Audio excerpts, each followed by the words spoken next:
Morning, Dr. Martini. Thank you for your patience this morning. I was running a couple minutes behind schedule.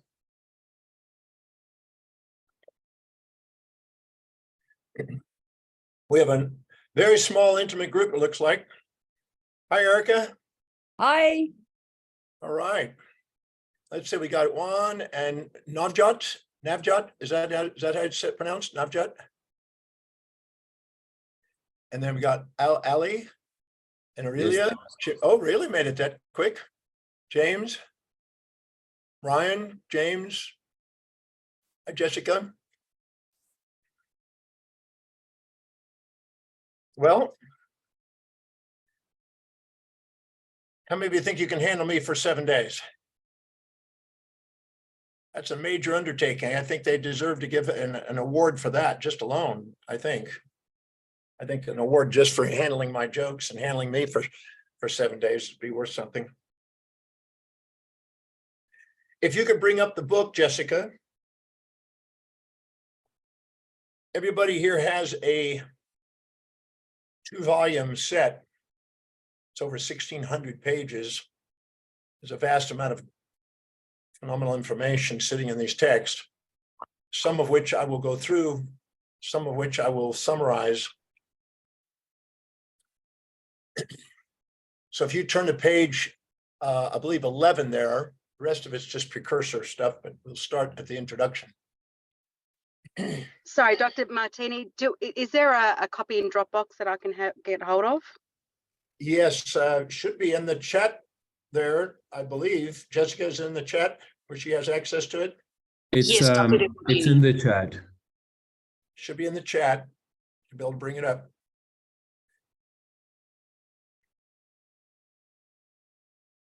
So our objective this week is to expand our awareness and potential with principles and methods that I believe will stand the test of time. The information in here 100 years from now will still be applicable. On this introduction, it starts by saying, imagine if everything that you did or said in your life was on public display. And could you handle the reactions? You'd have some that you're probably proud, some that you may be ashamed of, some you'd like to expose, some you'd like to keep secret. But anything that would hook you with an impulse to show off or an impulse or an instinct to avoid being seen, you may want to document it. You may want to identify what those may be, both the hero and the villain side, and identify which ones would hook you. These are ones that you may want to do the method on yourself. Anything you'd like to shout from the rooftops, anything you'd like to hide from a cave with are things that you are proud or ashamed of, which are inauthentic expressions of yourself that hook you. So these are things that you haven't loved in yourself, so you can get a sense for the extroverted and introverted part of you of what you may do the method on. Now, when you are doing something meaningful and living by your highest value and prioritizing your life, your judgment on yourself diminishes. You have more of an objective view, a broader perspective. So all the symptoms of infatuation or pride or resentment and shame are literally symptoms of the amygdala adding valency to perceptions and are a byproduct of not prioritizing and focusing on what's most meaningful. So those symptoms, the addiction to praise or the subdiction from criticism, are feedback mechanisms to let us know we're not prioritized, not authentic. So that exercise of imagine yourself on public display, what is it you would like to show off? What would you like not to be seen? the thing you show your face, the thing you hide your face from, are good indicators of what you may be judging in yourself and what may be pushing your buttons from other people. Because people that remind you of one, you'll admire, and people that remind you of the other, you'll despise. And whatever you admire in others or despise in others, the only reason being is because you're too humble or too proud to admit you have them. But the truth is you do, and you're judging it inside yourself. That's why you're seeking and avoiding. The more you are by living by priority, the more you expand your space and time horizons, and the more you leave your legacy. So the feedback from the hooks of infatuation, resentment, or pride and shame, if integrated simultaneously, increases the probability of leaving a mark on the planet, a legacy. I had the opportunity to do a consult with a gentleman last night that is pretty extraordinary guy. I was pretty inspired by the genius of this mind, his mind. He's created numerous companies and in very short periods of time and made huge sums of money. And really inspiring to meet a bright guy when it comes to his business. But the relationship area is not his strong suit. And he has health issues relating to the drama that's associated with the relationship dynamics. But what a bright mind. And when he's focused on that, he's extremely resilient and adaptable. And I've seen this, so I'm making that comment here on the first page in introduction. And I've also said that any area of your life you don't empower is an area that other people empower. And the things that are disempowering in each of these 7 areas are things you're too proud or too humble to admit that you have, that you see in other people. For instance, and I'll pull up a white board up here.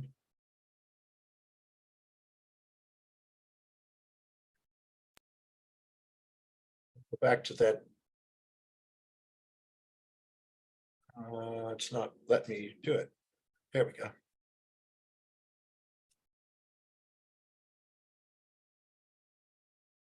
My pen has, I guess, days where it is more conducive and other days it's not, but let's see, here we go.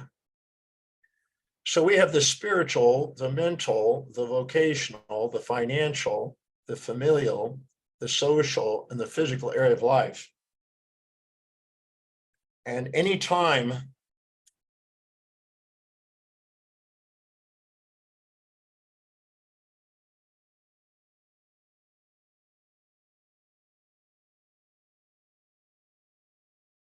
we exaggerate somebody and put them on a pedestal or minimize them, we inject their values or project our values, both of which lead to futility. So we have futility in that area because we're trying to live in their values, or we're trying to get them to live in our values. And anytime we make those equal, where we have reflective awareness, we have utility. We empower that area. So any area of our life we don't empower because we exaggerate or minimize ourselves relative to people by the law of contrast, we disempower. And anywhere where we have equilibrium, we empower. So one is utility, is again, and one is futility. And I don't need to go around the whole wheel, but you got the point. So any area of your life that you don't empower because you exaggerate or minimize yourself is an area of futility. Now, futility is basically energy spent and dissociated and disempowering. Any area of your life that you're too proud or too humble to admit what you see in others inside you is a disempowered part. So anything we minimize in ourselves that we shame and we exaggerate in others. So this one that we inject values, we minimize ourselves with shame. And anytime we project ourselves, we exaggerate ourselves with pride. Both of those are inauthentic and lead to futility. And anytime we're equal, we have reflective awareness, authenticity, and we have utility. And we have neither altruistic nor narcissistic behavior, both of which are trying to give something for nothing or take something for nothing, and basically doesn't have utility.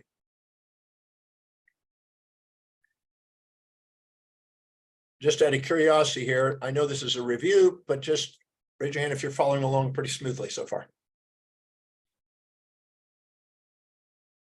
So if you were to go in front of a public television and they were to watch you 24 hours a day in a reality TV show, and anything you're proud of or ashamed of relative, it means you're looking down or looking up at somebody.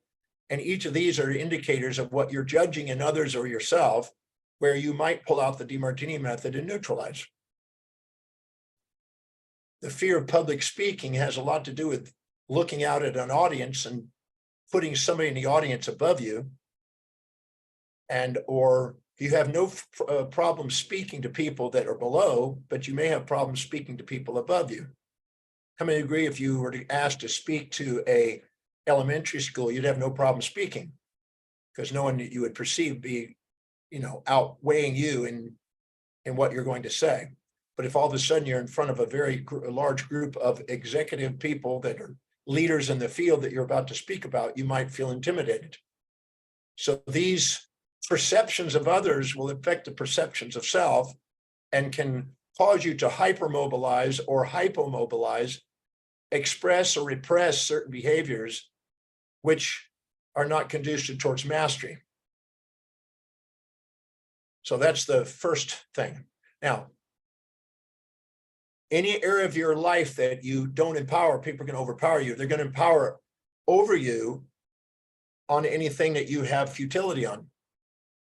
So that you won't be able to be in the competitor's edge playing on one of those sides. So we're striving for an equanimity. The gentleman that I chatted with last night, he impulsively jumped on a big decision making, cost him $200 million. And he got bit by that. And he then got humbled. He went to the other extreme. And then he ended up getting supported and meeting somebody that went on to build a bigger business. So I pointed it out, the cycle. When he was cocky and arrogant, he got humbled. And when he was humbled, he got lifted. And then when he got lifted, because he played underdog, he undervalued his percentage of the company. And now he wants to raise that percentage of the company. The other guy's used to another set. So he saw how both of those sides were feedback systems to try to get him into more reasonable systems and not to impulsively react. So that's forced him to learn the process over time. And he's pretty well learned it now, but this is the earlier part of his life. And he can see how important it is to have sustainable fair exchange and utility. He just hasn't mastered that in relationship, but he mastered it pretty well now in business. Makes quite a bit of money. So this has application. What I'm showing you is in every one of the 7 areas of your life, the application of this is still the same principle. So everything we're going to be covering here is really going to cross-reference in every other area of life. So from business to mind to health to leadership, all these areas, relationship, they're all going to be the same basic laws. The laws of human behavior are pretty stable. The application in different areas of life will be slightly different language, but basically the same principles. So let's take this page down and go back to the book. Sold to Dr. DeMartini. Thank you.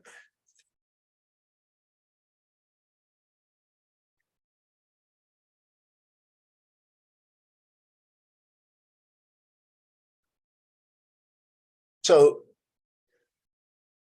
we want to make a difference. We have a hierarchy of values that are unique. And when we are living by our highest value and living congruently, we make the most uniqueness, we have the most utility, we have the most sustainable fair exchange, we have the most magnetism because we're embracing both sides of our magnet, and we make the biggest difference. The second we go down into lower valued areas, we automatically become more polarized, more futility. We end up subordinating or superordinating. When we subordinate to somebody, we inject. When we superordinate, we project. And then we end up trying to get others to live in our values and think they're making a mistake, or trying to get us to live in other people's values and think we make a mistake. And this is not where we are going to make our greatest difference. Next page. And whenever you do make a difference, you're probably going to get ridiculed, opposed by standards. Anytime you stand out unique, you're going against the convention, tradition, and the mores of the times, the zeitgeist, outer directed impulse, you might say, from society about how you should be. And anytime you become an unborrowed visionary and start to stand out uniquely, you're going to get ridiculed.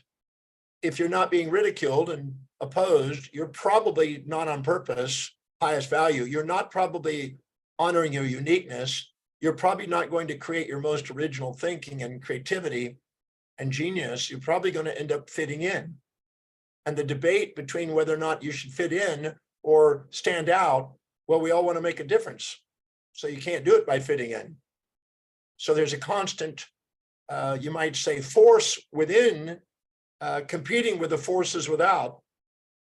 And you have the courage, which means to speak from the heart. Every time you equilibrate the mind, the heart opens. The word courage comes from the core, which means heart. And if you have the courage to be yourself and authentic and open the heart and have equanimity, you have the most power to stand up against, because you're objective and you're not letting the one-sidedness run your life, the addiction to praise or the subdiction from reprimand and criticism. That's one of the biggest weaknesses of a human being. So first, you're going to get ridiculed. So do we have the courage to be ourselves in a world that wants us to fit in? Margaret Mead said that it never underestimate the significance of a small group of people for making a difference in the world. It is the only thing that really did make a difference. Elon Musk and his team of executives and his people are making a difference in the world, but it's a small group that's then reaching a bigger group that reaches a bigger group and makes a new paradigm shift. The question is, do we have the courage to make a paradigm shift? But first, it's going to be ridiculed. And do we have the courage to stand and dominate our thought on what's really true for us and become unstoppable towards an objective? As Aristotle said, sow an action and you reap a habit, sow a habit, you reap a character, sow a character, you reap a destiny. Do you have the courage to stand persistent in the pursuit of something meaningful?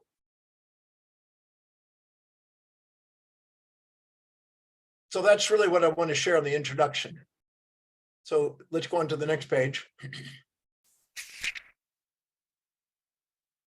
Now I'm going to do a diagram again. So you might want to pull up a diagram. When you do that, when I do a diagram, I'm going to ask you, if you can, to draw in the same proportion, because some of the diagrams will be simple, some of them will be more complex, and it's preferable that you don't have to write 4 or 5 pages to write the same diagram. So if you write the same size, it's to your advantage.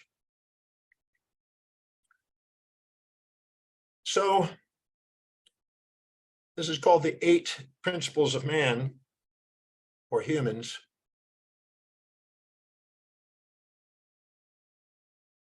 The 8 principles go all the way back to the early pre-Socratic Greeks. Now I'm going to use these terms, and then I'm going to progress through time and use new terms that we use today to describe these things. The first is we have the soul. Now, the soul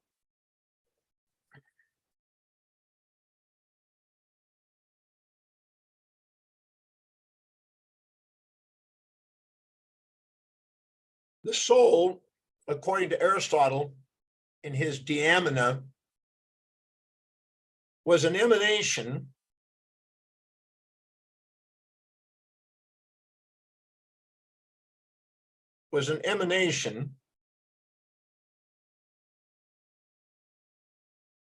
and he got the idea from Pythagoras through a lineage of individual educators called the pre-Socratics. Pythagoras believed that the source of the soul, which he called the seed of a soul, or soul seed, was the Milky Way. He said, from the light of the Milky Way came the souls. Now, the Milky Way, one of his students later on described this. His name was Philolaus.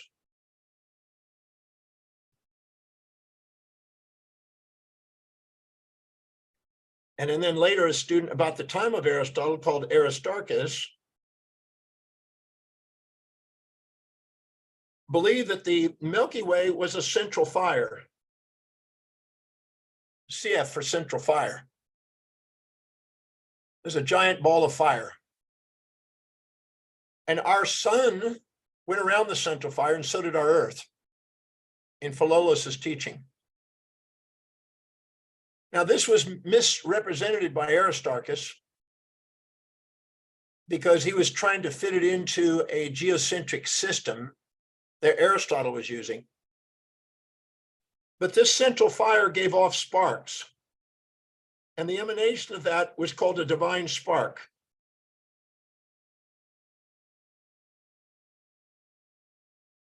The word divine also comes from diva,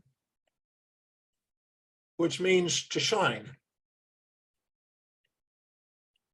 or light.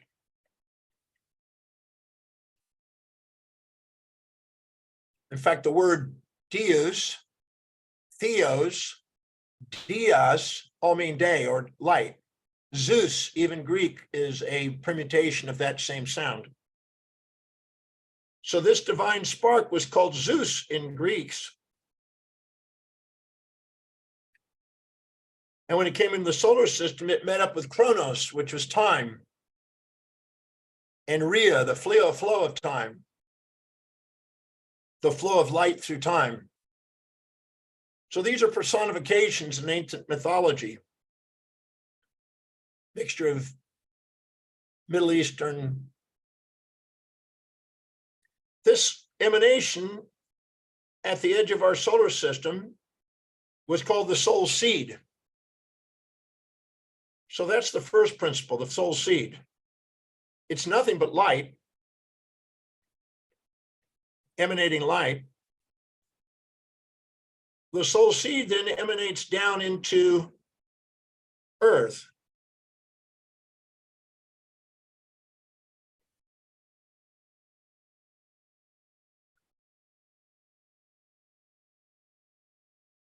As it emanates through from soul seed, it becomes what he called the life spark. There's the divine spark, but each of the individual particles of light were a life spark. In Persia, Mani, a 3rd century mystic, said that the soul was a particle of light. He called it a light particle. The source of the light was the whole, and the particle of light was a part of the whole. And the soul was a particle of light. But because the fire, the central fire, gave rise to the light, they called it a spark. So the life spark is nothing but a photon of light, a particle of light.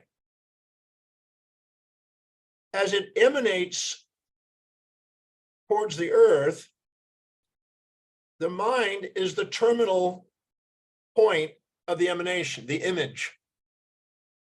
So that's 3. This is 2, the second principle. But the mind has an inherent image in it. Now in Corinthians, 1 Corinthians, they called the image the spiritual body.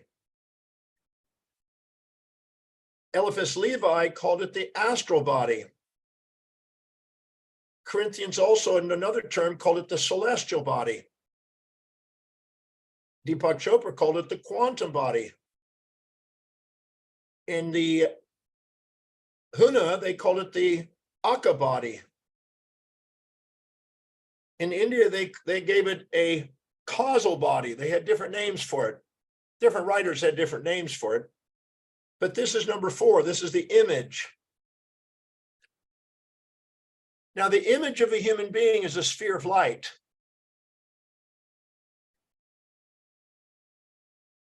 This whole part here is called the transcendental self.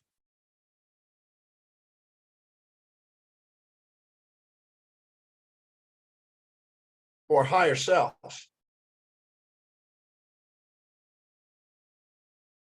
Or authentic self. Or essential self.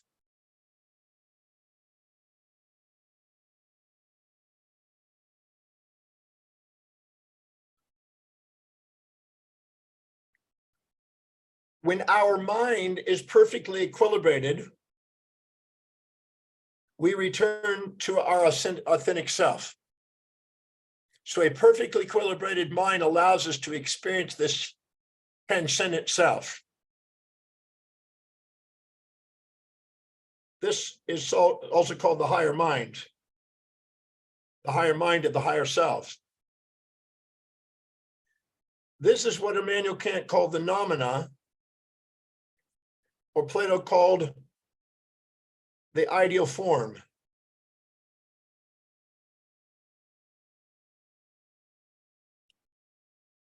It is celestial more than terrestrial. It has an expanded awareness. Its space and time horizons are broad,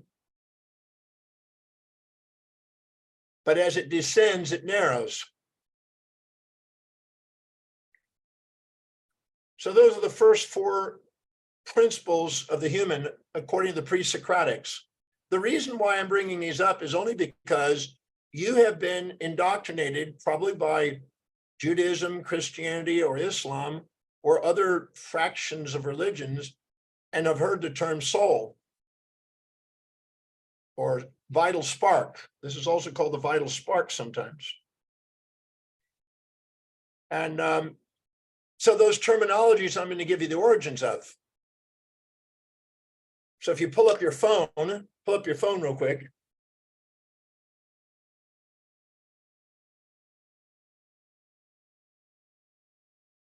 And look up central fire.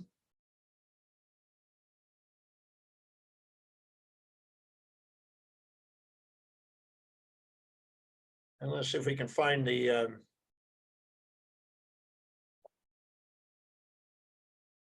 central fire Philolaus.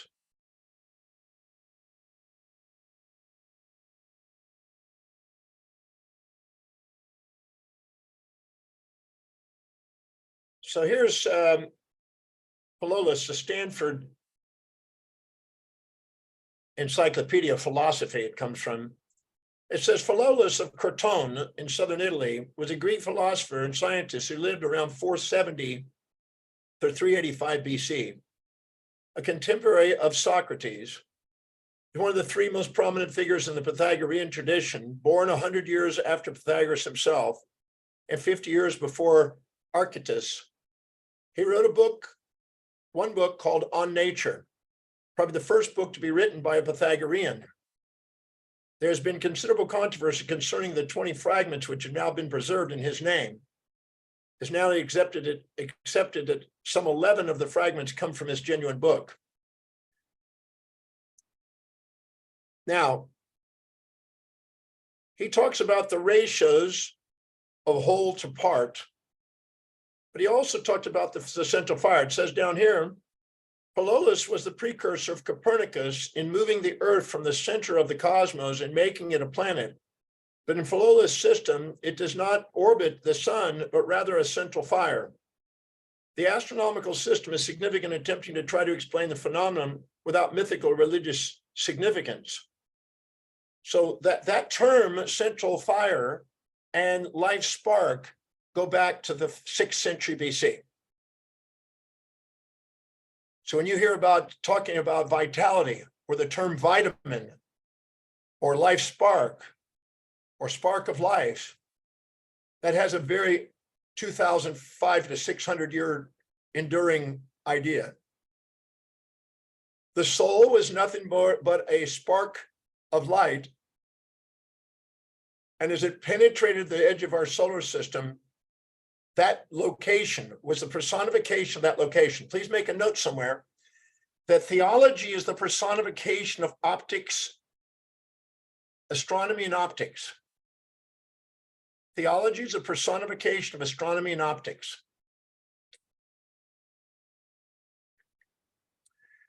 Now, in De Amina by Aristotle, who studied shortly after this, around 325 BC, who studied Socrates and Plato, who carried this tradition down, this Pythagorean tradition down, he described the soul in De Amina as having the ability to have sense and to act, spontaneous action and sensibility. And so he defined that as the mind. He said that the mind is an agent of the soul, an agenticity of the soul. And it, he saw, was like light passing through a window in a little hole in the window that allowed light beam to come through. And he said the image that comes through is what is being described as the astral or spiritual or celestial body. Even Newton, centuries later, used that knowledge in his own pursuit of trying to figure out what light was when he differentiated it into the spectrum. He's the one that wrote about the spectrum. So they defined 7 stages of development in the light, from red, orange, yellow, green, indigo, violet, blue, indigo, violet. They describe these as 7 stages of development. You see this in Christian writings, that they define this as the 7 stages of a human being to eventually white light, a combination of all the colors. Versus diffraction. Now, there was also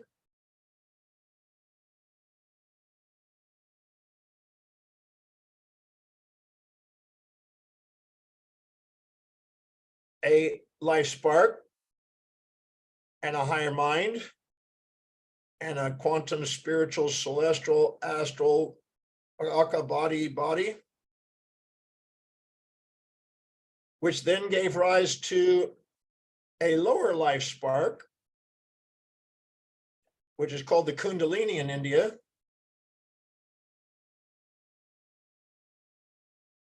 And this gave rise to a lower mind, LM, a lower mind. So this Kundalini is number 5. This is number 6, the lower mind.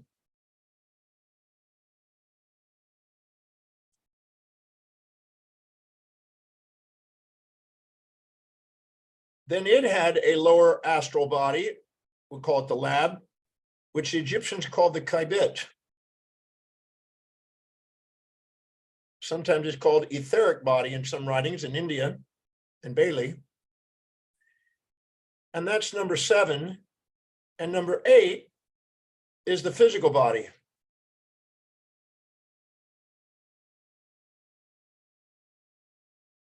Which is evolving by evolution.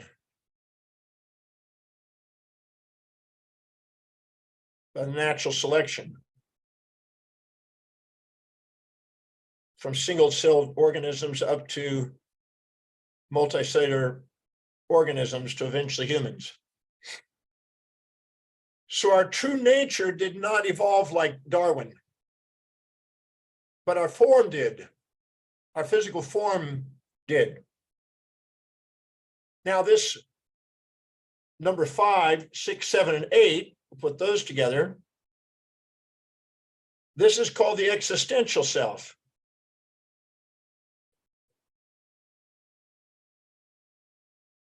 This is the inauthentic self. This is the persona that we wear, the mask that we wear. This is, in Immanuel Kant's term, the immanent self. Or the lower self. It is called the id by Freud, and this is called the ego by Freud, the true ego.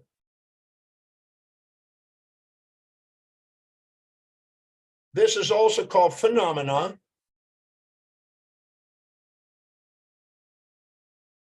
This is called the form. This is terrestrial. And this is a narrowed mind.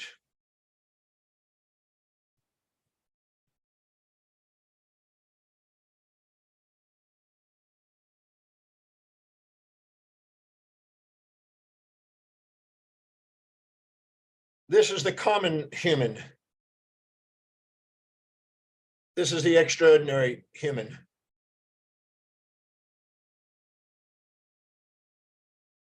Common or ordinary. Pardon my drawings, but hopefully you're picking it up. So those terms have carried over, and because mysticism has declined and science has increased, and science is not acknowledging an esoteric origin, we now call it the executive center, or medial prefrontal cortex, and the amygdala, the desire center,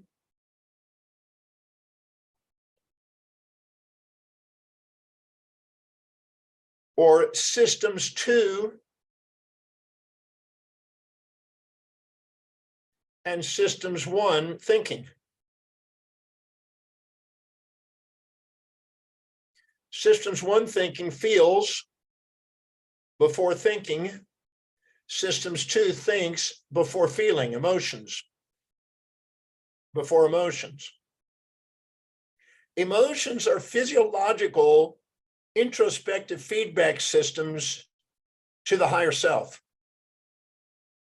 Emotions are allowing us to know what we haven't loved and giving us an opportunity and chance to love it.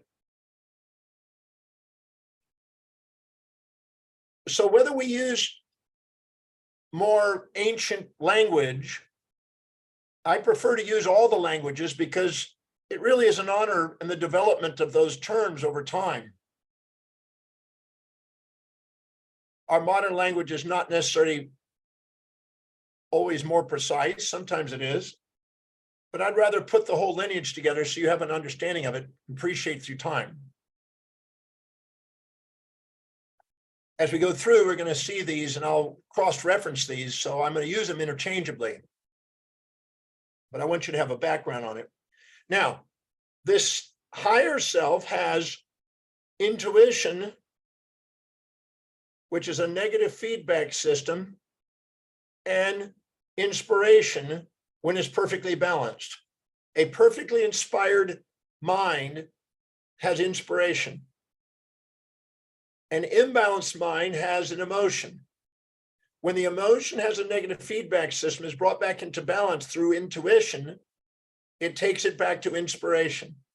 When it has inspiration, it has gratitude, love, enthusiasm, which is the God within, certainty and presence, the transcendental feelings from the transcendental self. When it has emotions, it has joy, sorrow, happy, sad, elation, depression, manic depression, or whatever. It has polarities. They're impulses and instincts. So we have impulses and instincts in the lower self. They are positive feedback systems that cause drama. The source of our comedy and our tragedy. When we get cocky and self-righteous, we attract tragedy. When we get humble, we attract comedy.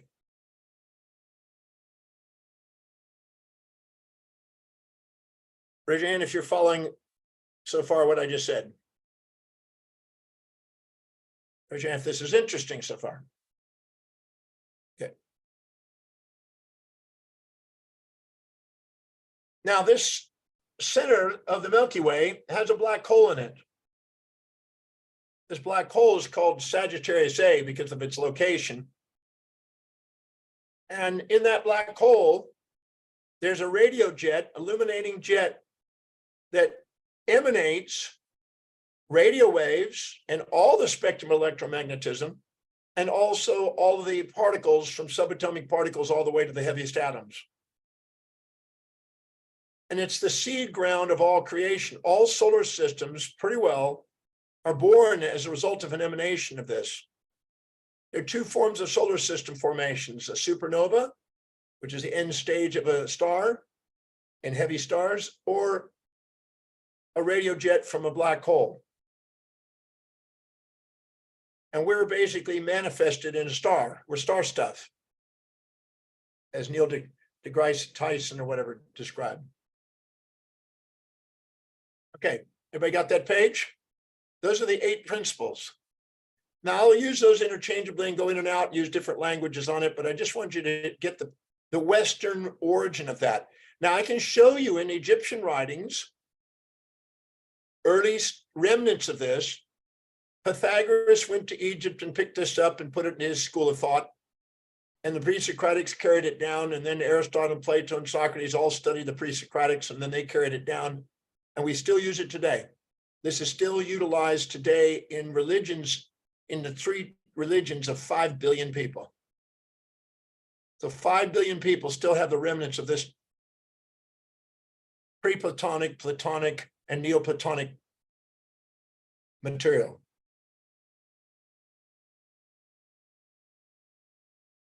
All right, let's take this page down. You got it, Jessica? Yes, Dr. Demartini. All right, let's go back to your book.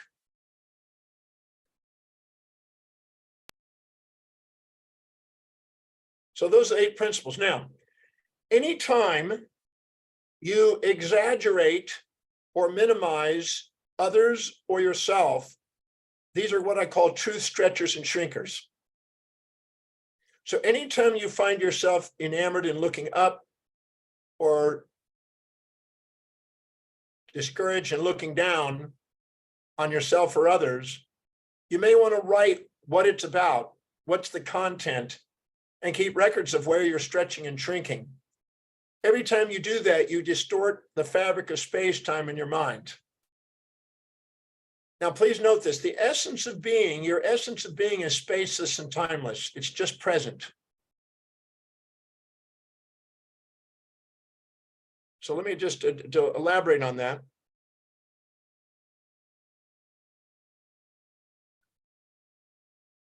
So the essence of being versus the existence of becoming. The essence of being is spaceless, timeless, massless, chargeless, which is the definition of a photon.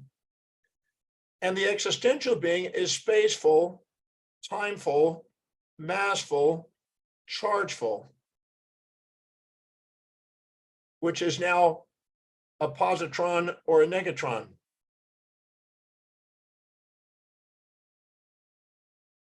Draw those better.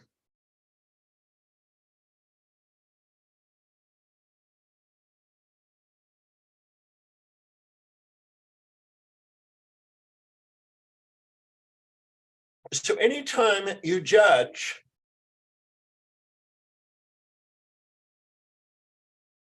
you splinter the essence of being into the existence of becoming. And every time you love, you integrate the two. Now, if you go on your phone, pull up on your phone real quick, again, and look up Empedocles. Empedocles. Empedocles is another Greek philosopher, a pre-Socratic philosopher. He's responsible for the 4 elements that you've probably heard about: fire, which rose, air, water, which falls, and earth. And the center of those, the integration of those, was called ether, or quintessence, which was love. If you put the 4 elements together, you get love. If you separate them, you get the differentiation of the elements. You have strife. Strife is the complementation of opposites. Now, after Empedocles came Heraclitus. He said, these are all opposites: rarefication and condensation, fire which rises to rarefication, water which condenses, and all of them are unity, a unity of opposites. So when we have a unity of opposites, we have love. That's why I define love as the synthesis and synchronicity of all complementary opposites. And when we separate them, we have the existential world. Now, the existential world requires judgment, and judgment needs the law of contrast between opposites. So to judge something, we have to separate things in space and time and differentiate it. So in other words, when we actually see that whatever we see in others is inside us, we have reflective awareness. There's no difference between them and us. There's a unity. When we have deflective awareness, we're too proud or too humble to admit what we see in them inside us. Deflective awareness is a judgment. I'm too proud to admit what I see in you inside me, or I'm too humble to admit what I see in you inside me. Therefore, I disown parts. When I disown parts, I dismember myself, I deflect, and I'm disempowered. So Empedocles said that there was love and strife in the universe. When man loved, he was unified. When he had strife and judgment, he had diversion and division of the elements. These elements became, in Carl Jung's idea, and later in the Myers-Briggs, believe it or not, the Myers-Briggs psychometric is a byproduct of Empedocles, still used today. Combination of Carl Jung and Empedocles oversight. Carl Jung in his Mysterium Conjunctivum outlined this. It's quite intriguing to read his work on this. So the life spark emanates from the soul, which is the essence of being, which is pure reflective awareness, which is spaceless and timeless, and then comes into the mortal world, the terrestrial world, from the celestial world, and manifests itself into a judgment. That's why the underworlds were worlds of judgment, and the overworlds, or the heavens, were worlds of love. They had harmony and disharmony. The language. We still have that. We have disharmony in our lower brain, which is strife, and we have higher harmony in our executive function. We have governance. This is self-governance and integration. As we go up in the brain, we integrate. As we go down the brain, we disintegrate and cause reaction, impulses and instincts, which are separation of the elements. So whether we superimpose the ancient or the modern on there, it's the same principles. That's why I want you to understand the principles. These principles apply in all 7 days in this program.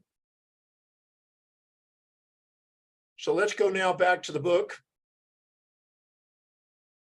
I'm going to go back and forth between the book And my pad will eventually run down and I'll have to read from the book sometimes, and sometimes I'll do it. Go on the next page, beyond the true stretcher. So a true stretcher and shrinker is when you exaggerate or minimize something and you're too proud or too humble to admit what you see in others inside you. As Schopenhauer was supposedly saying it, I don't know, I couldn't find it in his actual writings, but somebody quoted him as saying it, so they must have found a piece. We become our true self, or authentic essential self, to the degree that we make everything else ourself, everyone and everything else. So as long as we're too strong, we exaggerate or minimize others or ourselves and don't have pure reflective awareness and don't own the parts, we disempower ourselves. And the disempowered parts is the futile part. The empowered part is the utile part. Our utility to the world is based on our ability to integrate, not disintegrate. Next page. This occurs in any one of the 7 areas of life, which I already mentioned. So anywhere where you exaggerate or minimize, you disempower. So if you meet somebody and you think they're more intelligent than you, or more successful than you, or more wealthy than you, or more relationship stable than you, more socially connected than you, more physically fit than you, or more spiritually aware than you, and you minimize yourself, you've got deflective awareness, and you're going to have internal conflict. And you're going to end up trying to be like them because you're going to inject their values. And the superego is the internalization of their authority in your life. And you're going to hear yourself saying, I should, I ought to, I supposed to, I got to, I have to, I must, I need to. And then you'll be trapped, subordinating to an outer authority that you gave power to. And you'll be living in a moral hypocrisy, something you won't be able to sustain. Moral hypocrisies are unsustainable actions. They're ideals that are unsustainable. They're futile. And anytime you are projecting yourself and looking down on somebody, you're going to now try to get them to live in your values, and all the energy of trying to live in other people's values or trying to get others to live in your values is futile. All that energy is a disempowered expression of energy. It's inefficient. And whoever is most effective and efficient rises in power. And this is called the law of least action, the law of maximum efficiency. Both Mach and Maupertuis and Pascal and many others refer to this under their different language.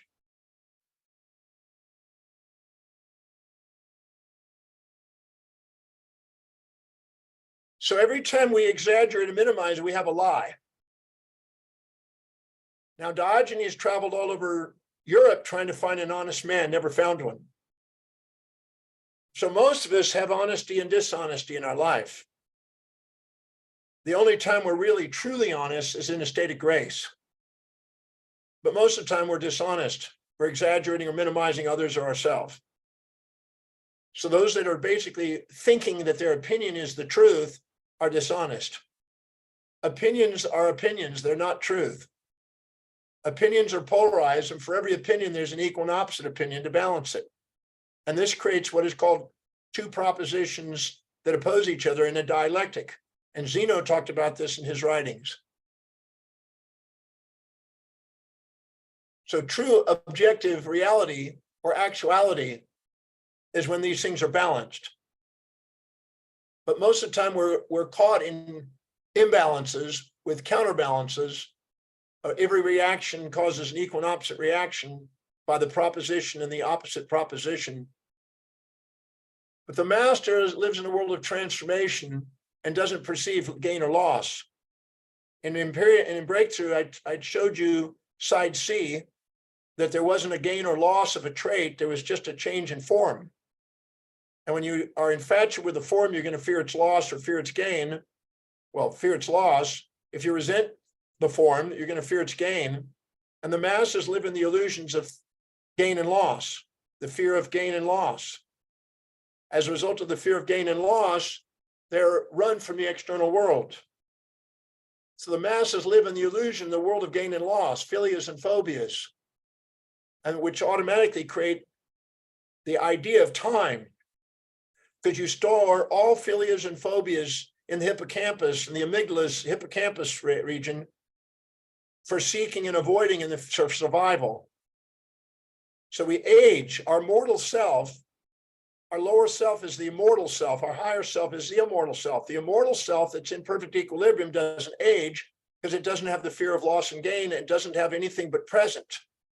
That's why a particle of light, when it emanates from someplace, when it arrives at the distant location, it hasn't aged.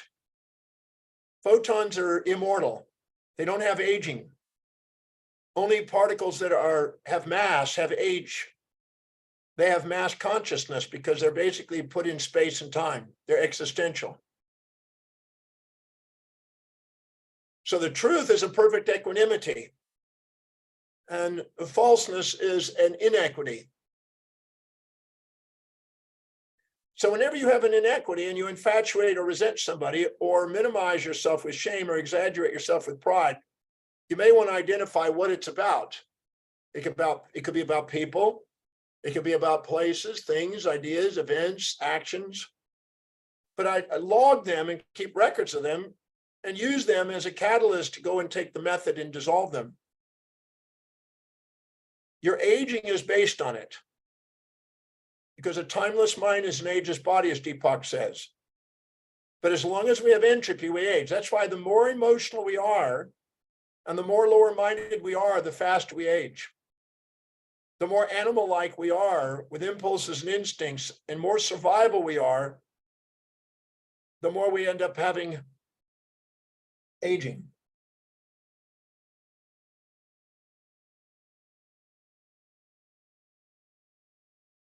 I was with my first wife yesterday, and she said, I am 2 years older than you, John. She's going on 71. I'm going on 69. And she said, you look 20 years younger than me. I said, I didn't want to say yes, but the truth is she's really aged. I guess being with me caused her to age. What do you think? She spent 7.5 years with me, almost 8 years with me. And I must have aged her. Of course, I haven't been with her for over 34 years now. But the point is, she's really aged. She made a comment. She says that you don't seem to age as much. So I am aging, but it's not as fast as some people, it seems. So next page. Now, you cannot have a change in perception without a change in decision and a change in action. When you came to the breakthrough experience, raise your hand if you'd agree that you change your perception of the individual you did the method on, which then changed your decision of how you interacted with them. Instead of avoiding them, you didn't fear you needed to avoid them. And then when you saw them, you change your actions relative to them. Because if you change your perception, you change your decisions and you change your actions. So here, you'll see that it has excess motor, deficient motor, exaggeration, minimization, sensory. Anytime you exaggerate or minimize your sensory awareness and perception of things, you increase and decrease your motor actions. So if I see somebody with extremely high positives and no negatives, I'm going to have an impulse, a very strong impulse to run after them. If I have an extreme negatives and no positives, I'm going to have an extreme repulsion and run away from them. So the more polarized my sensory perceptions, the more polarized my motor responses. Raise your hand if you get that.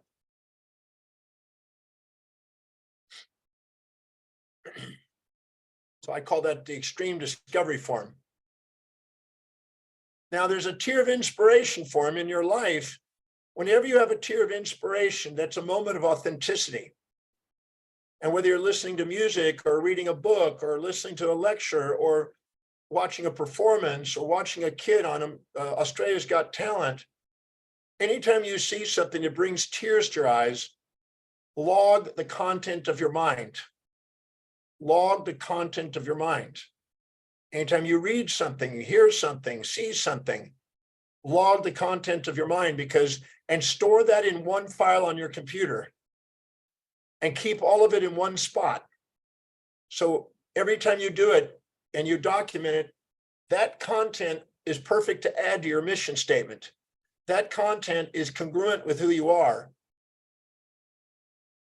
That's why when I do the DeMartini method and I do columns 6 and 13, and I have them have a moment of equilibrium, a moment of perfect symmetry, a synchronicity of opposites, they get a tear. A tear means that there's a moment of authenticity. You're not looking down or looking up at somebody. You have pure reflective awareness. Pure reflective awareness is intimacy. When I get into relationships, I'll discuss this. Intimacy is what everybody strives for. Whether they are aware of it or not, they're wanting to feel intimate. Now, intimate does not necessarily mean, screwing somebody, although it could be occurring during that time. But intimacy is where you have pure reflective awareness, where you're not too proud or too humble to admit what you see in others inside you. Next page. Now, we haven't entered into prophecy yet, but the first day of prophecy 1 is called the human quest for mental understanding and wisdom. So let me do a diagram to tie these together so you can appreciate this.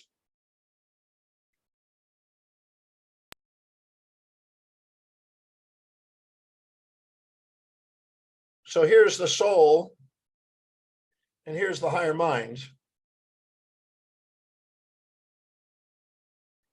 And here now is the diagram I typically use. Here's the self, here's the other, here's the self, here's the other, here's pride, here's infatuation, here's shame, here's resentment. Now, whenever you're in your amygdala and you're judging, you're striving to avoid shame and seek pride. And you're striving for fantasy or infatuation and trying to avoid resentment and nightmare. And as long as you're basically striving for a one-sided world, you're trying to divide a magnet in half. So this is the seeking impulse, and this is the avoiding instinct. We want to avoid with an instinct shame and resentment. And we want to seek with an impulse pride and infatuation. Now, as long as we do that, we're taking a stance.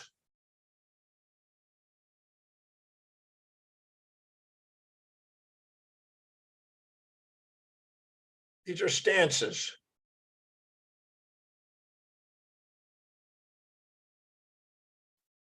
Now, stances can go all the way to all positive, no negative, or all negative, no positive. That's a very rigid stance. That's called absolutism or absolutes. Infinity over 1 or 1 over infinity are absolutes. They don't actually exist. There is no actual existence. This is actuality here. And this is what's reality here. Reality is phenomenological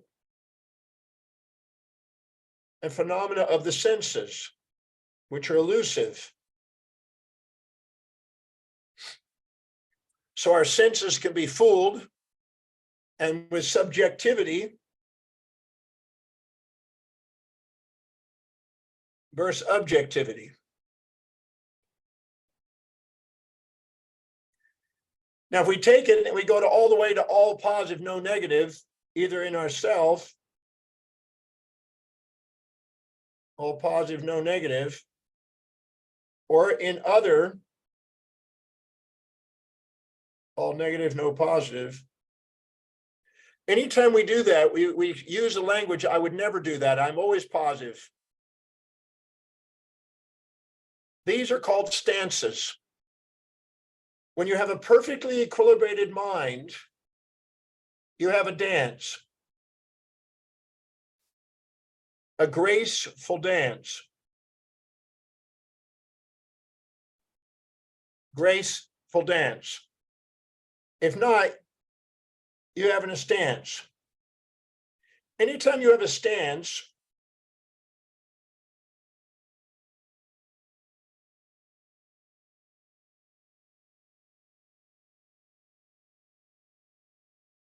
you are a victim of circumstance.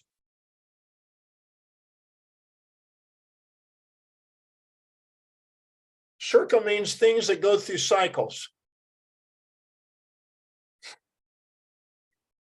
This is called the karmic wheel in Eastern mysticism. Anything you infatuate with, you'll keep seeking. Everything you resent, you'll keep avoiding. And that which you seek, whatever you seek, its opposite follows, because you can't separate the inseparables of a magnet. These are poles of a magnet. You try to get one side of a magnet. The Buddha says the desire for that which is unobtainable, the positive pole of the magnet, the desire to avoid that which is unavoidable, the negative pole of the magnet, is a source of human suffering.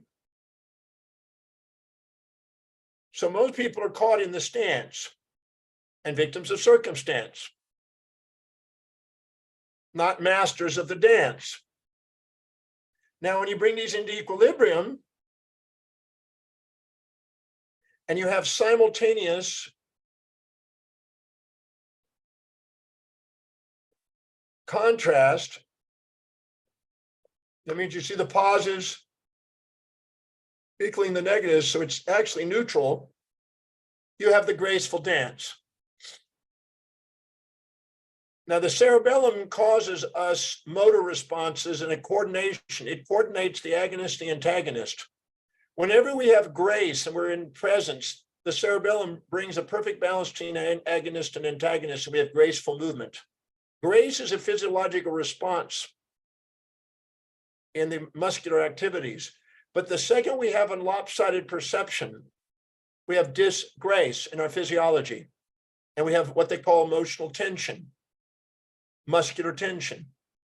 Muscular tension causes piezoelectrical alteration and alters cells and creates symptoms. Now, this is wisdom and love, which is a synthesis and synchronicity of opposites, which we call philosophia. Philo means love, Sophie means wisdom. Philosophia. So a philosopher is one who pursues philosophia, the love of wisdom and the wisdom of love. This is standing under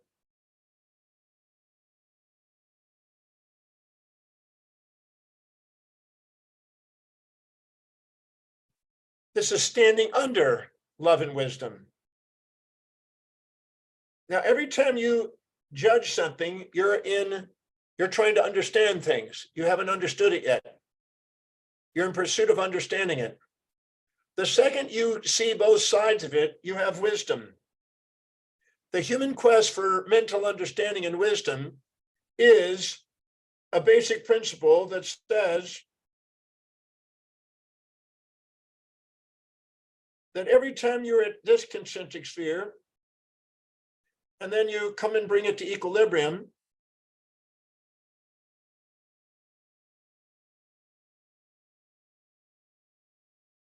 you start the next concentric sphere, and you make a quantum jump. In that moment of the quantum jump, a leap, you have the dharmic wheel, or the dharmic path, pardon me. Here you have a moment of illumination or enlightenment. The mind's in a state of light. Here you have your authentic self for a moment. You have pure reflective awareness. You have grace. And now you have love and wisdom. And you have evolution instead of revolution.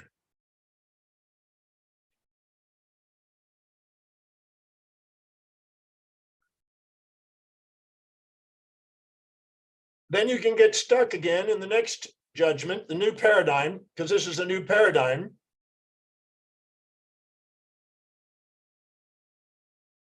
Until you bring those into equilibrium. And then you go to the next concentric sphere. So the human quest for mental understanding and wisdom of the soul, mental understanding of the mind and wisdom of the soul. When the voice and the vision on the inside, the wisdom of the soul is greater than the opinions on the outside, which is a stance, you've mastered your life. Now, this is a moment of mastery.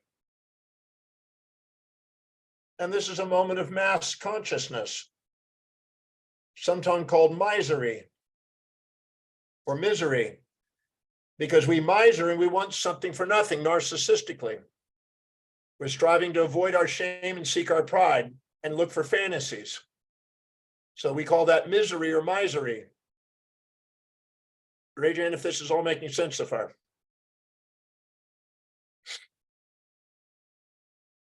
Erica, you can see that no two prophecies are even the same. Keeps evolving. I'm always amazed how people think, well, I've been to that program 30 years ago. All right, let's get that. You got that, Jessica? Yes, Dr. Demartini.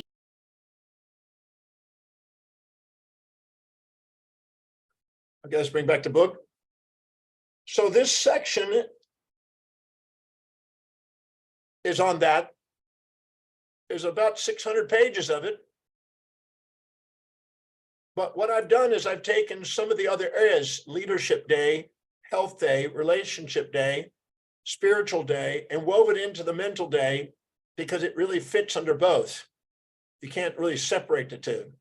So it's going to look like we're going to spend way more time on that, but I'll differentiate and show you that they're actually different parts, different 7 areas. Go on the next page. In fact, we're going to have to go a few pages because this is just the table of contents.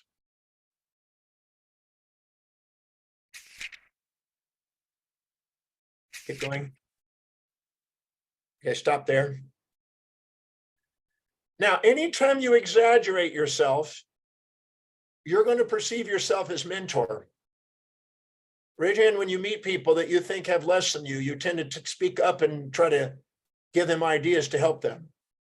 And anytime you minimize yourself, you tend to become mentee. You tend to listen more than speak. So we become introverted and listen when we're subordinating to somebody, and we become outspoken, extroverted when we superordinate to somebody. This is a natural mechanism until we eventually bring our teachers and our students into equilibrium. When our students and teachers are in equilibrium, we've mastered it. What we see in others is inside ourselves. So if you were to go through and identify who are your mentors and who are your students, this is another way of saying who do you have on a pedestal and who do you have in a pit? Who do you look up to and who looks up to you? Now here's some books that were involved in this, but there's well over 1,000 books, easily more than 1,000, a couple thousand books probably summarized in this first section. But people want a list of books, and if I put the whole list there, it pisses people off. So I just stuck a few odd ones in there. Just I said, I don't want that big a list. So this is not a comprehensive list. Now, please note this. If you infatuate with knowing, you're going to fear its loss. In your highest values, you're going to know things. In your lower values, you're not going to know things as much. So let's draw a diagram and put that into context. And this is why we end up having a lot of turmoil in our life.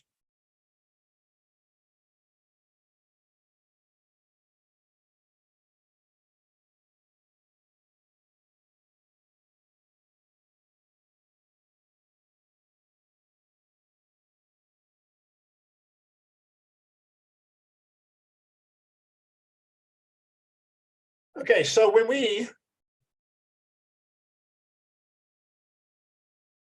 exaggerate somebody else with an infatuation and exaggerate them, and we resent, we shame ourselves with minimization, we inject, we subordinate, and the source of them, who we infatuate with, becomes the superego. Our true ego is here. Our id is here. Our id is made out of impulses and instincts, and we inject them. And that's because we're too humble to admit what we see in them inside ourselves. So probably the wisest thing we can do when we meet somebody that we admire is to go and find out whatever we admire in them, go discover it within you. Now, please make a note of this. Type in your little phone, and Jessica, when I say type it in, put these references in there so they have them. Just type in Romans 2, chapter 2, verse 1. This is supposedly attributed to Paul. It says, therefore you have no excuse, whoever you are, when you judge others, for in passing judgment on another, you condemn yourself, because you, the judge, are doing the very same things. So for at least 2,000 years, we've known, and you can find this principle in all the way back to even Sumerian and Egyptian documents. So because we're too humble to admit what we see in others inside ourselves, we play small. We minimize ourselves. So whenever you admire somebody, the first thing you want to do is identify what is it you admire, what specific trait, action, inaction do I perceive in this individual that they're displaying and demonstrating that I admire most? And then go to a moment where and when you perceive yourself displaying or demonstrating the same specific trait, action, inaction, until the quantity and the quality are equal and level the playing field. That way you become an authentic individual and you respect them. They don't want an umbilical cord plugging into them. They don't want a dependent on them. They want a respected individual. The same thing on this side. If you are projecting your values because you're feeling superior, here you are proud and exaggerating yourself, and now you're resentful and minimizing them. Here you project your values and superordinate. You superordinate, and they create in them a subego.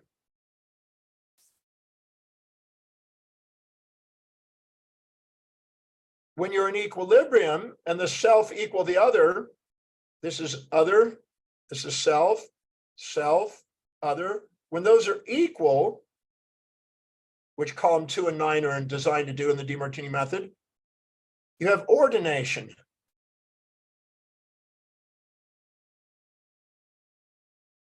You're acknowledging the divine.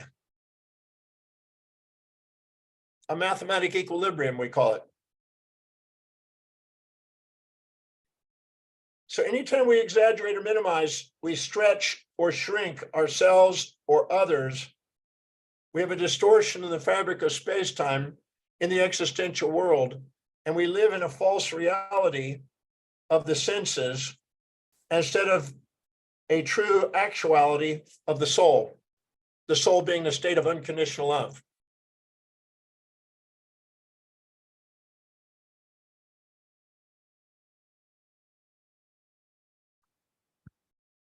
This is conditioned. This is unconditioned above. Now, our amygdala is doing everything it can to avoid bringing those into equilibrium. But our intuition is doing everything it can to try to bring them into equilibrium. If we're infatuous, some of our intuition is trying to point out the downside to them, which is column 3. in the DeMartini method. If you're resentful to somebody, it's trying to show you the upside, which is column 10 in the DeMartini method. The DeMartini method is basically a science of transcending impulse and instinct and awakening intuition and inspiration. It's a science of waking up the immortal self from the mortal self. Something I've been working on for 50 years. How we doing?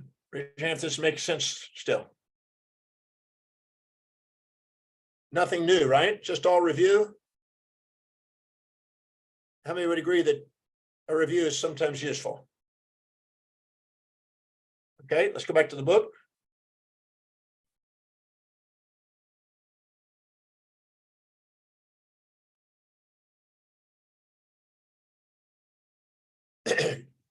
Now, if you are infatuated with somebody, you're going to fear their loss. If you are proud of yourself, you're going to fear the loss. If you are ashamed of yourself, you're going to fear the gain. If you're resenting somebody, you're going to fear their gain. So as long as you have an imbalanced perspective on yourself or other, you're going to have fear of gain or loss. Now, whenever there's a phobia, a fear, there's a philia or a fantasy counterbalancing it. So as long as you have a fantasy of pride or a fantasy of infatuation, you're going to fear their loss. As long as you have a nightmare of resentment or shame, you're going to fear their gain and fantasize about their loss. So every philia and phobia come together. Now, when you infatuate with somebody, you don't know them. You're blind to the downsides. When you're resentful to somebody, you don't know them. You're blind to the upsides. So knowledge, epistemology, the study of knowledge, is the same as the study of love and wisdom. So philosophia has within it epistemology, the study of knowledge. You really don't know something when you have an opinion. When you infatuate or resent somebody, you have an opinion about them, a proposition about them. You propose that there's more positives or negatives. And you have a false attribution bias and a false causality attributed to them. So developing wisdom and knowledge is balancing the equation. Now, in these 4 columns on this page where it says mental fear collapse form, the 2 outer forms polarize you. It's the lower mind. The 2 inner columns neutralize you. It's the higher mind. So make a note on the page. The 2 inner columns represent intuition and the higher mind, guided by the soul. The 2 outer columns is the higher mind guided by the lower mind. So you have an impact, an impulse for knowing and an instinct away from not knowing. So we can be proud. That's why people think they know. They have an opinion and they confuse that with truth. They think their opinion is truth. But what happens is we find the downsides to the thing of knowing and the upsides to not knowing, and we balance the equation. Then we realize that in our highest values, we can know things, but in our lower values, we cannot. So that's why if we don't live by highest priority, we won't have epistemology nor love and wisdom. Because in our lower values, we polarize things into infatuation, resentments, and we have lack of knowledge. I'm very knowledgeable in the area of human behavior, but I'm very much lacking in knowledge in the area of lower values, technology, driving a car. I don't even know what cars look like today. I saw a car the other day. What kind of car is that? And they just looked at me like, you don't know what that car is? I said, no. And he says, well, that's actually the newest Mercedes. And I said, oh, it's changed so much since the 1980s. Don't recognize some of the cars. All right, skip the page.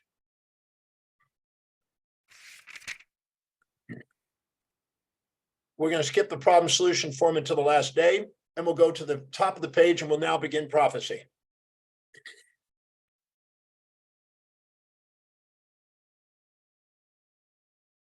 I'll read just a few things here. Proclus, who is one of the philosophers that in my Greek mystery studies, when I took my students to Greece, I summarized his work. If you've never seen his work, there's wisdom and folly in it, but it's worth reading. He says, he's a Greek Neoplatonic philosopher, after Plato, obviously. Virtuous, therefore, is the man who relieves the corporal wants of others, who wipes away the tears of sorrow and gives agony repose. But more virtuous is he who, by disseminating wisdom, expels ignorance from the soul. Now, what is ignorance from the soul? Ignorance is anything that's unconscious. So just know this. Look at my hands here. When you're conscious of the positives and unconscious of the negatives, you have infatuation. When you're conscious of the negatives and unconscious of the positives, you have resentment. When you're conscious of the positives and unconscious of the negatives, you have pride. When you have conscious of the negatives and unconscious of the positives, you have shame. Anytime you have infatuation, resentment, or pride or shame, or philia and phobia and pride and shame, you have ignorance. So the virtuous man who expels the ignorance of the soul, which is really ignorance of the higher mind, benefits the immortal part of man. For it may indeed be truly said that he who has not even a knowledge of a common things is a brute among men, that he who has an accurate knowledge of human concerns alone is a man among brutes. But he who knows all that can be known by intellectual energy is a god among men. In other words, if you study the universal laws and not the human laws, you have things that are stable, not things that change. Human laws, nobody can live by, they're going to violate. Universal laws, nobody can violate. Please make a note of that. Universal laws, nobody can violate. Human laws, nobody can live by. Everybody violates. From my many decades of research, I have formed the following writings after expunging or eliminating the numberless inconsistencies and contradictions which I found that had arisen from my many separate inquiries into every particular branch of knowledge, composed by individuals at every stage of conscious awareness. So as I've read through the Western philosophers and Eastern mystics and the scholars in various fields and 300 disciplines, I found things that were sensible and nonsensible. And I've tried to discern and try to find the most universal information. The wandering, nomadic, independent, and global life that I have led may have naturally set me free in some measure from strong attachments to popular or more local and common polarized opinions along the way. As a polymath, I'm on a quest to discover the real and reveal to others the hidden order lying within the apparent chaos, veiled from more common mortal eyes. So let's take a picture of this. And Epictetus says, it is in our power to discover the will of nature from those matters on which we have no difference of opinions. Please note that the will of nature is the universal law that's not violatable. The difference of opinions are what make up the laws of man. They change with every season.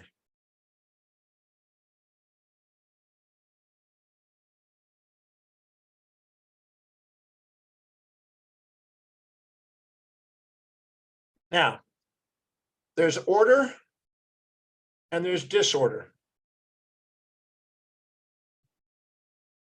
Order means nothing missing.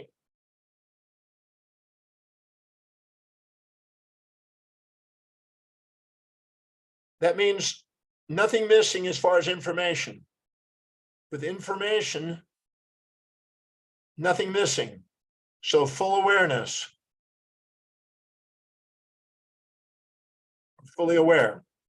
Here, something missing.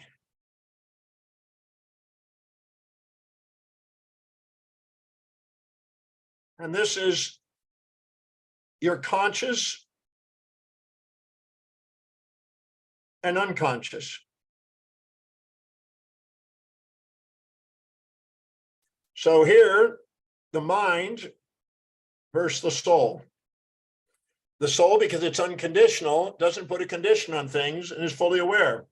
The ancient Gnostics called this pleroma, which means fullness or fulfillment. And this was called kenoma, which is called emptiness or void. Now, the mind, when it is exaggerating or minimizing, has emptiness.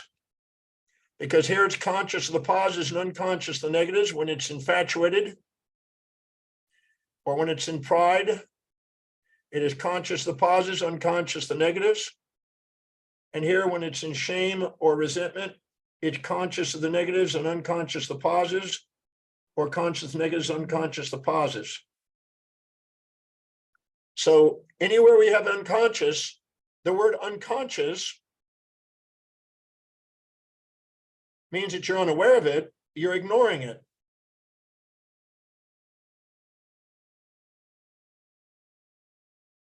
You're blind. Come on, pen.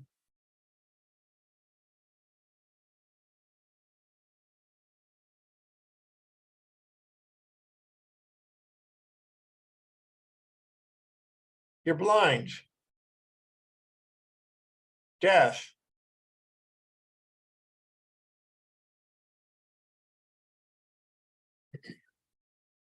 Now, Claude Shannon, in his information theory, said that entropy, the tendency to go from order to disorder, is missing information. And negentropy is going from disorder to order and is rediscovering the information. So nothing is missing, it's rediscovered it. Now, when you do the DeMartini method, you start out with column 1 and you're infatuated, or column 8 and you're resentful. Then you do column 9 and you own it. So you were too humble to admit what you see in them is inside you, and you were ignorant of where you did the same behavior. Pardon me, this is column 2. And this is column 9. And now you realize that you have everything you see. You're too proud to admit what you see in them is inside you, and you're ignoring it. You're ignoring where you do the behavior. Then in column 3, you've taken this positive,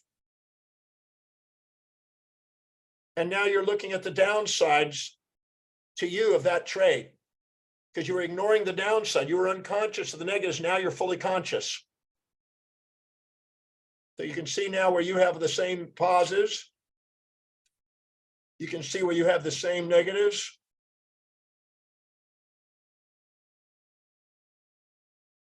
And then in column 10, you can see where the positives are to balance out the negatives until they're equal. And now you're no longer ignoring the upsides to what you think is down. You're removing ignorance. You're scientifically balancing out a mathematical equation by holding yourself accountable to answer a question. Then in column 4, you're finding the downsides of when you've done it to bring down your pride until those are equal to the negatives. Pardon me, the negatives to the positives. And over here, you're finding the positives to each of the things you did that you thought were negative, the shame, until those are equal. You're removing ignorance methodically and becoming fully aware of reflective awareness. There is no method out there that does this that I'm aware of. If there is, I haven't seen it. And what happens, you then discover the hidden order. It was hidden from your awareness because you were unconscious. The hidden order is not, it's revealed now. Once you see it, you see the hidden order. It was hidden from your awareness. Now it's revealed. This was the apparent chaos.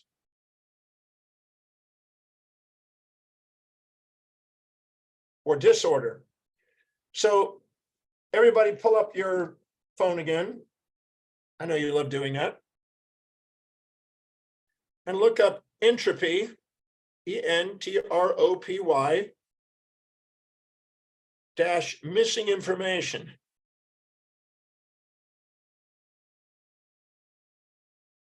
Claude Shannon in his information theory refers to this. Entropy is a measure of the amount of hidden or missing information contained in a system. The missing information is the information that would be gained if a complete measurement is made on the system so that exact microstate was known. That's why I tell people to go to the microstate. Where and when do you perceive this individual displaying or demonstrating? And now you're getting information in that moment intuitively of the other side. Your intuition is trying to make the missing information revealed. Raise your hand if you're following what I'm saying here. The DeMartini method is dissolving ignorance, which is stuck in mental understanding, and trying to make it wisdom and reach a transcendental state. So the first topic is on order and disorder. So individuals that study universal laws are more likely to get the hidden order than people who are studying human laws. Now, human laws are built from the oppressor over the oppressed on whatever challenges the oppressor. So it's a bias. And the people of living in duty instead of design, the oppressor follows the laws of the oppressor. The oppressed, follow the laws of the oppressor. So whatever challenges the person that has power, they set the rules, and they're violatable. Human laws are violatable. Human or divine laws or universal laws are unviolatable. They're based on symmetry and equilibrium. And humans can't break those. But humans think they can make a law that's temporarily, and eventually the law goes in the other direction. Montaigne has a beautiful quotation on this. And we get to Montaigne's description on this later on. But I could go further. If we go further into it, we get column 5, and we find out where they have the opposite behavior. And then column 7, and if they did that exact opposite behavior at that moment, what would be the benefits? And so those are equal. And over here we do column 12. Column 11 there. And then we do column 14. This is where they did the opposite behavior. And at that moment, if they did the opposite behavior, what would be the downsides? Until all these are equilibrium. And then we take 6 and 13, and whatever we have on one side, we find who is doing the exact opposite. We bring all these into symmetry. We're no longer having ignorance. We're not missing any information. We're seeing the hidden order, and we're in a state of grace. And we're not above them or below them. We have now utility, and we embrace them as an equal with utility in the presence, in the transcendental awareness. That's the highest level. No religious dogma, no religious ritual is going to give you that. It only comes from a perfectly equilibrated mind.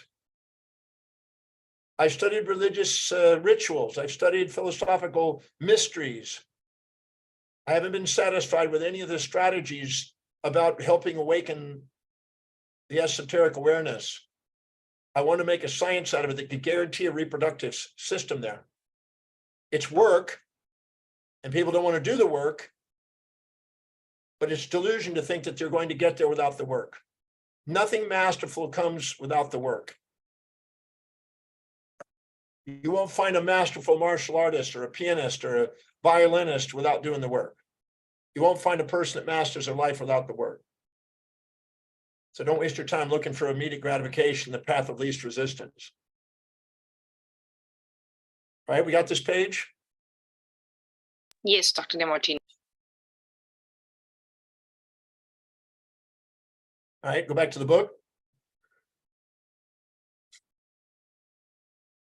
Did we lose somebody in the program so far? I noticed there's one dropped out. They probably disconnected Dr. Demartini. All right, good. So here's that diagram I just gave you. As James Clerk Maxwell says, it follows that the idea of dissipation of energy depends on the extent of our knowledge. Now, confusion, like the correlative term order, is not a property of things themselves, but only in the relationship of the mind that perceives them. In other words, he believed that there was an order in nature. He came up with Maxwell's equations, which are partial differential equations for the function of light, which is one of the greatest treatises. That in Principia on gravity are the two greatest treatises in science. But he says that most of us live with confusion. We have ignorance. We don't have full knowledge. And we live in apparent, random, chaotic, stochastic, disordered confusion. We have missing information because our perceptions don't see what actually is. We're subjective. We have an emotion. We live in the immanent mind. But because of that, we can never resent something without simultaneously infatuating with its opposite by way of an entanglement. So we're never going to resent somebody without infatuating with their opposite. We're not going to infatuate with somebody without resenting their opposite. So we're doing both. So when we infatuate with somebody and we look up to people and we look down on people, we're doing both. So as long as we judge, both sides of the judgment are always present. They're entangled within us. Easy to demonstrate and prove. Now we have a pursuit of objective knowledge since the age of enlightenment. Why? Because it was a reaction in the 17th, 18th centuries, a reaction to the dogma of church that was asking people to think of irrational things. Like a man's going to take care of your problems and you have no accountability and you just believe in this man's going to take care of your problems. It sells, it goes to the masses, but it's not objective truth. So there was a revolt when all of a sudden the church lost its power and they separated church and state. The dogma of the church became the pursuit of knowledge in the age of enlightenment. And there was now a pursuit for the hidden order of the universe, not the religious dogma that was sold to control the masses, the oppressor over the oppressed with all the rules. We started out in a patriarchal society where the father was the strongest and the biggest for the dimorphism and controlled the feminine. And gradually, we're moving towards androgyny over the centuries. And so objective truth is obtainable, or pursuit at least. So to know is to know both sides simultaneously. We don't know something that we have an emotion about. Emotions are not truths. When somebody has an emotion and says that so-and-so did this, I pay no attention in the breakthrough. When they want to run their racket, run their little story, I have no interest in it. It's bullshit. But they believe it is. They believe that their opinion is true.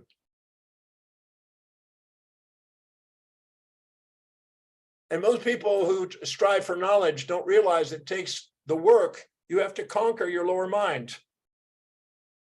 You have to overrule the impulses and instincts of the lower mind to gain truth. But over time, we eventually discover it because we find out that the thing we seek that has pleasure, we discover the pains in it, and the things that we thought were painful served us. And we eventually, over time, hopefully in our life, discover that inside the pleasure is the pain and inside the pain is the pleasure. It's the Chinese yin-yang symbol. As Einstein says, the supreme task of the physicist is the discovery of the most general elementary laws, which the world picture can be deduced logically.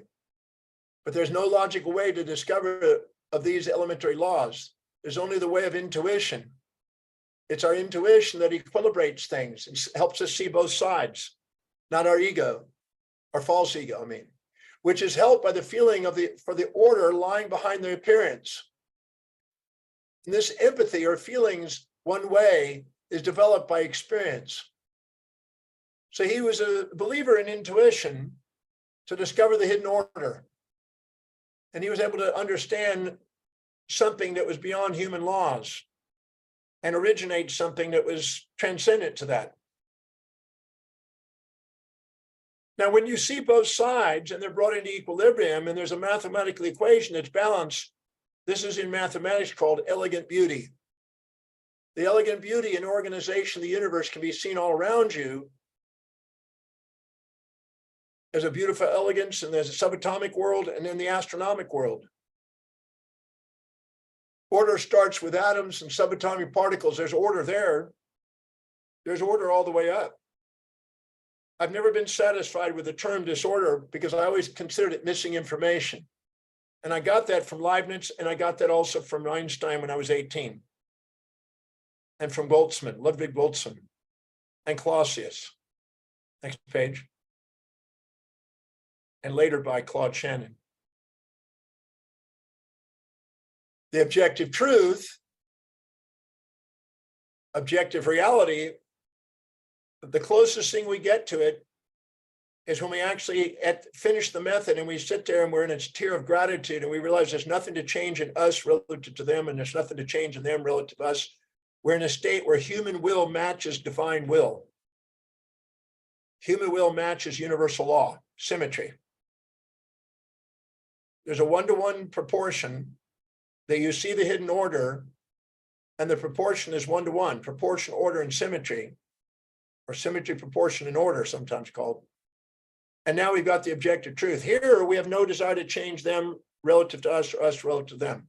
There's just grace. Human will matches now universal law or divine will. If we think of it a panpsychic religion or intelligence in the universe, a universal intelligence, then we basically call it a divine will. If you want to personify it, put an anthropomorphism on it, which I prefer not to, you would think of it as God. But if you just see it as a panpsychic intelligence that's permeating the universe, that's the laws of the universe are governed by. Many great inspired and pioneering scientists could not have made their discoveries if they did not believe that there was some objective truth.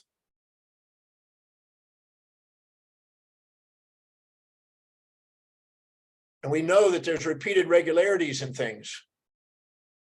I've done a number of cases. I got attacked yesterday on a blog by a lady who was attacking my principles, who's obviously never been to Breakthrough. And she said, well, what about sex trafficking, rape, and incest? Those are not, there's no hidden order to that. And of course, I responded. She says, how can you say such a thing? The idea that there's a hidden order to those things. So I'm going to show you something here. You'll probably get a kick out of this, hopefully.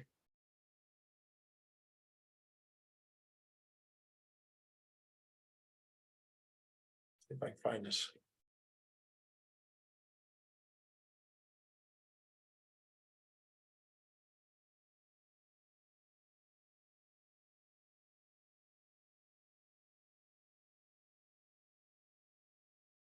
Here it is.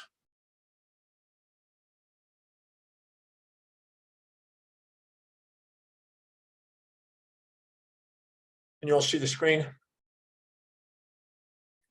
So this lady types in her name. I thought this was interesting. Her name is Angelina Fantasia. What a name. She believes in peace and angels and fantasies, apparently. What a name, though. But anyway, she said, Dr. Demartini, your ideas are in error. There's no hidden order to rape. Doctor, Yes. I think you're sharing your mission from Word. I don't think you're sharing what you're intending to. No, I am sharing exactly what I intend to. If you look carefully on the mission book, you'll see that it says had the opportunity to respond to Facebook from a post from Angelina Fantasia. Do you see that? Yes, I do. Sorry, that was my bad. Thanks. Yeah, thanks. Thanks for catching it, though, because sometimes I will be doing it without realizing it. You'll help me. But here it says, she says that what you're saying, because I did a video called The Hidden Order, finding the hidden order in the apparent chaos. And she didn't agree with it because obviously she's been incested or raped or something, or knows somebody that has and has been affected by it. But I said it to her this, The limit we project onto what entails the hidden order is our own, or a collective limit set up by a social contract by groups of individuals still wounded by events they have not seen both the up and down sides of. It remains disorder until both sides are perceived simultaneously. Our unwillingness to broaden our minds keeps us trapped in moral boxes, unwilling to look ever deeper into the ultimate motives of human behavior. I've worked with both sides of these mentioned events, rape, incest, etc., and found them to have a higher order once the larger picture is revealed. Though I may not ideally promote some behaviors, I still probe deep enough to discover the reason and motive for their sake of liberating the individuals who have experienced such events to help them be set free or set them free. All behaviors that still exist ultimately serve human beings or they would go extinct. So I don't know what she will say to that, but I sent that back to her. I don't normally respond to posts on Facebook, but sometimes Clarissa asks me to do people who are ignorant of my work. It's usually the people who are ignorant of my work that make the post. The people that are aware of my work usually defend the post. It's really quite interesting to watch. Raise your hand if you can see that. All right, back to the book.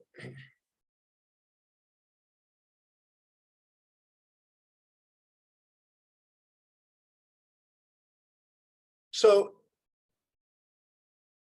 as long as we're dealing with probabilities, we're dealing with incomplete information. Probabilistic, stochastic ideas are basically saying we can't understand those answers.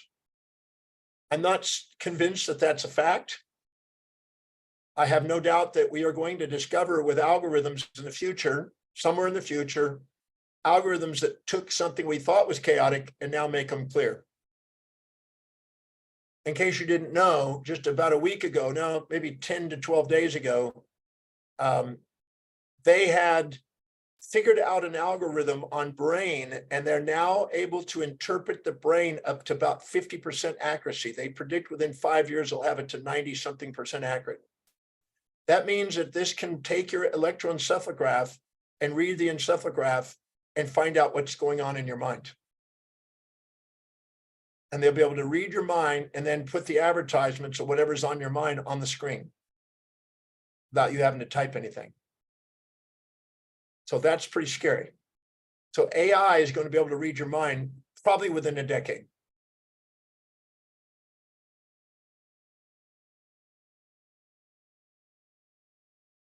It says there can be a hidden order in the apparent chaos.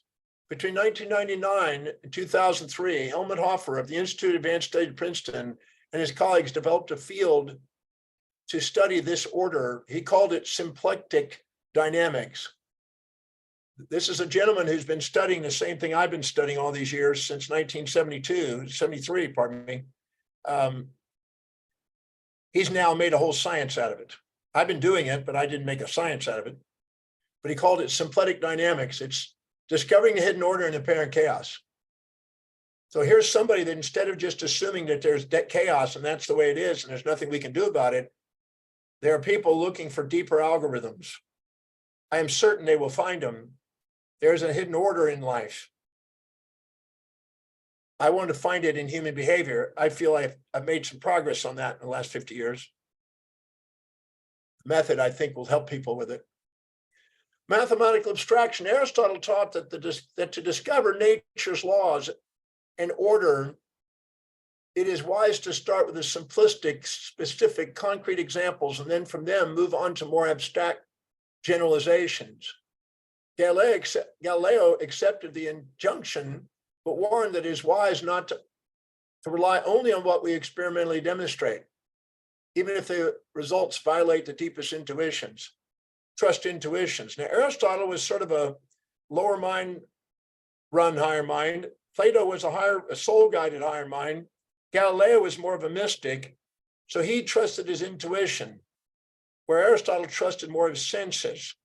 And throughout the ages, the mystics and the century empiricists have been in debate, and because each of them make discoveries that the other one can't make. They both are needed. You need both. You need mental understanding and wisdom. You gain information, its solution, and then you come up with intuitive answers. You need both along the journey. One is an induction from parts to whole. One is a deduction from whole back to parts. The most significant scientific progress occurs when human beings discover another aspect of the underlying order.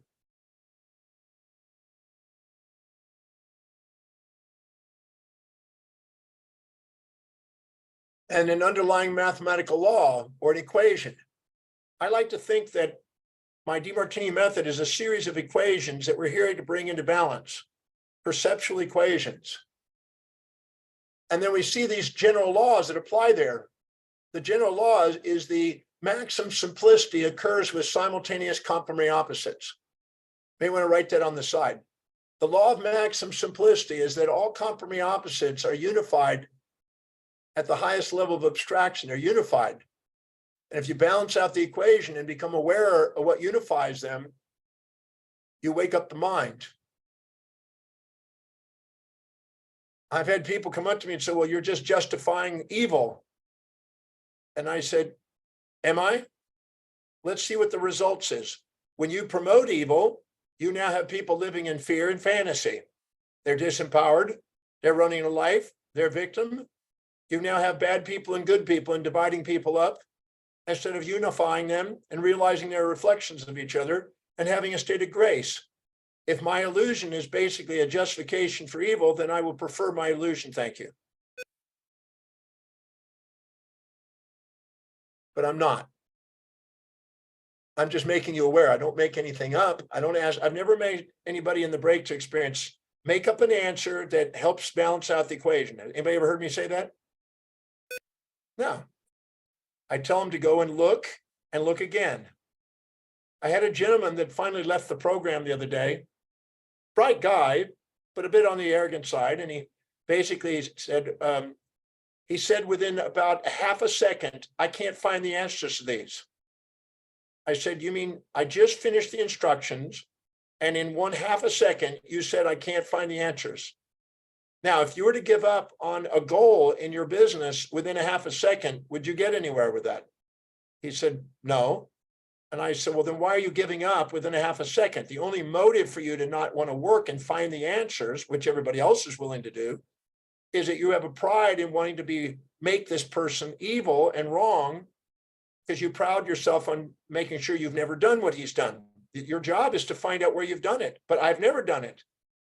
Nevers are absolutes in a relative world. Those are also delusions and signs of basically a distress response, trying to avoid. Anyway, he did not want to go past the idea that he's never done it. So he walked away. Wasn't ready to hear the truth about his own life. It's okay. Somewhere along the line, he might. Sorry, John. Yep. Can I ask a question? Yep. You mentioned just then the algorithms with the AI and reading minds. Do you have, in your study and research, do you have any kind of projection or any thoughts of what might be the counterbalance to that? What do you mean by a counterbalance? Promotion of misinformation? Is that what you're talking about? Well, you mentioned just then, like the AI being able to analyze the brain and read minds and then project advertisements straight into us, and that being scary. And if fear is missing information, I didn't say it was scary. Okay, scary to me then. So I don't think I mentioned it was scary. I have no doubt it'll be advantageous and disadvantageous, always both. There'll be advantages and disadvantages to AI. I'm not frightened of AI. I'm not infatuated with AI because AI is going to give rise to a massive number of laws in the next few years, because there's people revolting against AI now, and there's people that are frightened about it, but there's also people that are exuberated by it of what they're going to be able to do with it. Healthcare systems are going to be obsolete, but also healthcare systems are going to be able to solve problems that they haven't been able to solve before. So there's going to be a disruption, but also a new innovations and new job opportunities and new ways of doing things. So we're going to find that people overreact one way or the other are usually missing information. They'll label it good or bad. I wouldn't be frightened about it. I wouldn't be fantasizing about it. There's not going to be pleasures without pains with it. There's not going to be pains without pleasures with it. There's going to be both with it. But we're not going to stop it. There's no way we're going to stop AI. That's going to continue. It's just going to continue. AI is going to be a necessary component for our future as far as this species and whatever the next species comes.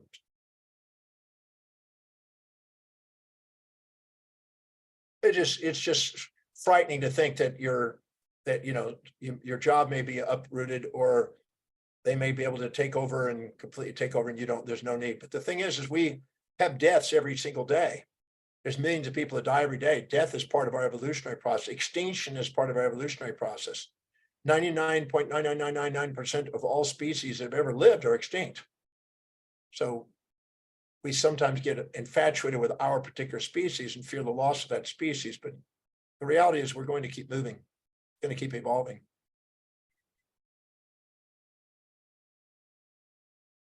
So it says the most significant scientific progress occurs when human beings discover another aspect of the underlying order and an underlying mathematical law or equation that is even more general than previous laws. So that's what we're striving for. And the ultimate potential mathematical law must be actual, non-physical, unchanging, and eternal. This eternal law, in turn, requires further explanation, leading us to higher metaphysical notions such as absolute symmetrical beauty, therefore elegant beauty. So the ultimate essence of existence, from what I can tell, is perfect symmetry. Now, in the Big Bang model, which I'm not a proponent of, but in that model, in the very beginning of the universe, there was perfect symmetry. I'm not convinced it's not there now. I'm just convinced that we just don't know how to ask the right questions to see it. It's there. We're just not seeing it. We're not seeing it with our observation. And just like most of us are ignorant and we have opinions, well, our models in mathematics, cosmology, are biased and opinionated. And usually where every opinion through a cosmological model, there's an opposite opinion. And they are a dialectic trying to bring it back into symmetry. Mathematics provides a powerful, incisive language for analyzing the universe, and physicists have come to realize that mathematics, when used with sufficient care, is a more proven pathway to objective truth.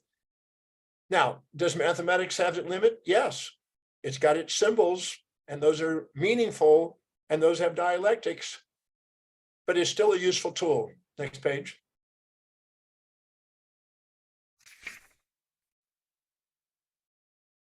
In philosophy, individual objectivity is a concept of factual truth independent of the individual subjective bias. So whenever we have imagination or memory, we store our bias. Our subconscious mind stores all memories and imaginations until we're ready for truth, which is love. A proposition is considered to have an objective truth when its truth conditions are met without bias, caused by a sentient subject, when premises result in truthful conclusions. Scientific objectivity refers to the ability to judge without partial or eternal injected influence. In other words, objectivity is conceptually a moment of value-free, value-neutral state of mind, the telos. Please note this, it's only at the highest value where the transcendental is awakened. It is only in your highest values that you have objectivity. Any other derivative value has some degree of subjectivity. So that's why living by priority is the closest thing we're going to get. Mathematical inquiry into objectivity and truth often precedes and evolves from the specific to the general, and from concrete to abstraction. Abstraction is the pursuit. It's central to mathematical thinking. Without there would be no math. Paul Dirac, the Nobel laureate, it says the singularities in the electromagnetic field. He talks about the steady progress that physics requires for its theoretical formulation, a mathematics that gets continually more advanced. And he talks about going towards the abstract generalizations Theoretical physicist is a branch of physics that employs mathematical models and abstractions. The DeMartini method is the mastery of abstraction when you're doing columns 6 and 13. You have to get present in the moment, and in that moment, you have to think in terms of space and time. Where are you? When are you? But then all of a sudden, you have to have the entangled opposite at the same time, which is nothing concrete, but it's an abstraction. And that's the only way to bring a balance to the and symmetry to the mind, which brings liberation and perfect love to the heart. Love is nothing but the perfect symmetry of the mind. Some people say, well, you can't feel. Dr. DeMartini, your work isn't about feeling, it's all about the mind. Well, wake up. A perfectly balanced mind opens the heart and gives you transcendental feelings. It's the person that's sitting there fighting the method and not wanting to do the method and wanting to hold on to their judgment and then thinking their dopamine fixation is spiritual that blocks their own spiritual development, their own awareness. So this has led to mathematicians, philosophers to envision math as an inverted pyramid with many complicated objects and ideas deduced from the narrow base of simple concepts. If mathematical objects are real, why can you not touch, set, or otherwise interact with them? Because they're abstractions of the mind. The senses deal with the concrete. Your nominal aspects of the mind are dealing with abstractions. Your level of IQ is based on your level of abstractability. The higher the IQ, the higher the ability to deal with abstract objects. So mathematics is the highest training in abstraction that you can find.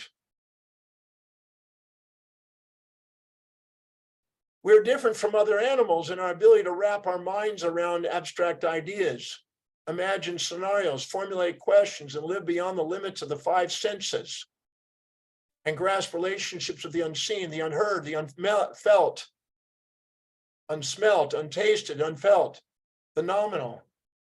In other words, to wake up the unconscious. Next page. When I spoke at the New York University, I spoke to the physics department and psychology department there together, both in the same room. It was probably a fire code because there was about 200 people in a room that really only held about 40.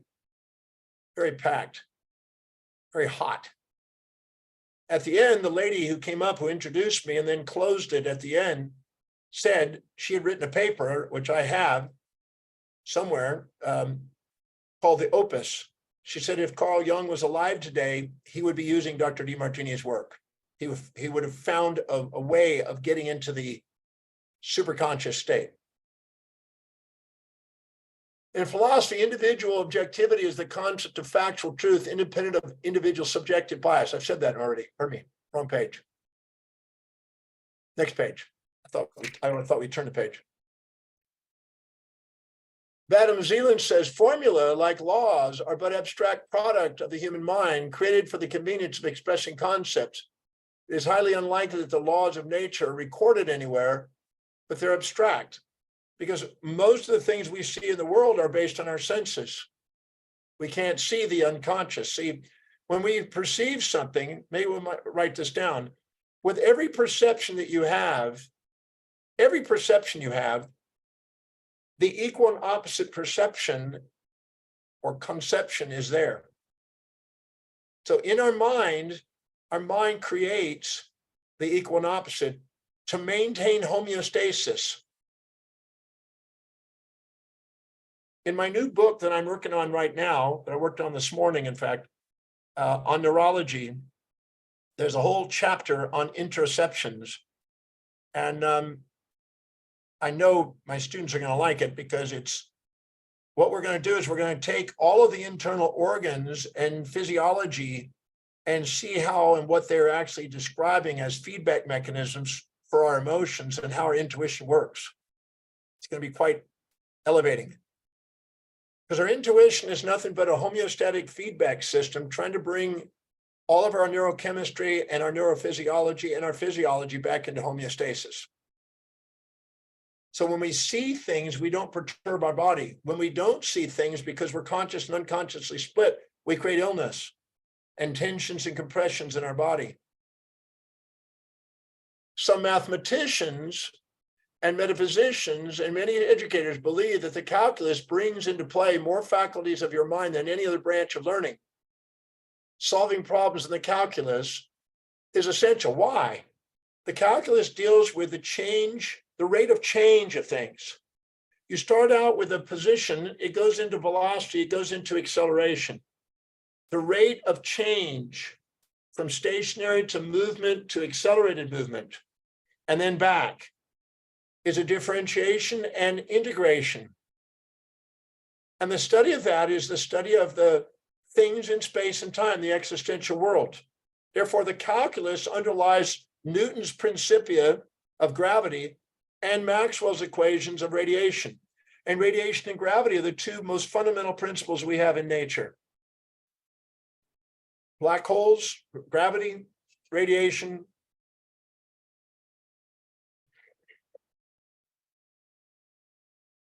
Those are the two most fundamental. And therefore, calculus allows us to deal with the abstraction. It deals with infinitesimals. You're extracting space and time out from the mind. The reason why Leibniz and Newton both were interested in that is they both were deeply convinced that there was a divine perfection and a divine order in the universe. If you go and read Leibniz in his Discourse on Metaphysics, he said that there was a divine perfection that nobody can improve upon.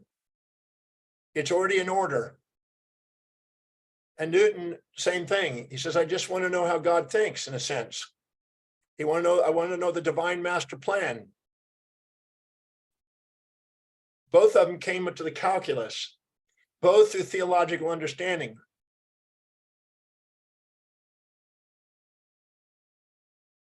Both believed that there was a law of efficiency, that light and gravity work by the law of efficiency.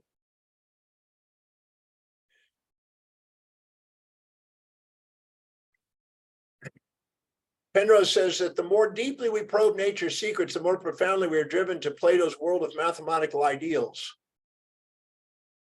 He realized that there's something nominal beyond the phenomenal. He's a Nobel Prize winner. These are pure mathematical Platonic ideals or ideal forms were considered by some later philosophers as not or nominalists to be nothing more than features of the common within the human experience that gave birth to general labels, and they've been demeaned. They did not mean or represent that they were actually pure universal ideas.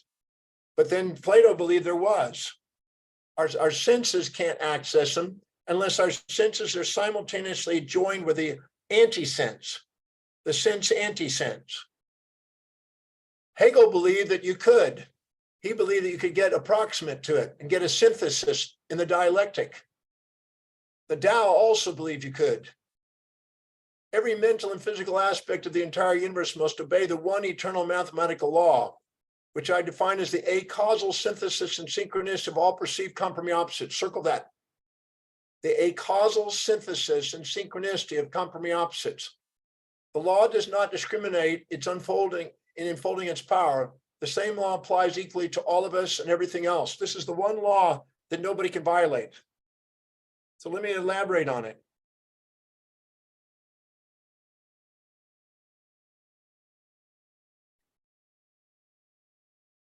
So get a diagram ready. Here's your authentic self. Here's your inauthentic self. Here's your mind. Here's your soul.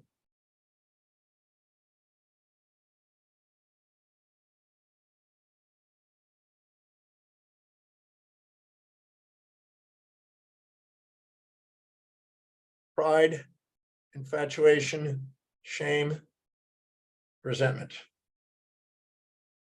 And please take notes on this. Don't try to intellectualize this. Take the notes so you can contemplate this as you go along.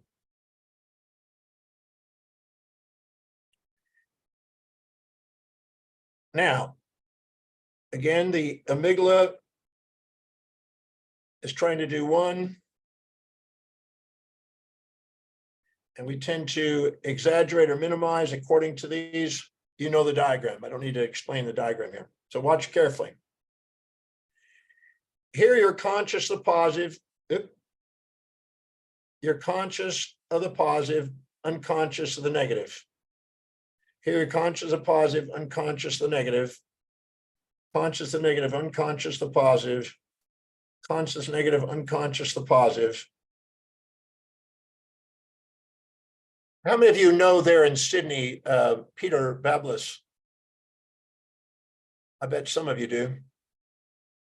He's a chiropractor, health practitioner, very bright guy, lovely guy there. It's Yeah, I do. Well, I used to see Peter for 10 years, but I personally think that Greg is next level. well, Greg is works for them. They know each other really well. They're team members. I just talked Yeah, to no. Peter sorry. yesterday, and Greg I talked to periodically. But my point is, we had a very great discussion for about an hour on mind body yesterday between us, because he's written a paper recently dealing with Scott Walker's NET, neuroemotional complex. And so we had a debate and discussion on that. So he's going to start to refer people apparently to Breakthrough, and he wants to work in conjunction to get both these models together, which is interesting. Now, I think that's fantastic.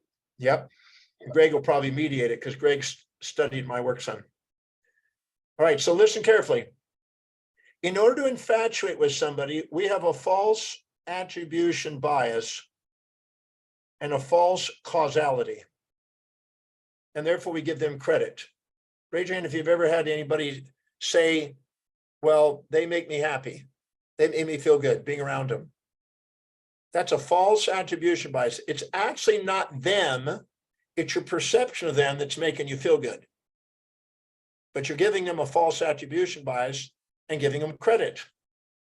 You also have a false attribution bias and a false causality that can lead to blame. They make me sick to my stomach. They make me upset. Raise your hand if you've heard people say that. So that means that they are the cause of my effect. They're the cause of my positive effect. Affect means affection or sensory input. It's called affective disorder, sensory input, or afferent nerve pathways, input. But we also have the other side. We have a false attribution bias and a false causality when we're proud, and we take credit assuming that we did something that caused somebody else. So when we're going in this direction from other to self, we have this one. And we're going from us to others, we have this one. So when we are influencing others, our pride makes them feel good, and we're proud of what we did. How many of you said, I'm proud of you, my daughter or my son, which really means that what I did in the past has led to your outcome. And we also have the opposite here. We can have this one where we're actually blaming them on the outside or blaming ourselves on the inside with shame. So these are all false attribution bias, false causalities, and we blame ourselves. So here we blame ourselves, here we blame others, here we give credit to our others, and here we give credit to self. As long as we do that, we're living in causality. Causality is the karmic wheel. The wheel of causality. Here we're acausal. When the positives equal the negative, there's no credit or blame. Take no credit, take no blame, just keep focus on chief aim. The old proverb I've said for 43 years or so. Now, 41 years. So acausality is present. Causality is always with the arrow of time. So this is the aging process, and this is the mortal aspect of our life. This is the ageless immortal.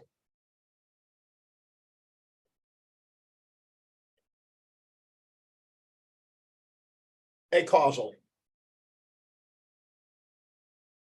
So every time you do the DeMartini method and enter a state of grace, while you're in the grace state, only while you're in the grace state, until you start your next judgment. Anybody who's been to Breakthrough before the COVID period, when we actually did live presentations, we would notice that sometimes after they finished the method that they looked like they dropped 5 years or 10 years off their aging. And that's because because you store in the charge, in the valency. These are valent. Valent means charged, which means conditioned, which is the existential world. Because in order to have a charge and a judgment, you have to have a separation in cause and effect. I've said before that no therapy is ever complete till cause equals effect in space-time. As long as there's a causality, you don't have the truth. You have a subjective biased, not an objective truth. There's no symmetry. There's no equation that's balanced. There's no abstraction and perfect symmetry in the mind. You have a proposition, but not the dialectic balancing it. So acausality is a timeless mind, ageless body. It's the immortal self. Acausality is called synchronicity. So I define love as a synthesis and synchronicity of all complementary opposites. And in that state, you transcend causality. You wake up the immortal self. A particle of light does not age. A particle of light does not age. Pull up a photon does not age.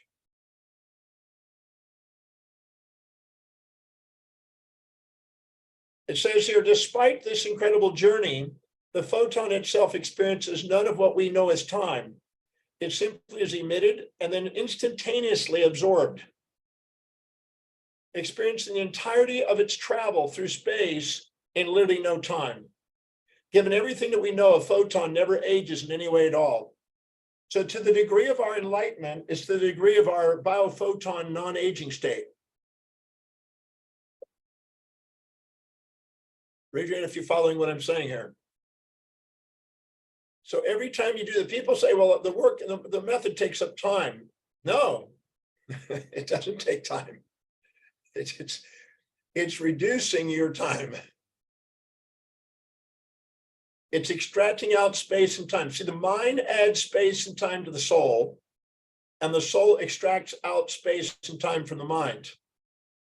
Intuition extracts out space and time from the mind, and impulse and instinct add space and time to the soul. The soul becomes mortal through space and time, the existential mind, and attaches to the mortal body. But it returns to immortality the moment we extract out space and time from the mind. How do we do that? We bring perfect symmetry, proportion, and order to the mind and balance the mathematical equation where we don't see any causalities. That's why Epictetus said it really nicely. Pull up your phone again and pull up Epictetus. Epictetus. Epictetus. Oops, spelled wrong. I tried again, pardon me. Epictetus. And then hit blame after that. And you'll see a quote. There's many versions of it, but the basic quotes.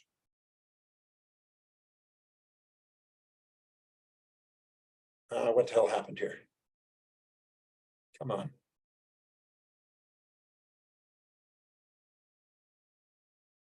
Okay, then hit blame.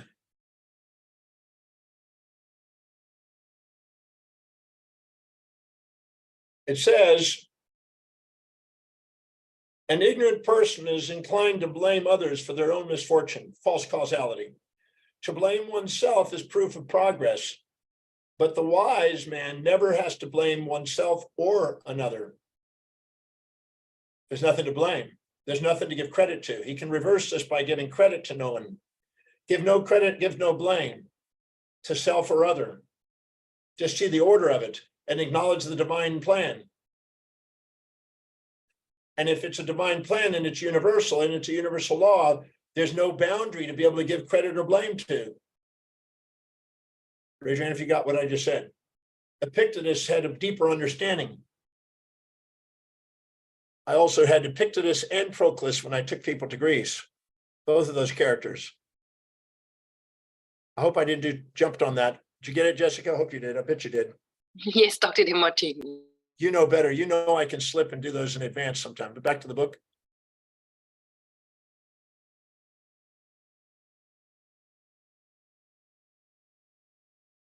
All the laws of physics are partial reflections of the one general eternal mathematical law. We call it divine love.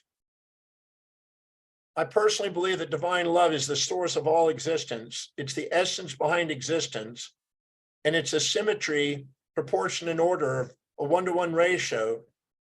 It's an elegant beauty. It is the order, and it's a synthesis and synchronicity of all complementary opposites. And it is the very source, as emphatically says, of all things that exist. But even things that exist in the strife of the existential world are entangled symmetries, but it's our awareness that's blocking us from seeing it. Next page. That's why I can take anything that's going on. The average person will think, well, what do you mean? You're an amoral person or immoral person. No, I'm not. I'm an amoral person, possibly. Because morality is not something that's scientifically demonstratable. It's basically a bunch of opinions, and Montaigne proved that whatever is moral in one place is immoral in another. So I don't promote that and trap people with those. I try not to. It's hard not to, but I try not to. Symmetry is an essential and elegant guiding principle for the general and most universal laws of nature. If there's no symmetry in the mathematical equations, there's probably something off. Maxwell's equations are symmetrical. Newton's equations are symmetrical. It says the truth in the most abstract sense is elegantly beautiful. And so by seeking pure beauty and symmetries, we're seeking pure truth. It is wiser to discover the hidden longing for pure beauty. Your higher mind and forebrain is a telosubjective reality and actuality seeking field and organ. And like some Gestalt psychologists have declared, your higher and more and mind intuitively strives for poise and synchronous equilibrium states of equanimity, or a moment where and when a sequential contrast becomes simultaneous and separable, similar to the state of a superposition in quantum physics. We're all striving for a superposition where the cat is alive and dead at the same time before it's measured as alive or dead, positive or negative, good or bad. And the alchemic transmutation from solids to liquids to gas to plasma is a pathway of asymmetry to symmetry. So as we go up to higher frequencies of awareness and extract out space and time in our mind between pairs of opposites and see pairs of opposites synchronously, simultaneously, we go all the way back to the Higgs field in physics. Paul Dirac said it's more important to have beauty in one's equations than to have them fit experiment. Because sometimes we're missing information on the experiment. Penrose said beauty and truth are intertwined, the beauty of the physical theory acting as a guide to the correctness in relation to the physical world. Through the centuries, philosophers, theologians, psychologists have discovered partial truths, asymmetrical polar imbalanced prepositions and conjectures, or subjective biased opinions about human beings, but have often confused them with whole truths. Of course, if you look very carefully in the study of any field, you'll see whenever there's somebody that originates some idea, somebody rebuts it with the opposite idea to get those together to be back into symmetry. They're entangled. The law of heuristic escalation occurs on a micro and macro scale in society. When those individuals were convincing and the time was right, their ideas became popular though. So each of these schools of thought created opposite schools. For instance, in the 2nd century in Christianity, a monastic group that went into celibacy was counterbalancing a new emerging group that was going into promiscuity and greed. One was going towards owning nothing and being a celibate. One was going towards owning everything and being a promiscuous individual. These pairs of opposites were born together. As the Greek philosopher Heraclitus believed, all things are born in flux, including human understanding. When a great truth does emerge, and they're found to be universal, a great general law for the guidance of human beings is born. My personal feeling is I found some universal laws related to psychology whose time has come. But I doubt if anything really more than a small group of people will ever get to use it. The truth is very seldom in the masses' hands. They would much rather have the fantasy. The fantasy spreads quickly. As the philosopher said, by the time the truth is put on its shoes, folly and unwisdom has spread across the world. Tautology, in logic, tautology is a mathematical formula or assertion that is true in every possible interpretation, and his negation is unsatisfiable. Unsatisfiable statements, both through negation and affirmation, are known formally as contradictions. The word tautology was used by the ancient Greeks to describe a statement that was asserted to be true, like all humans are mammals. A tautology is also an overwordy saying of the same thing twice in different words. I had a very interesting young man who was extremely bright. He was in his 20s. He'd studied at Yale University, I believe. Yeah, Yale. No, Harvard. He was at Harvard, pardon me. A very bright young guy. And we were going bantering back and forth. And one of my students from South Africa is the one that brought him to me to try to help him deal with his suicidal tendencies. And it was a bantering back and forth in philosophy. It was fantastic. I wish I'd record it. Well, we do have a recording, but I can't get a hold of it. He wants to keep it. But a fantastic tautology game. And I finally got him at the end. It took about an hour and 45 minutes to finally pin him down and capture him in a paradox. And then it was great. It was just a fantastic journey of breaking through subjective biases to get to something that was more objective. But now Gödel comes along and shocked the mathematical world. He delivered his 2 incompleteness theorems, which uncovered the fundamental truth about the nature of mathematics, the truth that the majority of the mathematics back in the day were not ready to accept. He basically showed that even with mathematics, you still have a dialectic. You can't get to the truth. Next page. Because you're still dealing with symbolisms and human mind. I'm not going to go into the details of this, but this is the incompletion theorem here. You can read it. Next page. So the mind is mathematical, but it has its limits. Because here's why. No matter how much you know, whatever you know outside what you know is what's unknown. So the second you actually have a moment of grace, you automatically get transcended into the next, or you automatically jump into the next illusion. There's no way out of that, because we have a potentially infinite universe, and no matter what we are, we're finite in our awareness of the universe. So the math has its limits, but the math has its truth. The math takes you to symmetry, but beyond that symmetry comes the next broken symmetry. And then we use the math to take the symmetry, and then beyond that truth is the open symmetry. And that's what Gödel's incompleteness theory is saying that. So please note that. Let me draw a diagram to make sure you get this. I'm going to do this multiple times. Raise your hand if this topic so far today has been useful and interesting. Good. All right. So let's draw the soul here.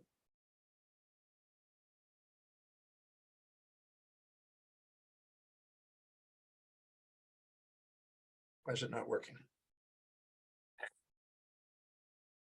I wish I could tell you why my pen occasionally doesn't want to work, like right now. It's plugged in, it's fully charged. but it doesn't want to. Now it works. Okay.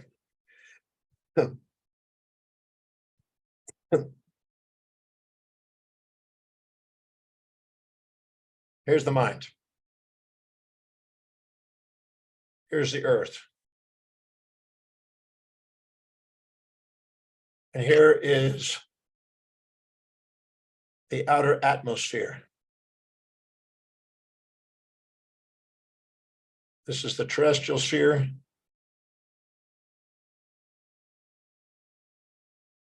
Terrestrial is the trial, the place of judgment.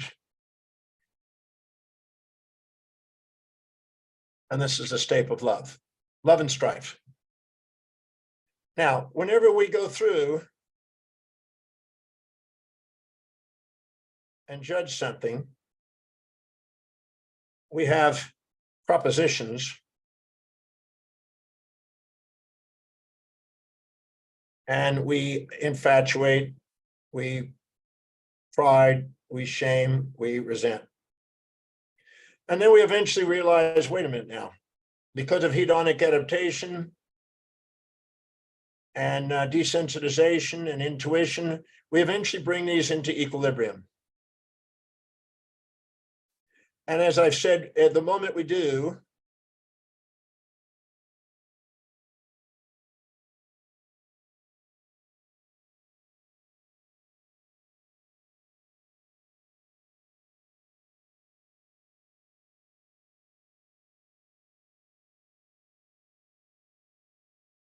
we make a quantum jump, and then we equilibrate the next.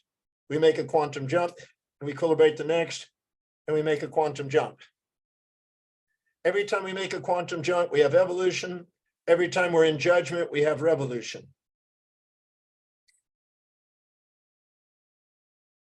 When we have evolution, we have symmetry. When we have revolution, we have asymmetry, or broken symmetry, sometimes called. Here we have elegance, and here we have the opposite of elegance, what would be, I guess you could say, an ugly state.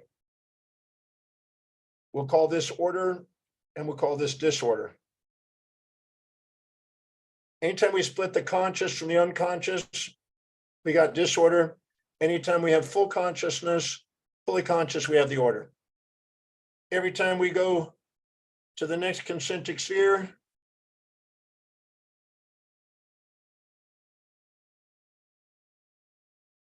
let's draw another one here.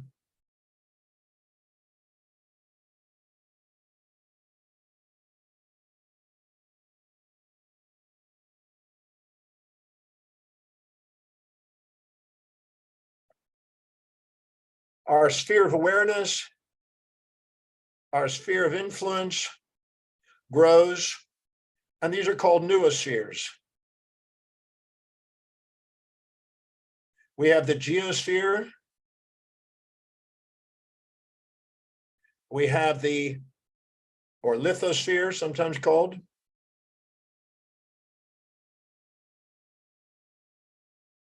Well, let me do this again. The geosphere, the asthenosphere,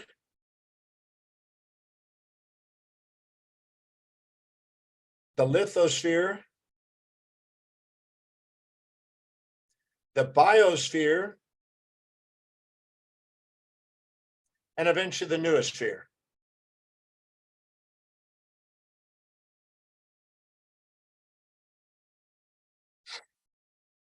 Everybody pull up their phone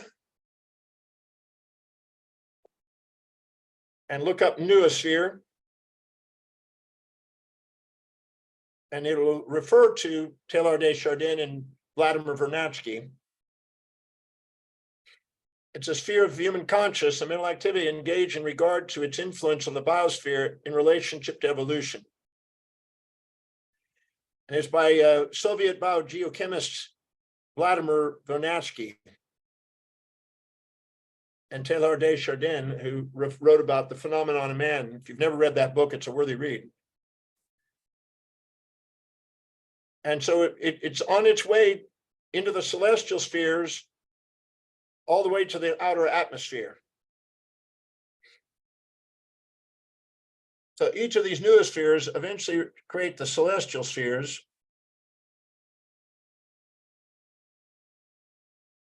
And each of those are stages of evolution of consciousness. And this gets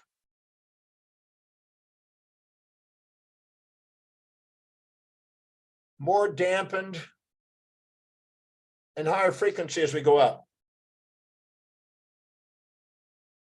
The speed at which we see both sides of an event determines the level of conscious evolution we've been obtained.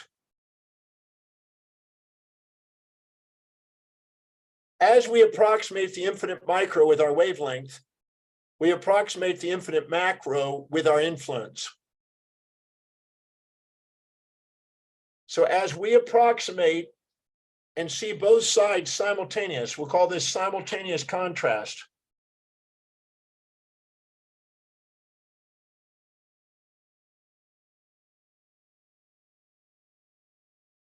Between positive and negative, positive and negative, positive and negative, positive and negative. Here down below, we have sequential contrast.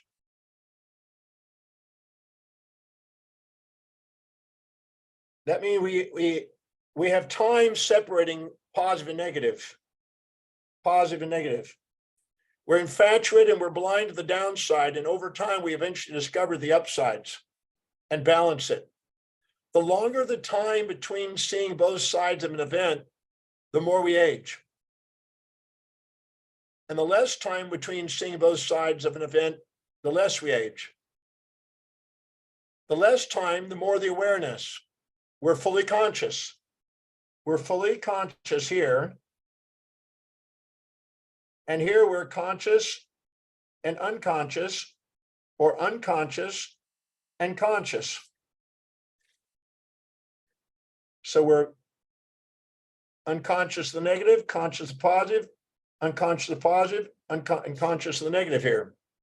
So the speed in which we see both sides of the event, the faster we see both sides of the event, the less we age. The slower it takes to see the two sides of the event.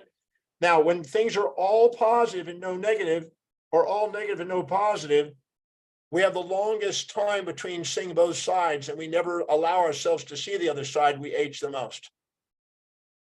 Usually fundamentalists are usually lower socioeconomic and shorten their life. The lower the socioeconomics, the higher the fertility and mortality rate. They reproduce more by what they call R reproduction, not K reproduction. Multiple kids, shorter lifespans. So you shorten your lifespan by being a fundamentalist as a general principle.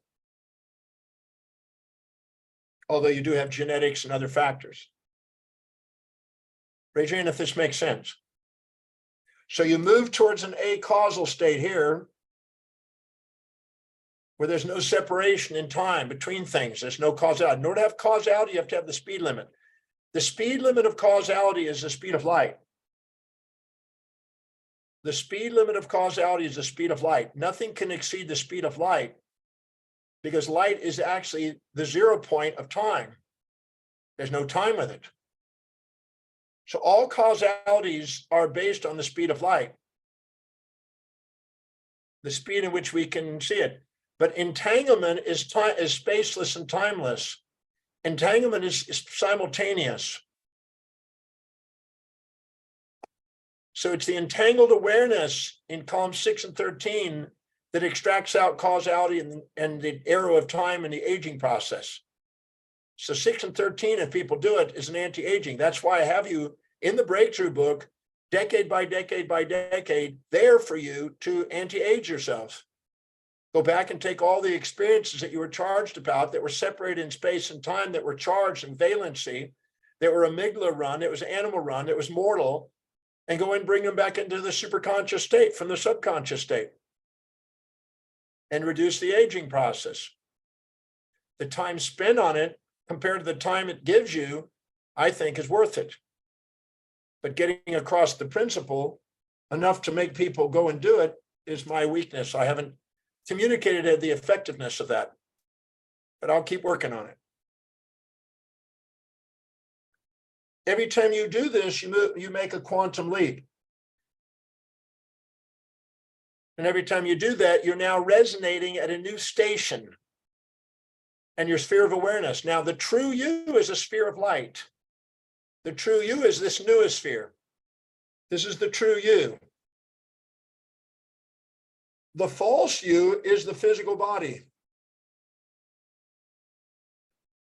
That's the false you, the one that has the form, that's animal evolved. Your real nature is a sphere of light.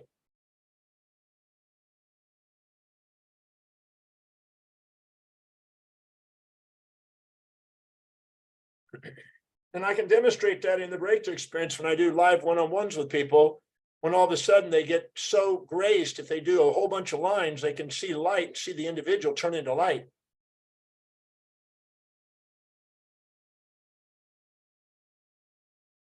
Since COVID, it's not as easy to do because we're only doing one line because people have a hard time staying on the internet for so long. I don't know why. I always think that 120 hours a week is part-time work. Jokingly. What's his name? Jordan Peterson, somewhere on one of his little videos, he said the people that run the world are people that work from 80 to 120 hours a week. I thought that was interesting. He made that statement. I thought probably true. People put in the hours, in other words. Right? You got this page? Yes, Dr. Demartini. Thank you. Go back to the book. Our objective is to get through 1,000 pages today. We're on page 46. I'm joking. Universal laws. Objective, subjective. Why and how is the universe structured in such a way that we're capable of deriving and discovering mathematical equations that just so happen to allow us to predict observations to such an extraordinary degree of accuracy? If there were no universal or regular behaviors, there would be no universal laws. If there was no ordered or universal laws, nothing could ever come into existence, and we would certainly have no innate yearning or purpose in scientifically exploring and experimentally uncovering these underlying laws, nor have any reason to consider an anthropic principle. An anthropic principle means that there's somehow a reason why we exist. Now, we have no proof of a life out there other than us so far, although I do believe we will soon find at least bacterial life out there. But probably about the time we can travel in space from one planetary system and solar system to another, we'll probably run into other beings that have done the same. But if we were the only sentient creatures in the entire universe, that would be improbable. But boy, that would be a shock, wouldn't it? What if we were it? That's an interesting thought. The theories were useful if they match what was observed. To the degree that these invented or observed universal laws actually match and reflection of the eternal mathematical law. Now, my personal feeling is that all the laws boil down to the symmetry, the synthesis and synchronicity of all compriming opposites. That's the most universal law that I've been able to find. Even the Schrodinger equation is an equation of pairs of opposites. And it's the most fundamental equation we have today, in addition to Einstein's equation. You have an innate yearning to discover these universal principles and laws that govern your immediate world and beyond. And there are some individuals called universalists who believe and claim that such universal laws actually exist. But there are still others called relativists that claim that such universal laws do not exist, or if they do, they cannot be fully known. Well, that goes back to Gödel's incompleteness theorem. We have a glimpse of them. We get tears of inspiration when we see symmetry of them, but then we always go into the next unknown. And so we can really never completely solve an infinite system with finite minds.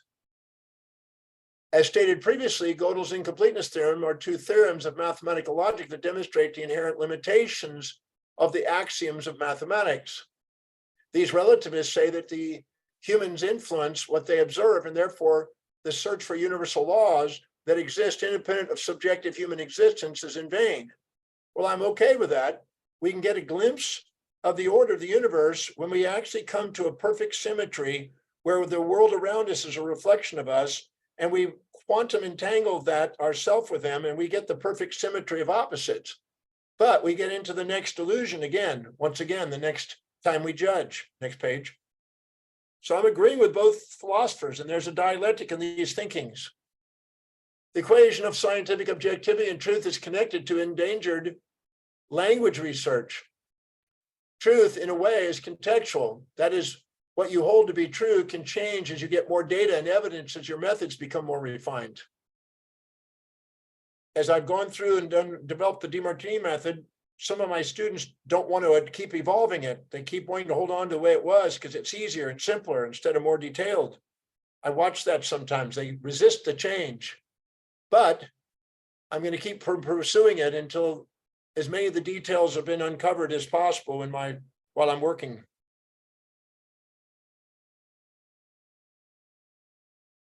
One in many.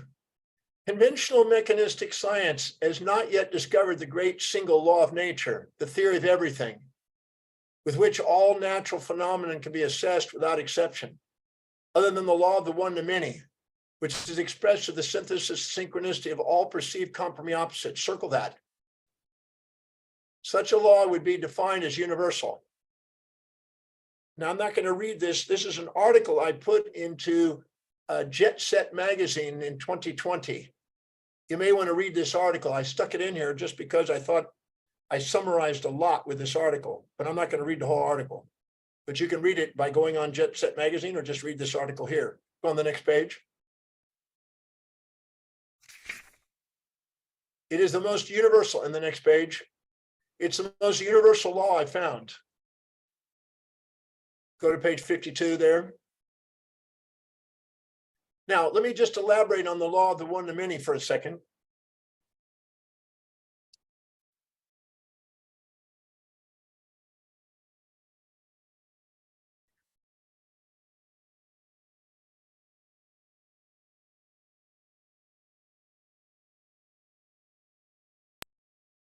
So let's say we have radiation.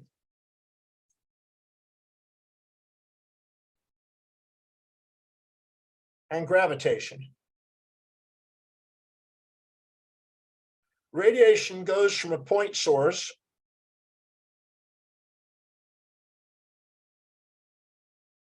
going out in an infinite number of radii.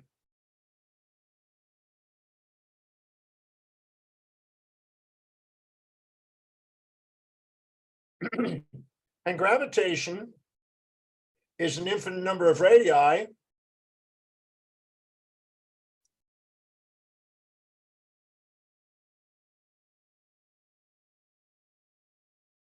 going to a point source.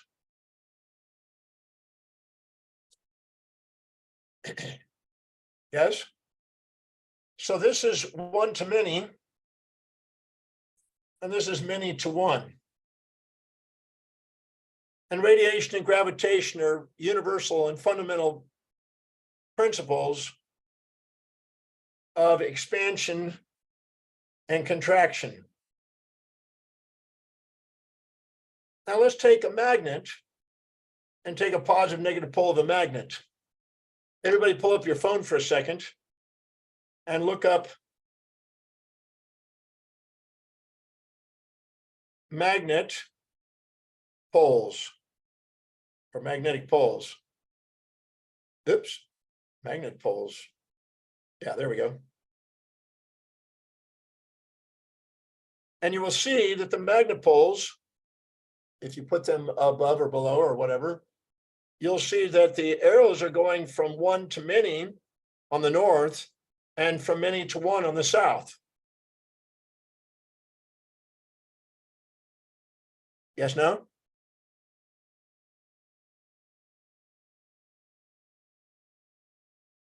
Now let's put, so we'll put north,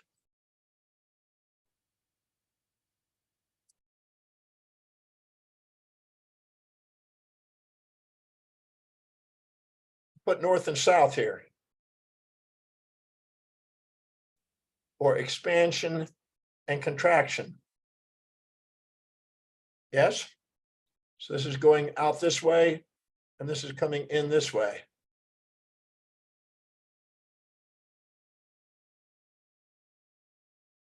In a magnet. Now let's take this same law and apply it now to your hierarchy of values.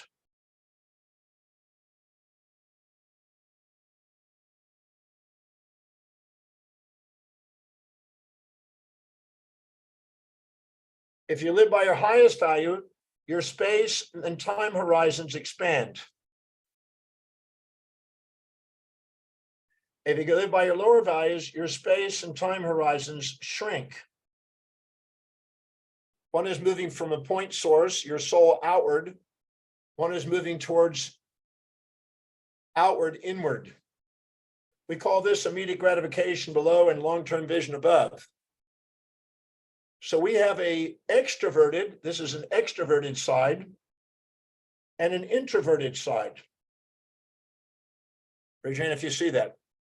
The law of the one-to-many applies to psychology. Now, when all of a sudden you take and now put in the polarities that I give you, and you move them in the direction of pride. Pride is an expanded ego moving in the direction above. Shame is moving down below, contracting further. Here we've expanded them and exaggerated them with infatuation. Here we've minimized them with resentment. Raise your hand if you understand the law of the one-to-many again. Now, whenever we infatuate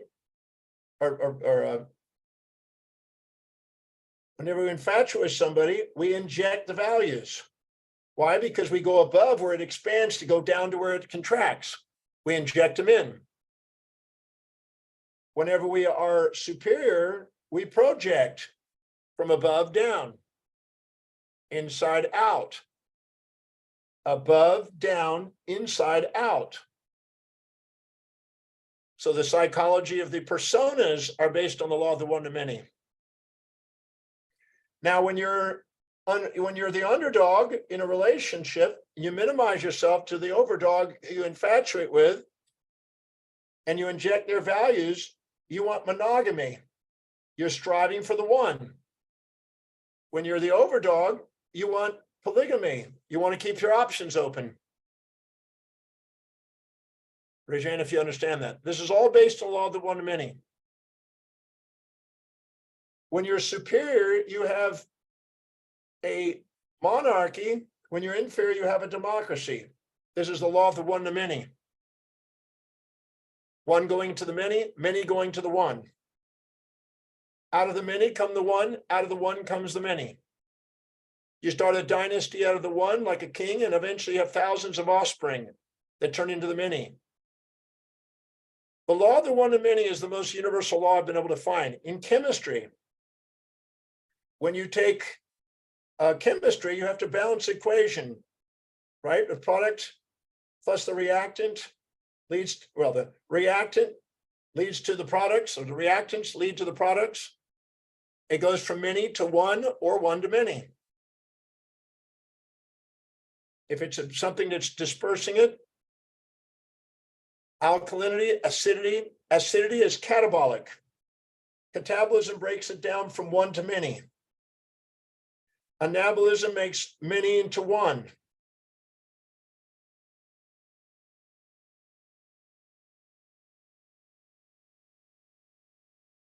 Every discipline. In theology, you have many gods. Many of them are gone today, and one universal God, the panpsychic God. The panpsychic God is underlying all the other gods. All the other gods eventually turn to the one God, but they're personified by individuals around the world in their own image. The one-to-many is the most universal principle, and it's based on the law of symmetry, because this is always balanced by this. And there's an elegant mathematical acausal symmetry there for all pairs of opposites. So the law of polarity of opposites, that are unified are exactly the same as the law of the one to many. So the two sub-laws, the law of the one to many, are actually derived from the law of symmetry, and symmetry derived from the law of the one to many. You can't separate the two. That's why I built most of my work out of these laws.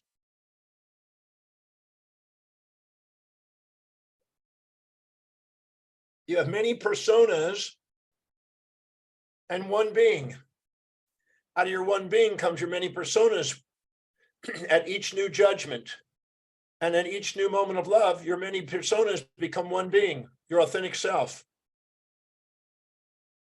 Therefore, Gödel theory and the mathematical symmetry theory, they're both are needed. So there's no conflict in this. Ultimately, if you see the bigger picture, there's a hidden order to the mathematics.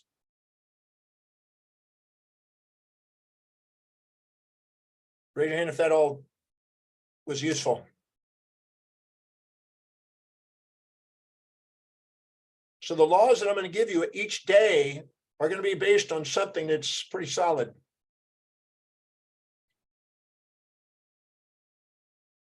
But most people don't go deep enough into the thinking about these 7 areas of life to ever really put the puzzle together for some reason. Everybody's a specialist. It takes a bit of a generalist and a polymath to kind of see these, I think.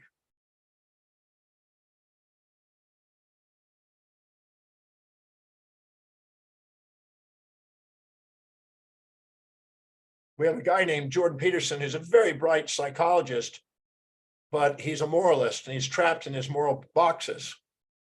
Such a brilliant mind caught in political moral philosophy, which is surprising. All right, next page.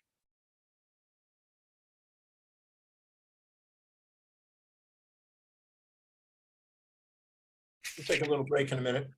How many of you enjoyed the break? That good break?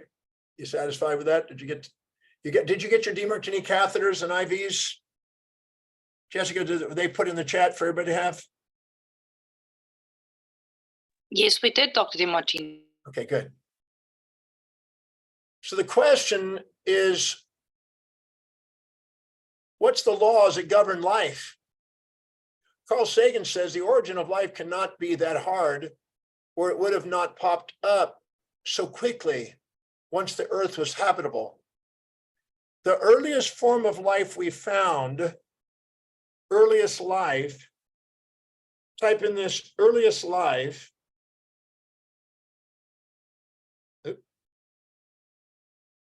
Come on, John, type it right.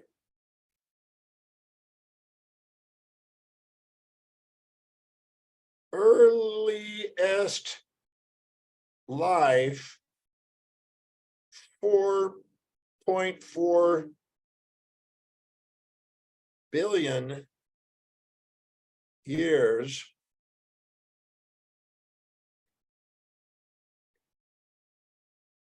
Now, different people have different things. This says the earliest time for the original life is around 3.77 billion, possibly as early as 4.28.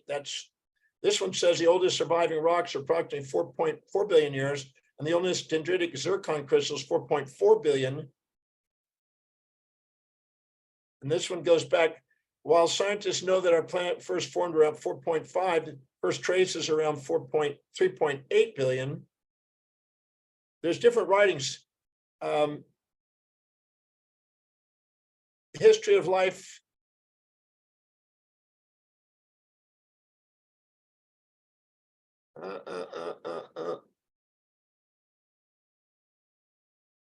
I found reference to 4.3 and 4.4 billion on life. So this one says 3.5 to 4 billion. Everybody's got a different date, but I've seen it range from 3.5 to 4.4. The probability is around 4.2. So that means within a few 100 million years, 300 to 400 million years, life is already forming. So somehow life is part of nature. If the gentleman who was the Nobel Prize winner in France, who is looking at resonation, who recently died last year, if he was accurate, then it's inherent inside water. And wherever water is, the resonation frequencies for the formation of DNA is already in the water. Look up water DNA resonation. Type it in, water DNA resonation.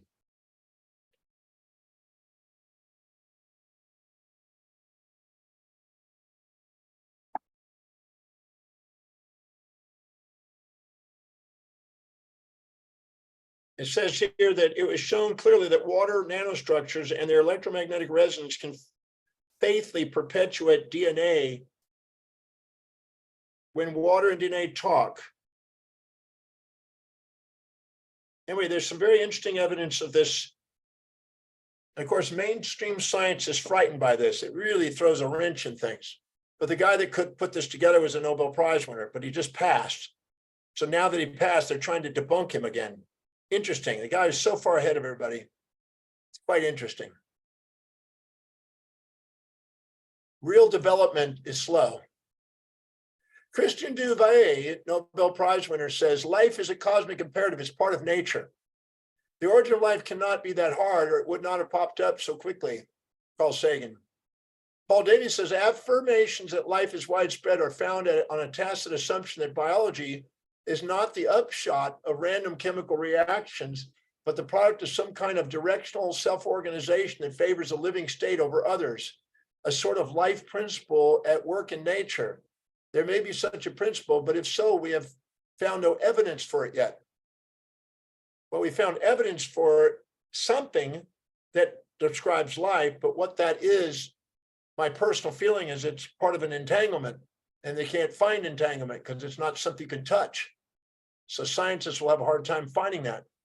The discovery of chiral, non-superimposable mirror image molecules in space suggests at least some of the complex chemistry associated with life in the present is present elsewhere in the universe. All the things that we need to form life is in space. We know that. Bioscience and medicine are still not in the position to formulate similar universal laws for the functioning of living matter. My job was to try to put the fundamental laws of human behavior together. Now, the problem with the fundamental laws of human behavior to mainstream psychology and sociology is that most of them they base their entire system on one thing. So please make this note. And this is a hard one to get around, and very few people are going to be able to comprehend what I'm saying here. Most people will immediately rebut it. But let's just take a look at it.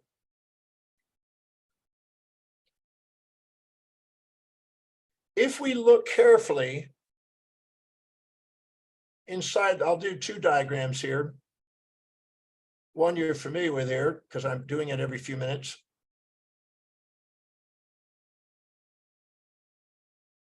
Here is your authentic self, the immortal self.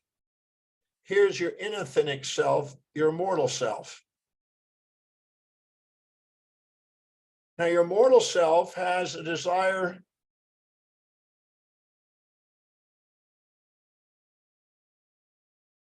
come on. Your immortal self, or your mortal self, has a desire for an addiction to pride and addiction to fantasy. It wants a positive and wants to avoid a negative. It wants a pleasure and avoid a pain. This is food. This is the prey, which is food. And this is the predator, which is being eaten. So morality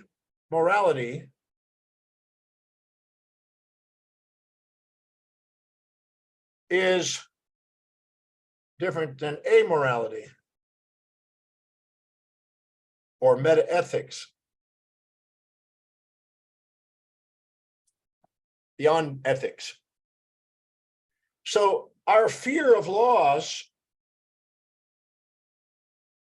of pride And our fear of loss of infatuation and prey, food, leads to starvation and the loss of our own identity, our exaggerated identity. And the fear of gain of predator and the fear of gain of prey, of shame, are two basic phobias. Now, if you know that if you fear the loss of that which you infatuate with, you have grief. That's the fear of loss, and the phobia of loss. The philia of gain is relief. So that's in that direction. This is in this direction. You have relief if you're proud. This is the relief again. And this is grief again. This is the fear of loss, the phobia of loss of pride, and the philia of gain of pride. And here you have the phobia of gain of shame, right? Which is grief. And this is relief. This is the phobia, the philia of loss of that which you're trying to avoid. So the philia of loss and the phobia of gain, and this is relief and grief. So our fear of death, this is the fear of loss and death. So when we have a life wish, we have the fear of death. When we have a death wish, we have the fear of life. Anytime we're depressed, we consider taking our lives. Anytime we're elated, we have the fear of loss of life. Let's give an example. When Soleimani in Iran was killed by Trump 2 years ago, the Iranians, because they made him a hero and they were infatuated with him, mourned. 5 million people came out to mourn in Tehran.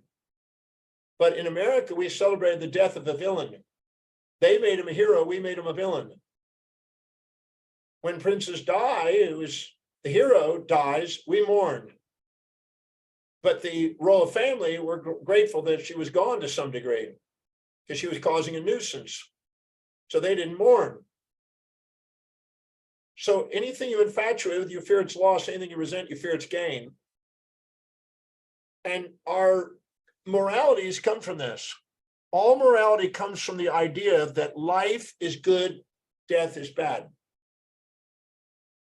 Life is good, death is bad. So when somebody's born, we go, oh, congratulations. It's interesting, when somebody's born, or they're pregnant, or they're healthy, congratulations. If they're sick, dying, or a baby dies, oh, I'm sorry. Or if you get married, oh, congratulations. If you divorce, oh, because a marriage leads to babies and divorce doesn't, kind of thing. So these are automatically moral constructs based on the assumption that life is good and death is bad. But we find that life and death have been going on the planet. Let's take a predator eating a prey. When the predator eats the prey, it has life. This has death. If a predator doesn't eat the prey, it dies, the prey lives. The prey has life, and the predator now has death. So the question is life or death good? We can't justify life as good or bad. Now, if people go to war and you challenge a society and they go to war to protect society and kill people, the people who are trying to protect their interest think killing those bad people that are trying to take their interests is good.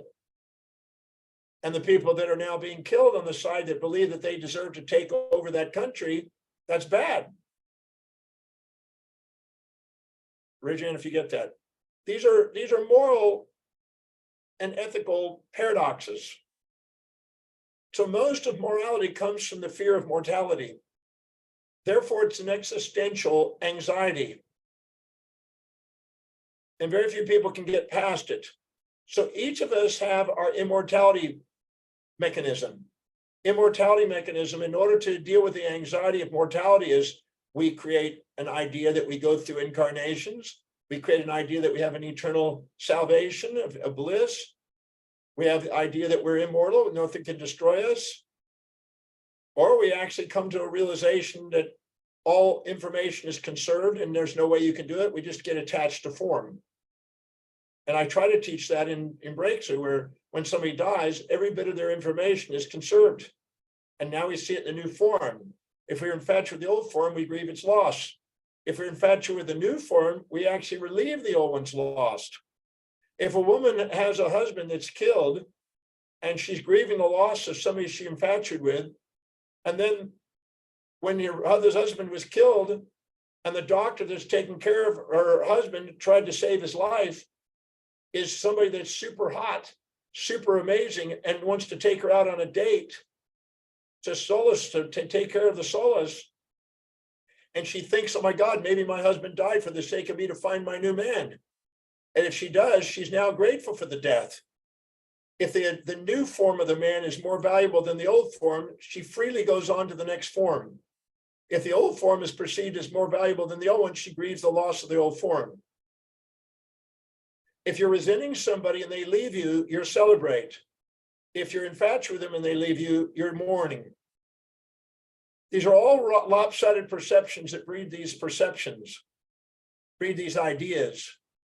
So morality is based on mortality. What's interesting is the very people that are promoting the idea of immortality, religious leaders, they're saying we have an immortal soul. I like going up to people that are very religious and say, do you believe that you have a soul? Yes. Do you believe it's immortal? Yes. Do you believe it's going to live beyond this form in life? Yes. Is it going to go to heaven? Yes. Is heaven greater than where we are now? Yes. Are you looking forward to going? Yes. If I can help you get there today quicker by killing you, would you go? No. Well, do you not believe in what you just said? I guess I don't.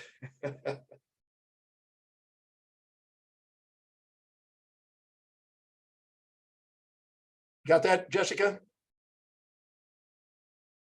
Yes, Dr. Demartini.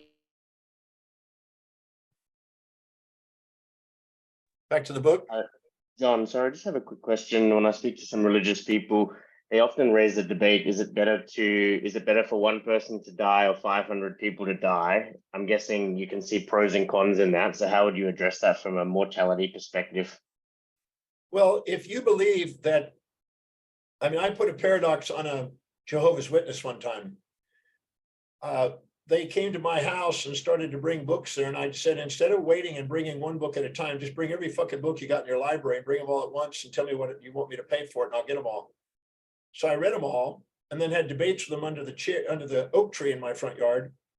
And one day I said to them, according to your book, there's 144,000 Jehovah's Witnesses are going to be here at the end times. And how many people are in Jehovah's Witness? They said, well, so many millions. I said, well, wouldn't it be wiser to go tell everybody that you told about Jehovah's Witness to tell them that you lied and get rid of them all so you can increase the probability of you being the 144,000? Because if you could keep telling people, you're lessening the odds of you being one of the people that are in the 144,000. So why don't you just stop at 144,000 and then when new babies are born, they come in, kill some people and keep it 144,000 so you increase the odds of being in the chosen ones that come back to the earth of paradise. They believe there's 144,000 that's going to make it back to paradise on earth. And they go, well, that's logical, but that doesn't make any sense because it's not what their preacher told them.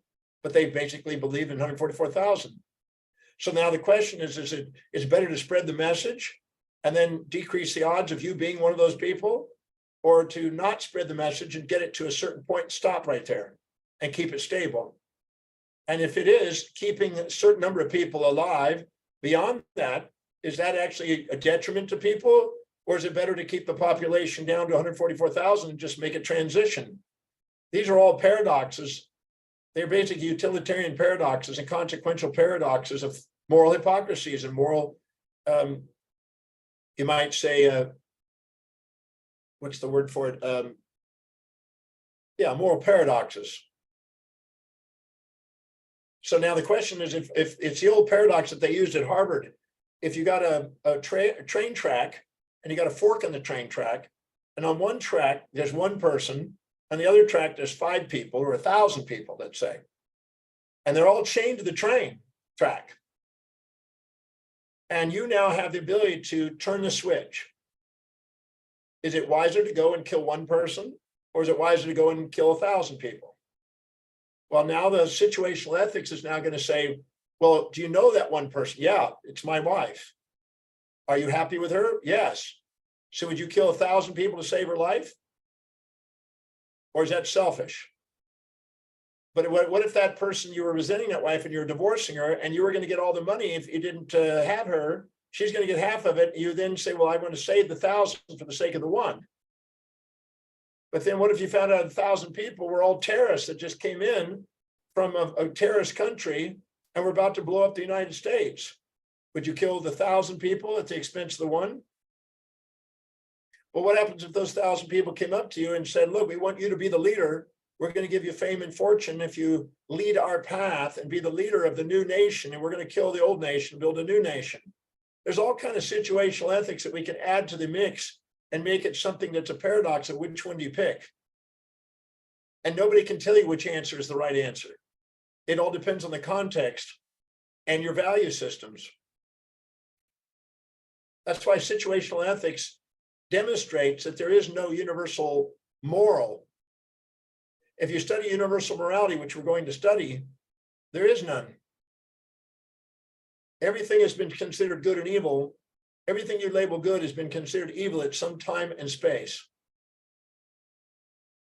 In South Africa, Zuma, the president, was married to 9 women. In America, you go to prison for that. What was good there in a tribal culture was not good in a democracy. At one time, smoking pot, you went to jail in the 60s. If you get caught with a joint, you had a jail sentence or a fine. Now it's nothing. But it will be back. I guarantee you in the future, they're going to cut and back on all the drugs again. It goes back and forth every few hundred years. It was legal at one time and it was illegal, and it was legal and it was illegal. It goes back and forth over the centuries. You can still smell smoke in Turkey. You can smell smoke stuff out in public.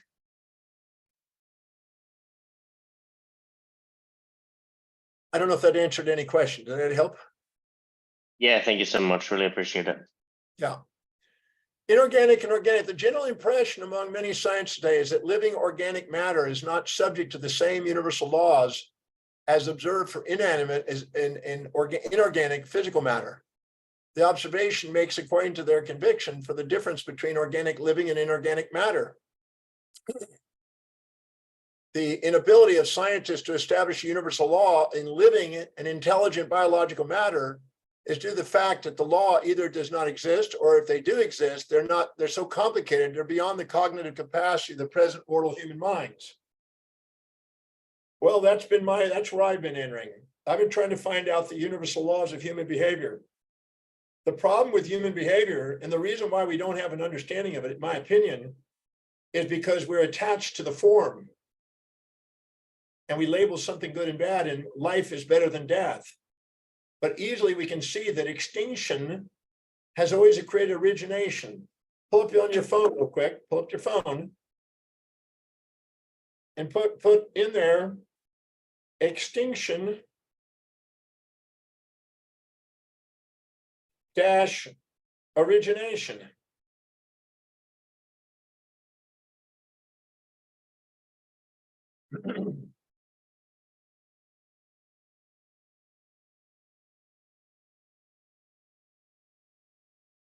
If you look very carefully, you'll see that extinctions, the dynamics of origination and extinction, the marine fossil record, the dynamics of origination, extinction, marine, correlation, fossil extinction, origination rates. Every time we have a mass extinction, we also have a mass origination. Here's origination and extinction components, but you never hear about originations. All you hear about is extinctions. We're frightened about extinctions, but we don't realize that they're necessary for originations. Origination rate. Comparing the rate of new species appear, origination rate, with the rate of which species go when an ecosystem reveals whether the system is stable or unstable and diversifying or losing species. Well, in any one local system, they can rise and fall. But in the overall scheme, all we do is have new species, ones that flourish when other ones die.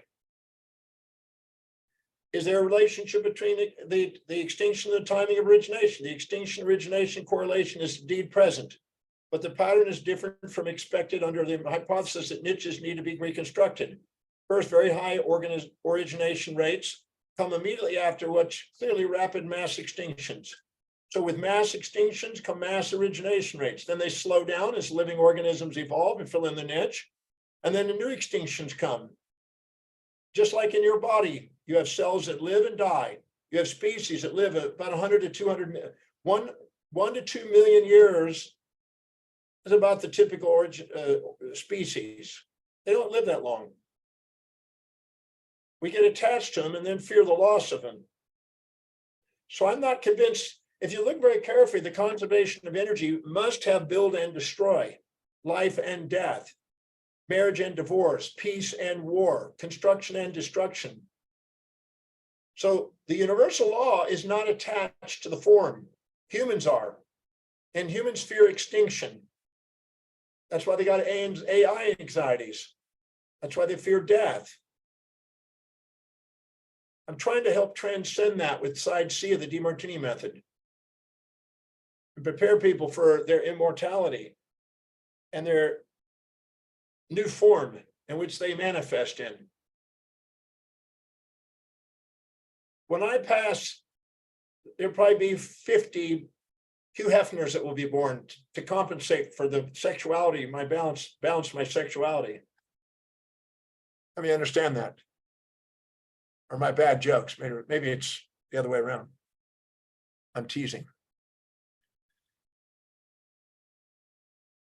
So the latter hypothesis has given birth to a religious notion of an existence of divine universal laws, which some God or some higher intelligence or panpsychic consciousness created nature and life on earth and regulates them in an incessant, invisible manner.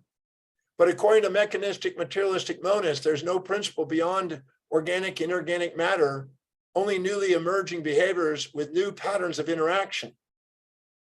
But that pattern of interaction is intelligent, and there's a conservation of intelligence. Biological organisms are to be large extent composed of inorganic substance. So everything we're made out of, from what we can see tangibly with our senses in an empirical world, is organic and inorganic. But the organization of that and intelligence of that is something that's not tangible. It's the metaphysical.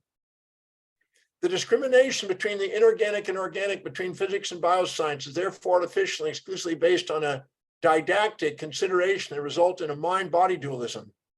Freeman Dyson, who I had the opportunity to spend three times with, I spent 3 partial days in his office with him. I am myself a Christian, a member of a community that preserves an ancient heritage of great literature and great music, provides help and counsel to the young and old when they're in trouble, educates children in moral responsibility, and worships God in its own fashion. But I find the Polkinghorn's theology altogether too narrow for my taste. I have no use for a theology that claims to know the answers to deep questions, but bases its argument on the beliefs of a simple tribe. I'm a practicing Christian, but not a believing Christian.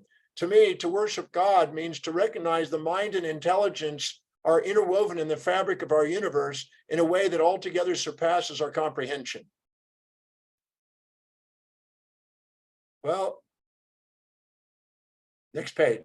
Universal law criteria. The universal law must hold true for organic and inorganic material.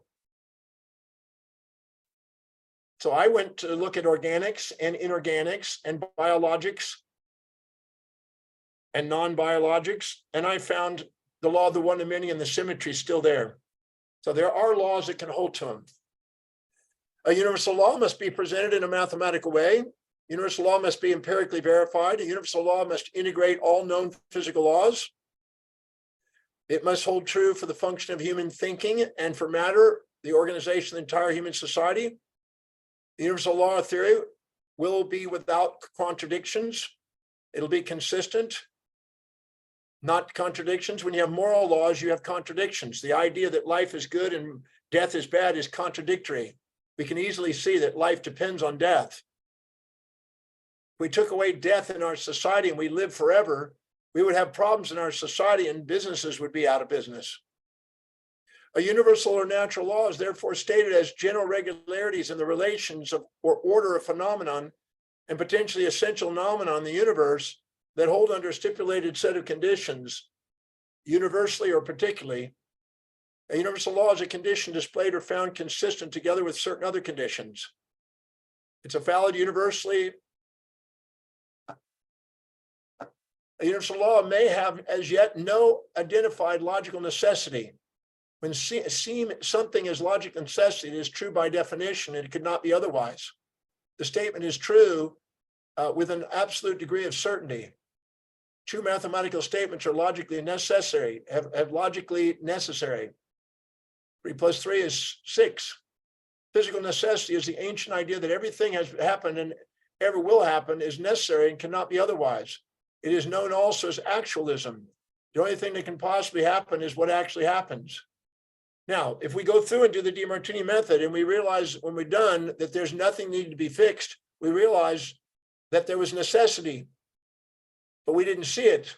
Therefore, we had a division of contingency and necessity, determinism and indeterminism, free will and predestination. But those two come together in perfect equilibriums once you balance the mind.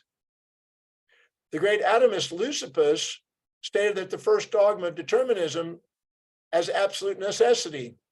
Nothing occurs at random. Everything that is for a reason and for necessity. Well, we could say that the divine will is the necessity. The contingency is the human will. But the human will, when it matches divine will and has perfect equilibrium, they're joined.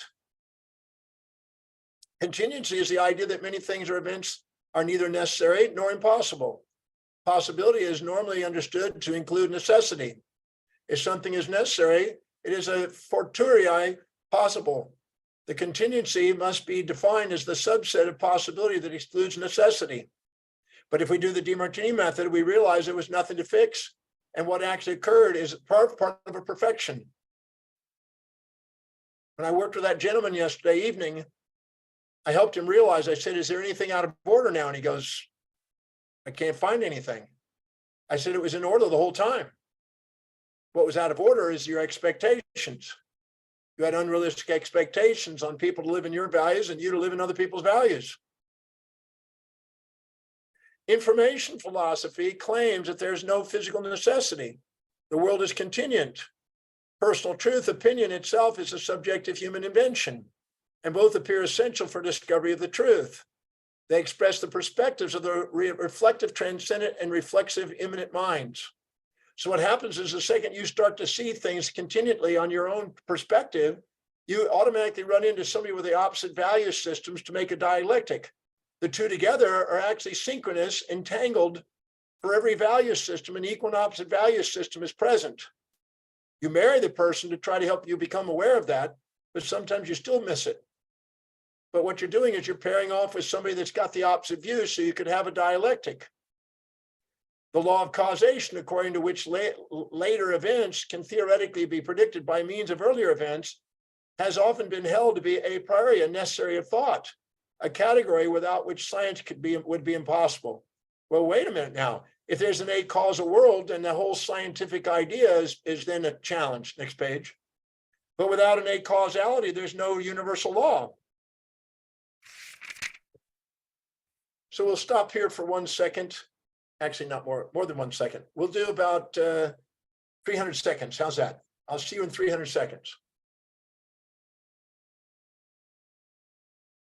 300 seconds.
Okay, back.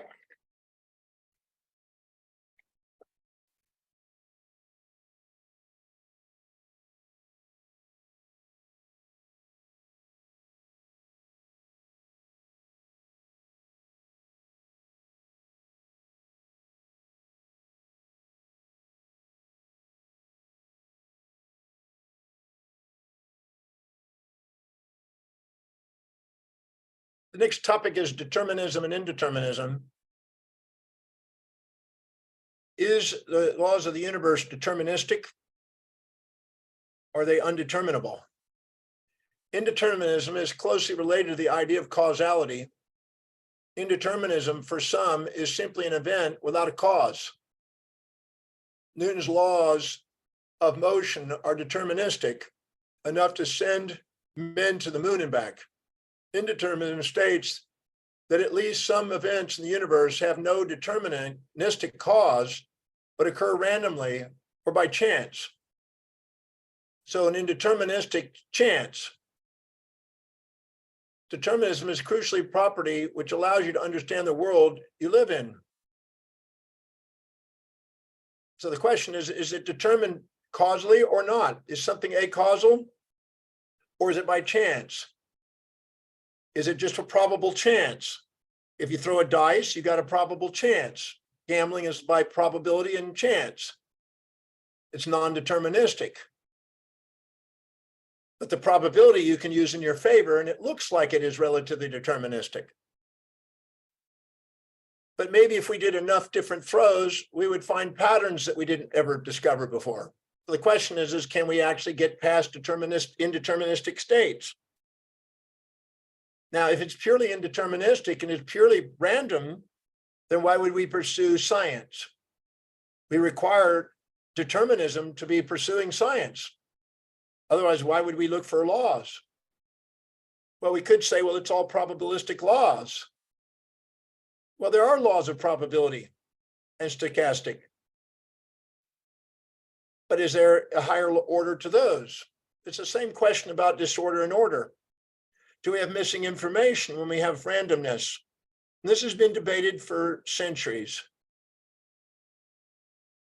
So I don't question that if you throw dice, you have a probability of getting a certain number of dice. No doubt, the brain is set up by probabilities. But the question is, do those probabilities still have some deterministic law, and do they have a place in a bigger picture that makes them then deterministic? The Yale professor on the ship, we've had debates on this, and we've had rounds going round and round and round and had fun with it. Had a lot of fun debates with it. We'd go home and we'd work on it and we'd come back and debate some more. I'd put him in a paradox, he'd put me in a paradox. We'd come back and work through the paradoxes.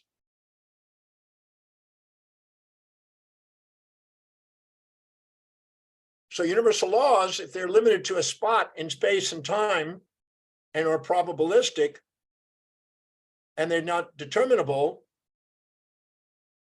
it's just probabilistic, then can we get approximate deterministics to be approximate to the deterministic world? And can we increase the number of the throws to get a higher probability? We know that if we increase the sample on throws on a dice, we increase the probability of 50-50.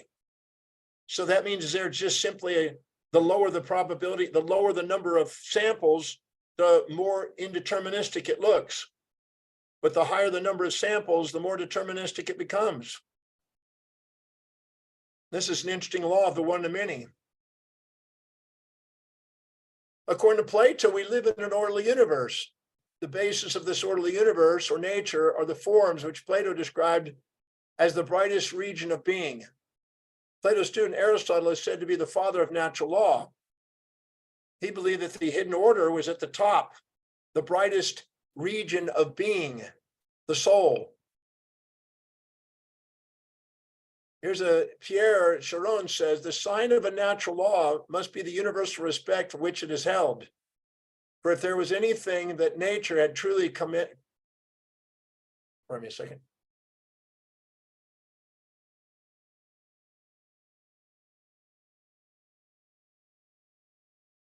There we go.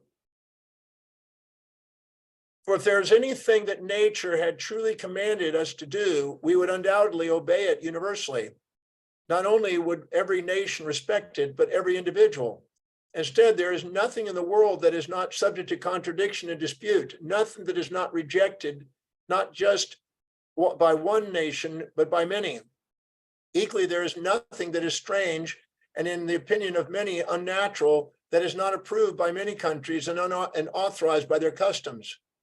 Now, he found that human laws that we make up are variable, but the universal laws are not. They're fixed. They're unvariable. The natural law first appeared among the Stoics, who believe that God is everywhere and in everyone. Within humans is a soul-guided divine spark, that divine spark I mentioned, which helps them to live in accordance with nature, because the higher self is intuitive and inspired.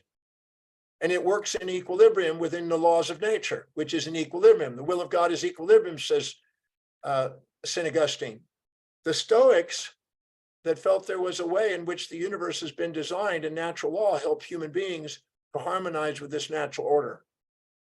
That's what I'm attempting to do by doing the method. Next page.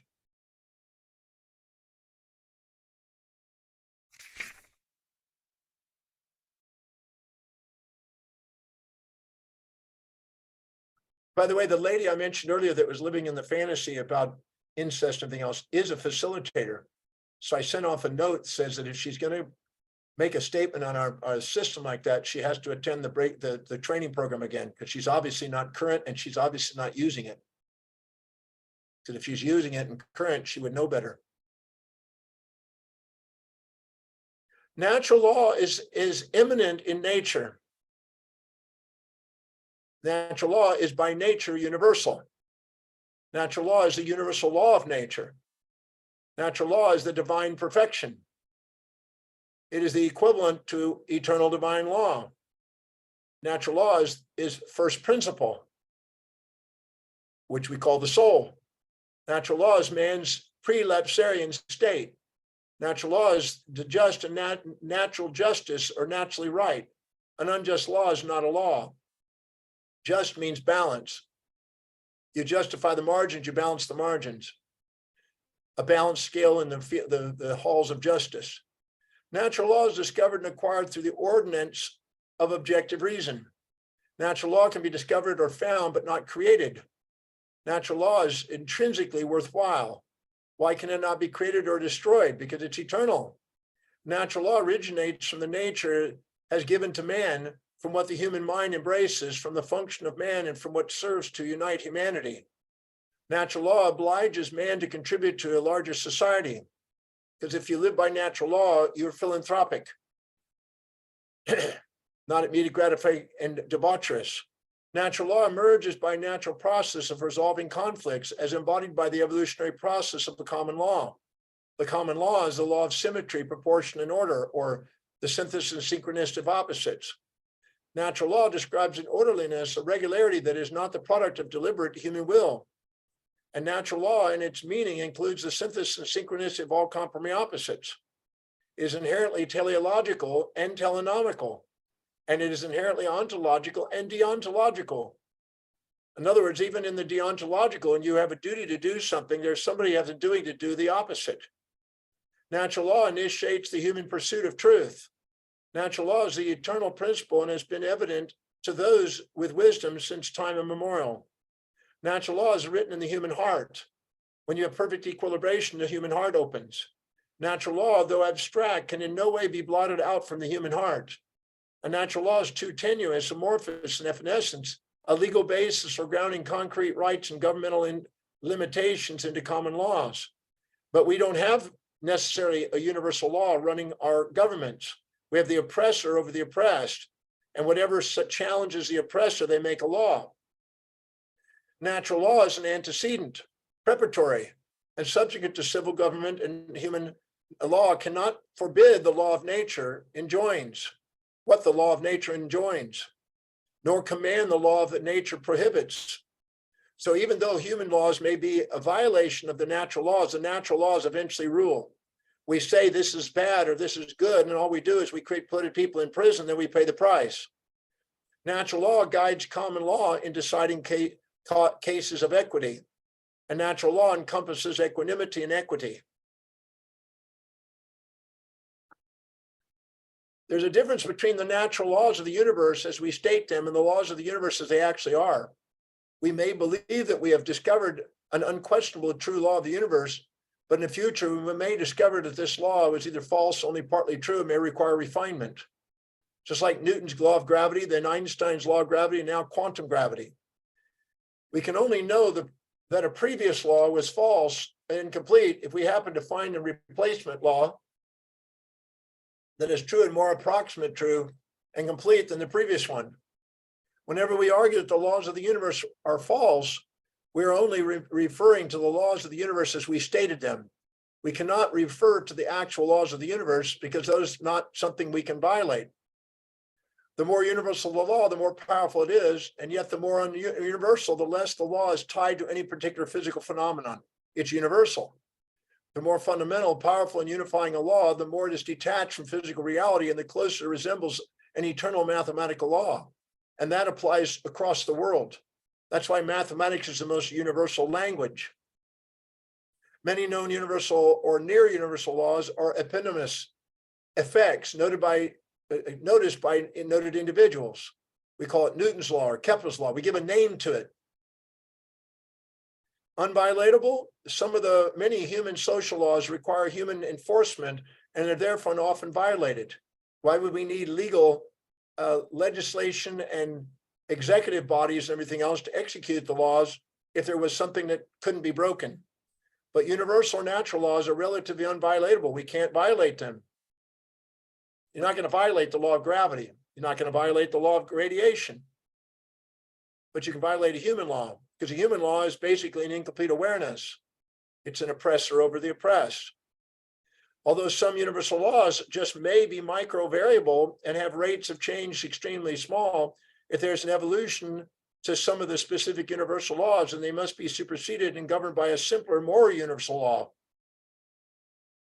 Simplicity, next page.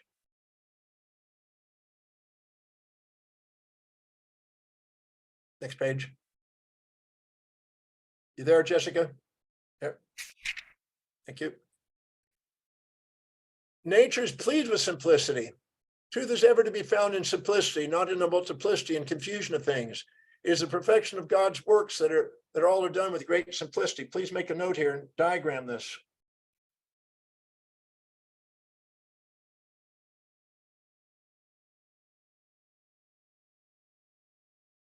Here you have superiority complex, inferiority complex. Here you have maximum simplicity. This is a more universal law. And this is a more, you might say, a human law. The human law is a moral law of right and wrong.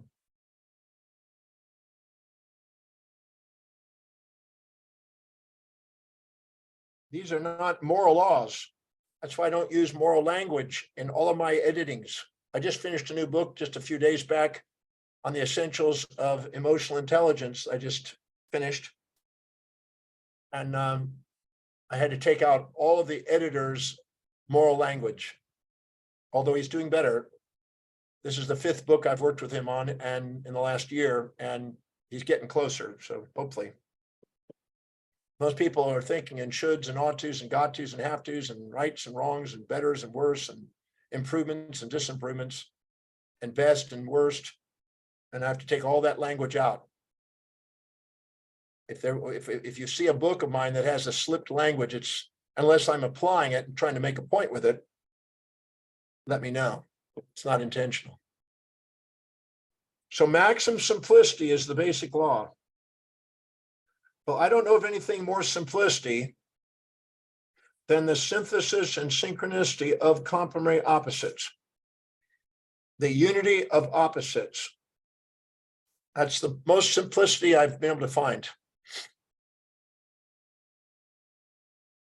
So whatever you perceive, its opposite is there. Now, this was written about by Heraclitus, and he talked about the unity of opposites.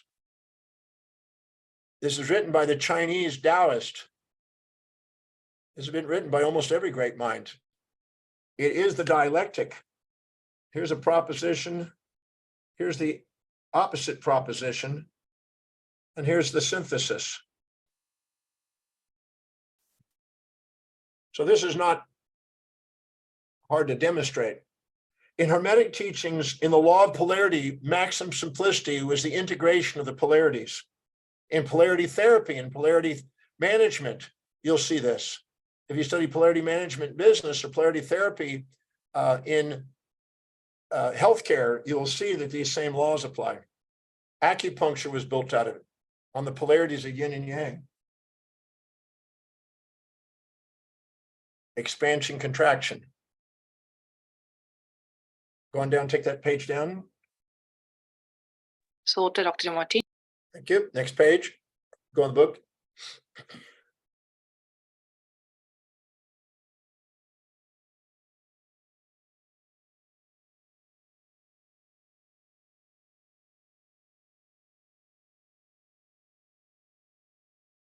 It says the philosopher, we skipped a page. Go back.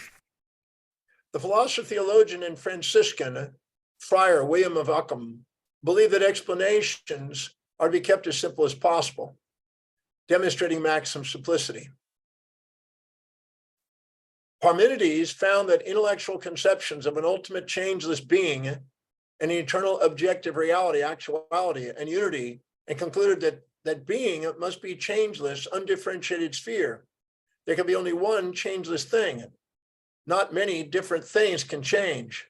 But the world we experience contains many different things that change. Parmenides could only regard the changing world as a world of illusion, result of an illusion. So what we do is when I do columns 6 and 13, we see the symmetry of opposites. And if we go and do side C and we realize that, okay, here's something you see in this individual. Now it's accounted for quantitatively in the other individual. And then in columns 17 and 18, it's accounted for qualitatively and it's perfectly equal. We didn't have any change really, it just transformed. There's a change in form, but not in change in the very essence of the behavior. So both Parmenides, who said that there's no change, and Heraclitus had said there's change, you never put your foot in the same river, they're both accurate, but they're both, you have to be put into context. What exists is now altogether one, continuous, said the philosopher Parmenides. All is full of what is. Parmenides insisted that time and change were illusions, and that everything everywhere was one and the same. His pupil Zeno created a famous paradox to prove the teacher's point, purporting to show that motion over any distance is impossible. The work raised the question of whether time and space are somehow illusory. So they were discussing this back in their times, 2,500 years ago.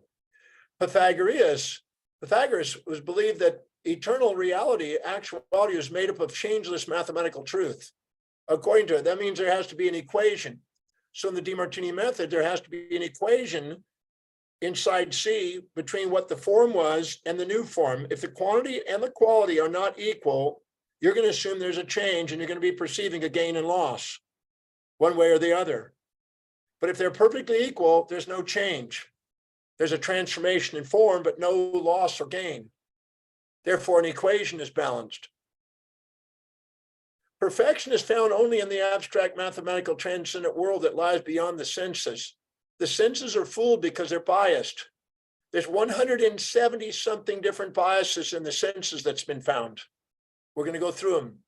Therefore, can be enhanced or embraced only by objective reason, abstractly and conceptually. There's a difference between perception and conception, between the concrete phenomenal world of the senses and the abstract conceptual world of the mind. Tranquility, equanimity, and stillness and oneness of one's mind is necessary for seeking and unveiling the true objective state. Plato thought of this in terms of the transcendent ideas or ideal forms. And this can be demonstrated by doing a method. The philosopher Democritus believed that absolute being consists of many atoms moving in the void.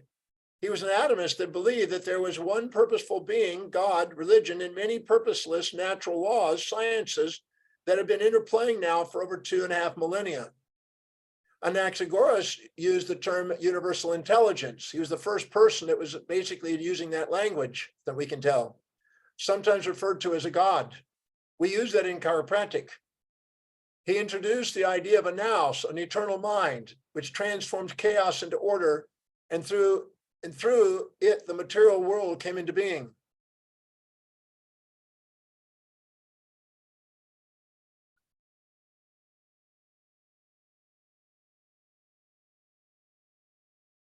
Laws of human nature.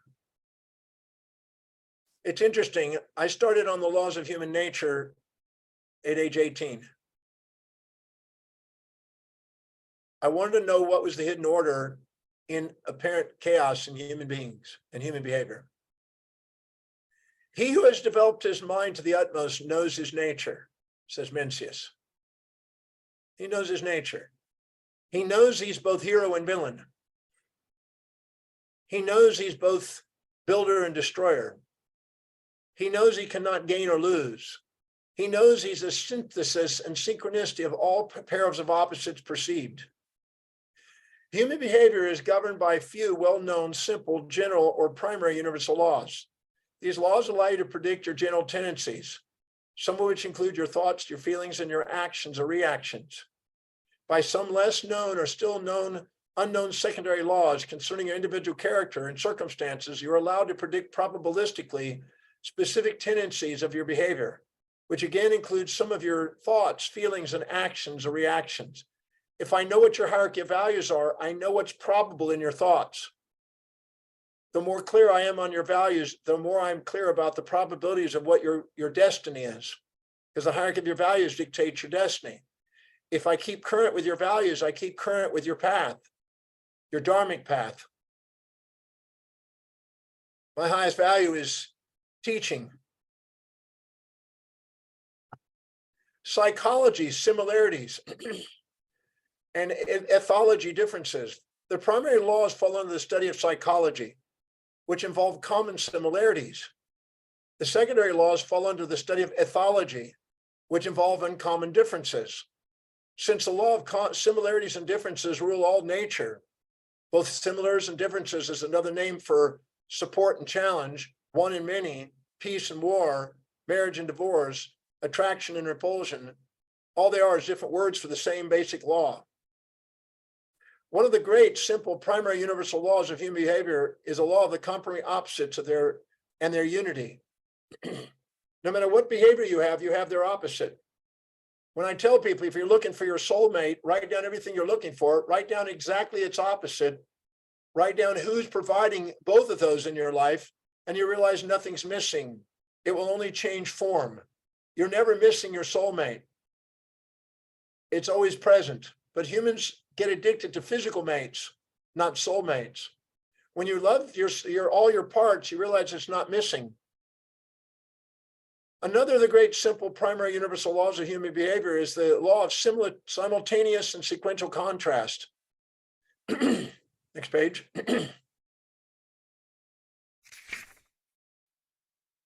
Still another of the great simple primary universal laws is the law of the one to many. From the one comes the many, and from the many comes the one. When you're dating many, you're looking for the special one. Once you got the one, you're wondering about the many. The law of the one to many is there. Please make a note of this. I've sort of already said it, but I'll just do it again.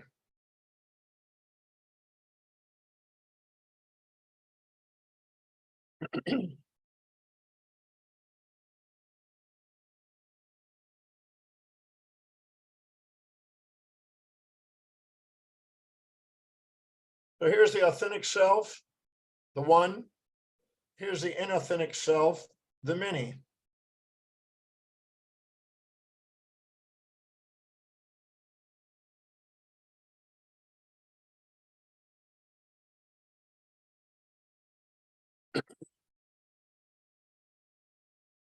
Let's say you have somebody you infatuate with and somebody you resent. So when you put them down, you resent them, you look down on them. When you minimize yourself with shame and you infatuate them, you look up at them. So here you're in pride. Now, when you're minimizing yourself and are too humble, shame and humbleness versus pride and arrogance. When you're too humble to admit what you see in others inside you and infatuate them, you inject the values. And you minimize yourself and you move away from the one into the many. Now, the law states that from the one comes the many, and from the many come the one. The farther you move into the many, the more you have the search for the one. So when you're dating many, you're searching for the one. When you're the underdog, you want monogamy. But when you're the overdog, you want to keep your options open. So here, you're more likely to do polygamy. Here, you're more likely to be monogamous.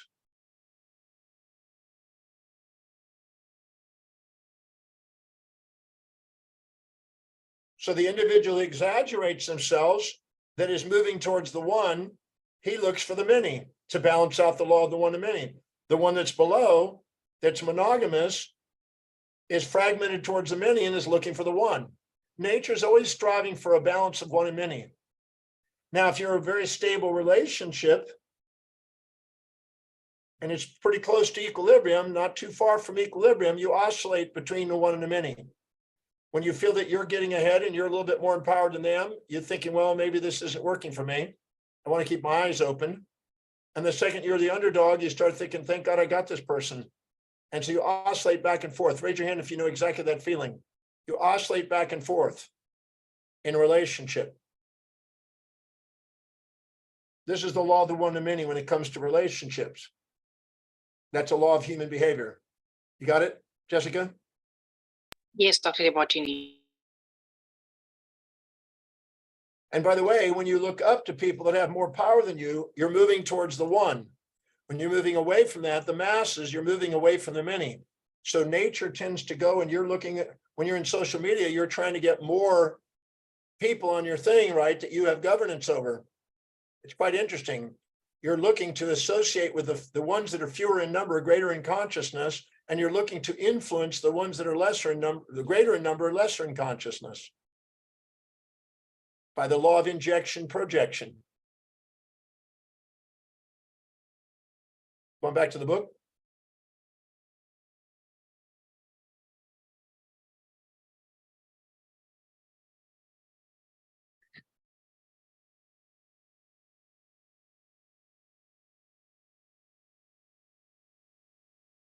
So it says, therefore, applies to human behavior in relationship to monogamy, polygamy, monarchies, democracies, peace, and war.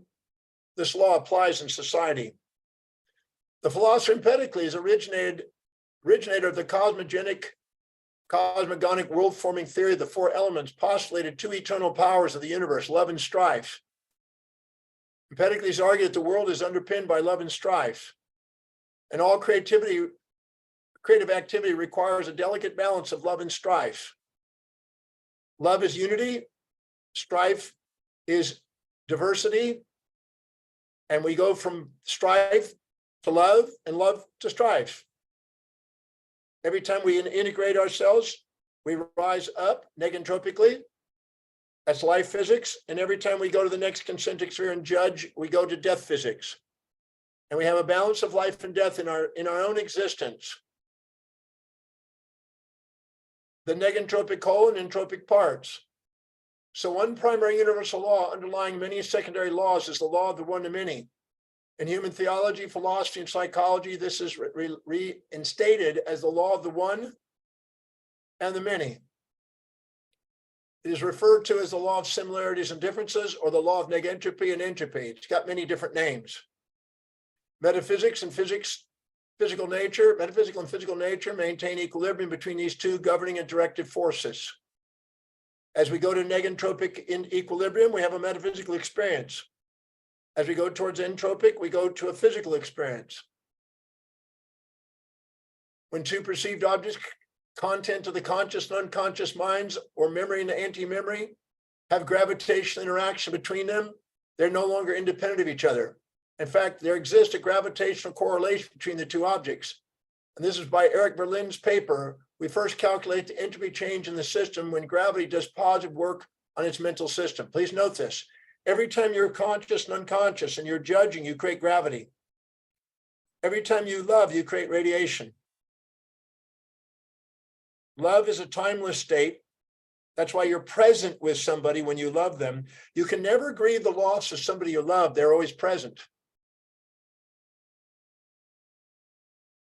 When gravity and wave functions come together, it's when the wave function collapses, says Penrose.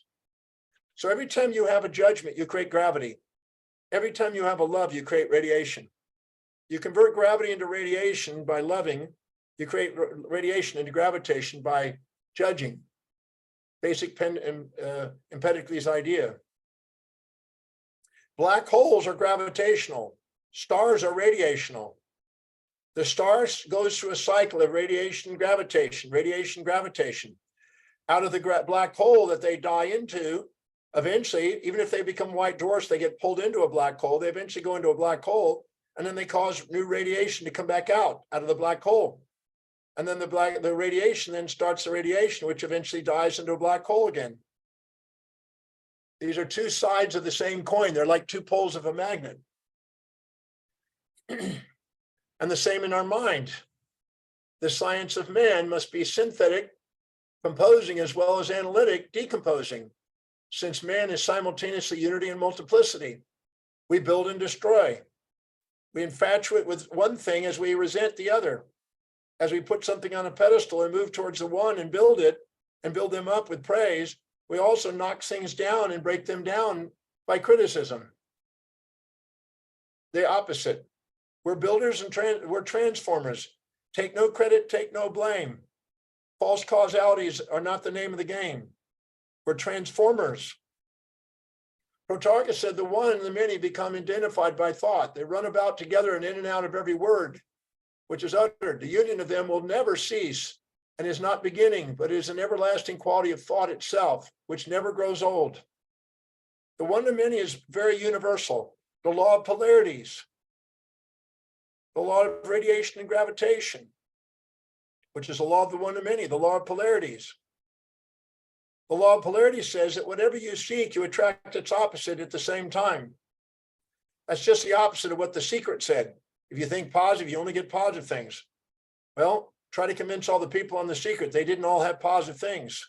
3 of them end up in jail. 1 of them had tax evasion problems. And one got really nailed down in an event there in Melbourne. Next page. The ones promoting one-sidedness eventually got to find out the hard way. The one and the many are even connected in the basic terms of philosophical thought. From the one comes the many, from the many comes the one. Nature integrates the one and the many through the synthesis and synchronicity of all complementary opposites. And then we divide things. We create a unity or a diversity. We annihilate form and birth form. Therefore, the only thing we know is a supersymmetry transformation. We are all transformative. Take no credit, take no blame. That's what side D of the DeMartini method is for. When I do the advanced training program in another week or two, we're going to be actually practicing side D, which is showing that the conservation is we're both builders and destroyers simultaneously.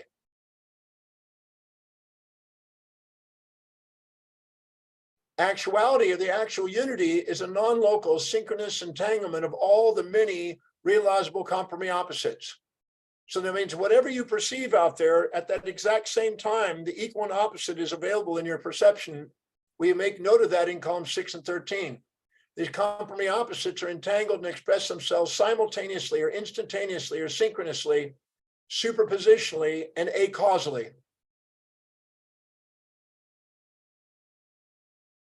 Now, why am I going over this? You're probably thinking, well, how's this going to help me in my daily life?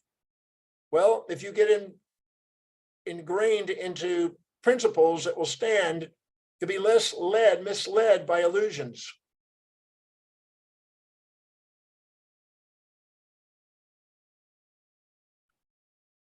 An upside without a downside, or a downside without an upside. How many would agree that misinformation in mass media is pointing out upsides without downsides, or downsides without upsides? Loaded in the mass media. You're easily swayed by those. Like AI is going to be the end of the world. Well, AI is going to change the world, that's for sure. But AI is going to have benefits and drawbacks, advantages and disadvantages, and regulations. And maybe you saw the people that got into crypto and they thought, this is the new thing, no government control. And then they go, oop, I wish we had government control. Wasn't long to billions, in fact, trillions of dollars was wiped off out of people's pocketbooks with that. And then they realized that governance is not that bad. People think that they want their independent, but usually the people that are dishonest and trying to get something for nothing. So they're drawn to that illusion. The law of the one to many also underlies the secondary law of biological evolution, or ontogenetic and phylogenetic transformation and development. Circle that and just absorb that for a second. Let me explain that one.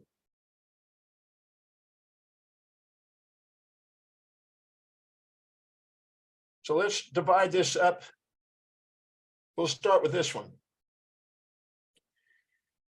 At the subatomic world,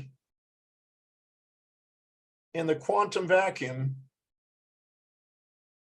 we have what is called generation and annihilation.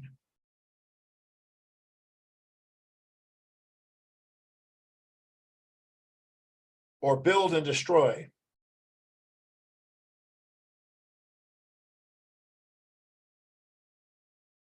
Governed by the uncertainty principle.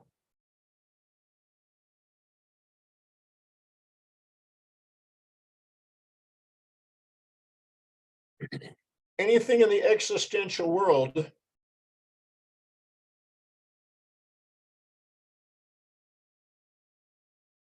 the position and momentum cannot be known at the same time.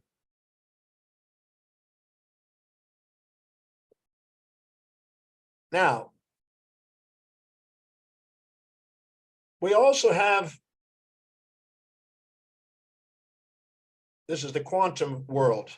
Then there's the subatomic world, just a slightly bigger than the sub-subatomic world. Because a proton is a subatomic particle, but it emerges from the quantum vacuum. Protons emerge from the quantum vacuum as well as neutrons by quarks, mesons, etc. Here we have also the generation and annihilation,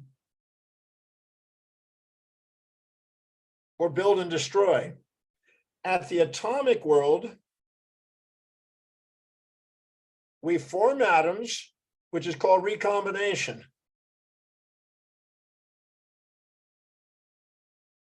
And destroy them by ionization. In the periodic table, there's an ionization potential across the table and a recombination. If you raise the vibration up, radiation, you ionize atoms. If you lower the radiation, you recombine them and rejoin them. So they build and destroy.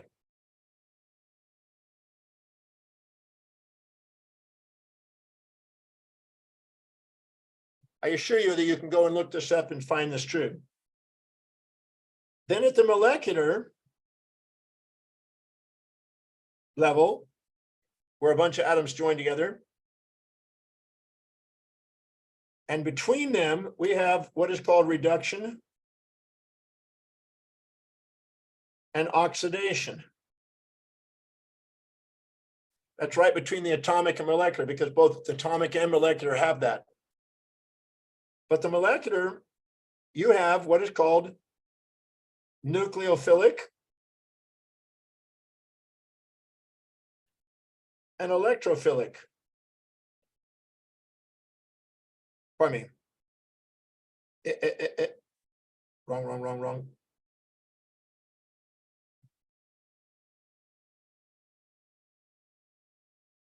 You have nucleophilic and electrophilic. And you have elimination reactions. E1 and E2 reactions, or nucleophilic and electrophilic, which are the opposite.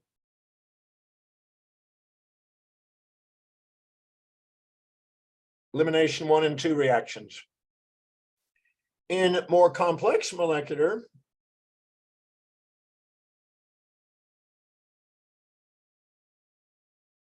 we have synthesis and analysis. This might occur by hydrogenase enzymes and dehydrogenase enzymes.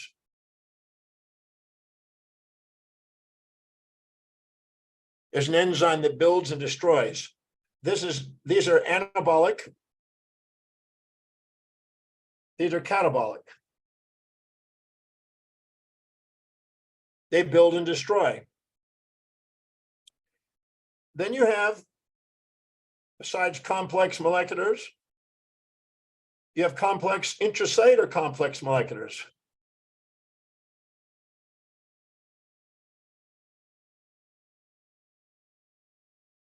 And you have, let's say, microtubules forming and deforming. You could have a microtubular, tubulin can form together and unform. At the cell level, you have mitosis and apoptosis. This is cell birth or life, and this is death of a cell. And the cell level, and by the way, what's interesting is just like in oxidation reduction, there's a redox balance. You can't have one without the other. All these are inseparable from each other. As one occurring, so is the other. Because there's a conservation law that's ruling all these. And a conservation law is a symmetry law, which is an elegant mathematical law based on elegant beauty. Now, at the tissue level,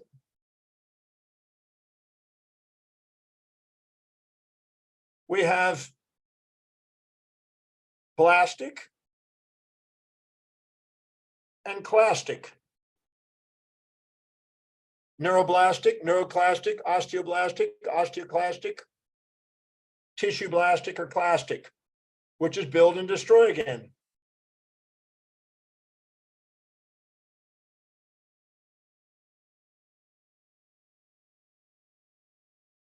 When we get to the tissue, we also get to the organ next.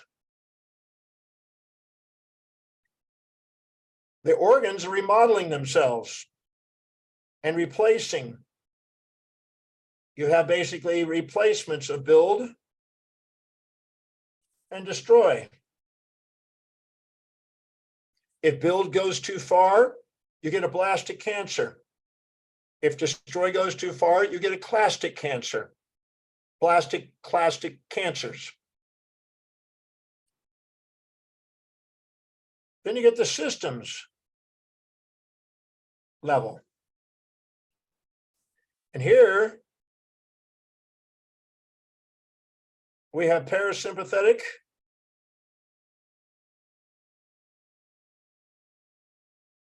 and sympathetic. This is again anabolic and catabolic. And by the way, all the things below is run by the parasympathetic. All the things below is run by the sympathetic on these sides. So they control all the way down. Now we get the whole body. And we have a hypothalamus.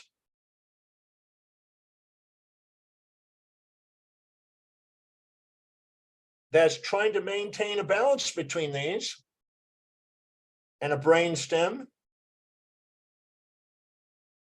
that's trying to maintain homeostasis between these. This one causes alkalinity.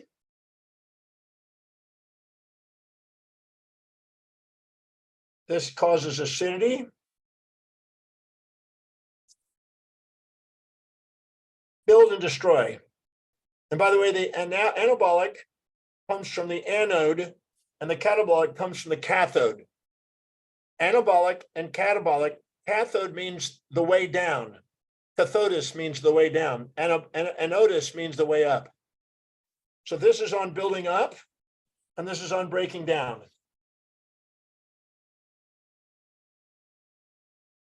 So we're seeing this now. Here we have in the psychology, we have pride and we have shame.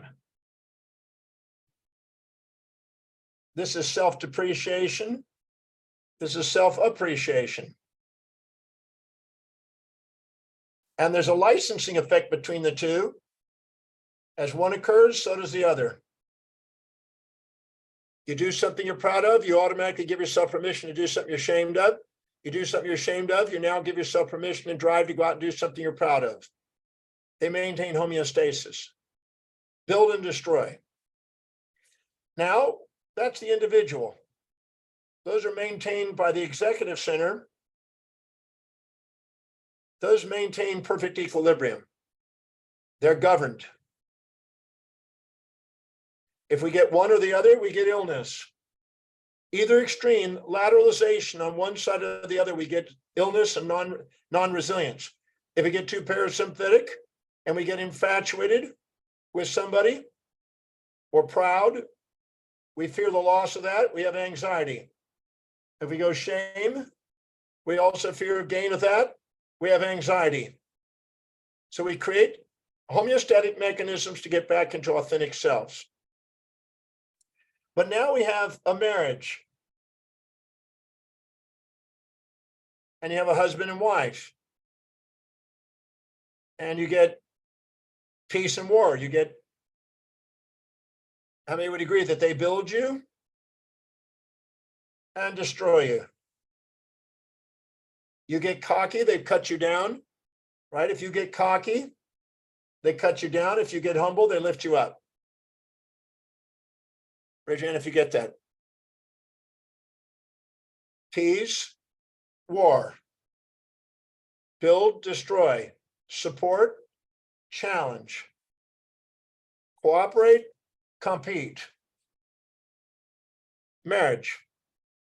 Now we get extended families and we go to work.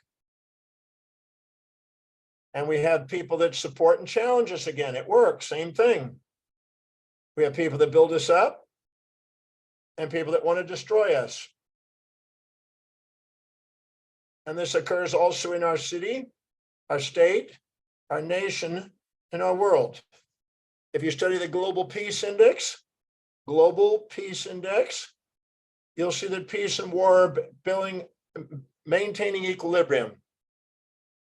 It's the most comprehensive summary of peace and war on the planet. Go research it, Global Peace Index. If we go fuller up, we'll find out that even the solar system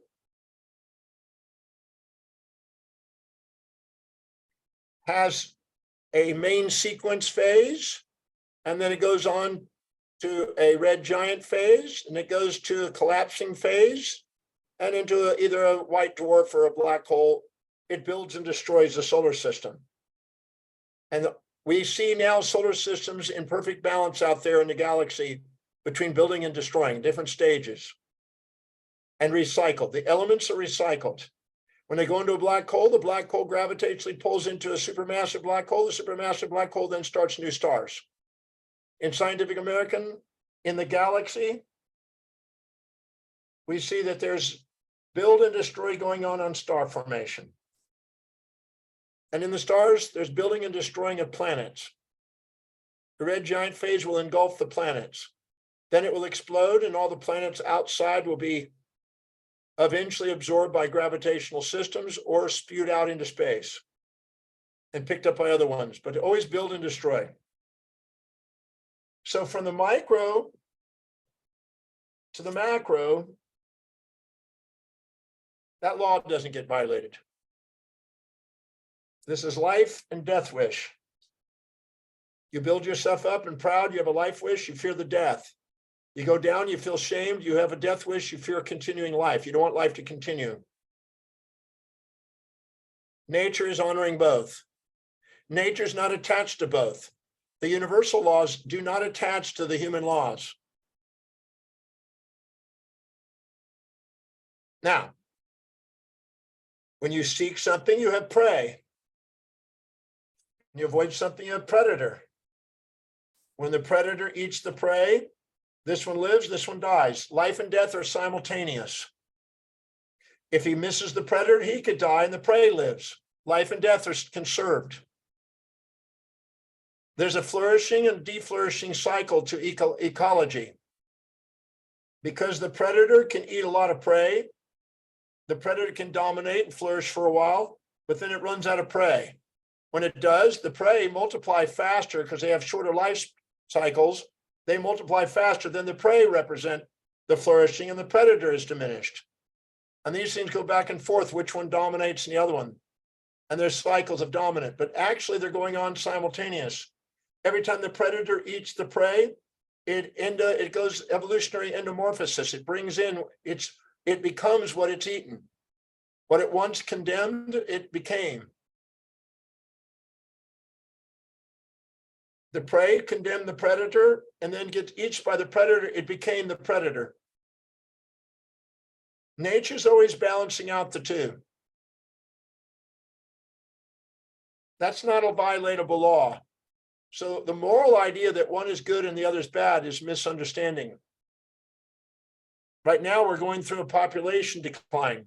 As we move towards androgyny, as we move towards the unity of this, fertility goes down and mortality goes down. As we go to underdeveloped countries, fertility and mortality go up. To maintain a balance between those that have power and those that don't, to keep the system a training center. I like to think of the earth as a training center. So I want you to understand that those are universal laws. No one's going to violate that. So when I do side D in the DeMartini method, and I show you where you're building something and where you're destroying it, then you take away your pride and shame and you become authentic. But as long as you're proud, you'll be humbled by somebody. As long as you're shamed, you'll be lifted by somebody. The tall poppy syndrome and the dole that you have in your country. Raise your hand if that makes sense.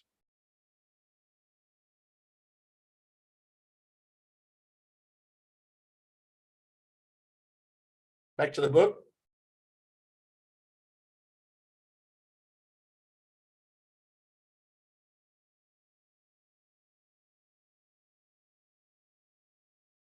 The law of the one transformation involves transforming the one whole into its many decomposition parts, and simultaneously the many parts back into the whole.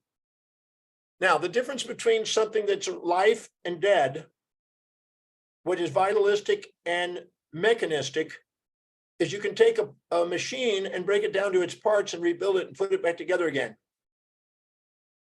But you take something that's vitalistic, you break it down into its part, you can't put it back together again. If I pull all your parts together again, I wouldn't be able to rebuild you.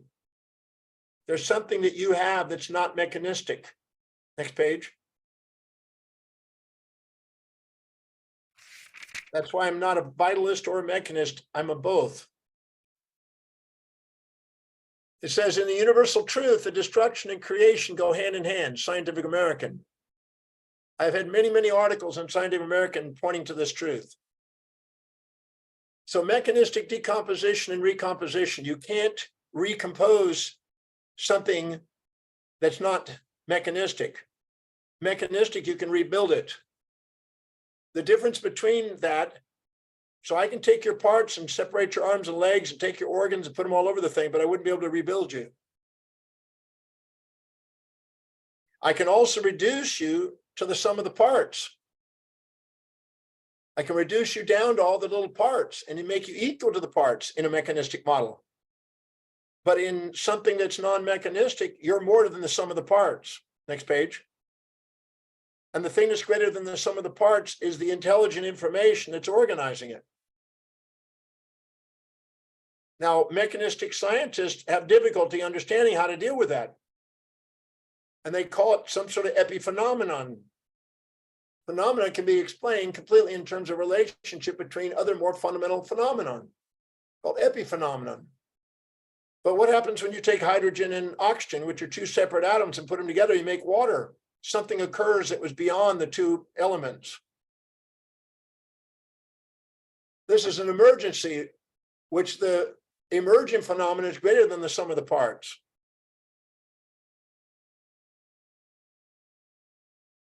So reductionism is what most science use to break things down into parts. We've broken our body into parts. And we're trying to put the body back together. We're trying to create a mechanistic, monistic model of materialism in order to put life back together again. So far, we haven't succeeded. We've been doing it for 2,500 years, but we haven't succeeded in making life out of it yet. So some believe that there's spirit and or mental and matter. There's matter and spirit, or physical and mental, or body and mind. So there's some that believe in a dualism. Others believe in a monism. Next page. Some are idealists, some are realists. Idealist believes that everything in the universe that we perceive is based on the ideas of our mind. A realist believe that no, there's something out there that's beyond our mind.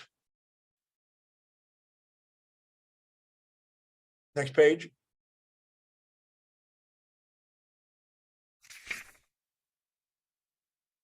So we have a top-down and a bottom-up mechanism. The atheistic mechanists go from the bottom up, and the vitalists come from the top down. Personally, I think both are needed. Now, please make a note of this.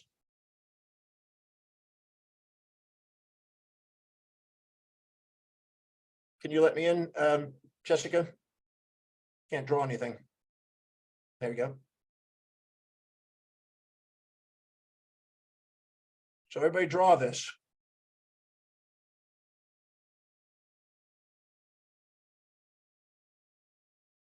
We start with a photon,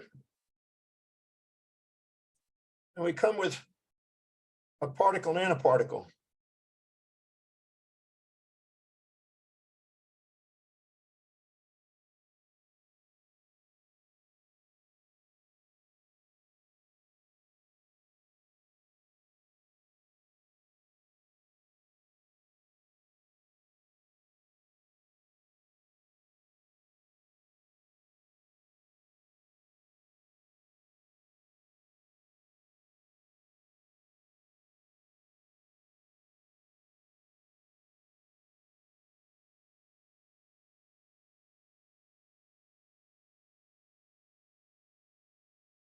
This is the electron,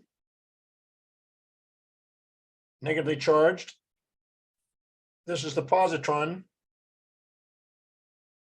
positively charged. This is a photon, neutrally charged, chargeless. This is spaceless, timeless, massless, chargeless. This is spaceful, timeful, massful, chargeful. This is conditioned.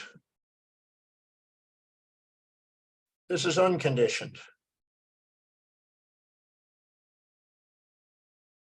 This is immortal.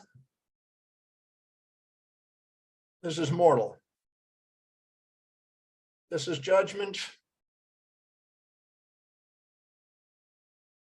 This is love. This is moving forward in time or backward in time. A positron is an electron moving backward in time. Everybody pull up your little phone and type in positron. Positron is electron moving backward in time.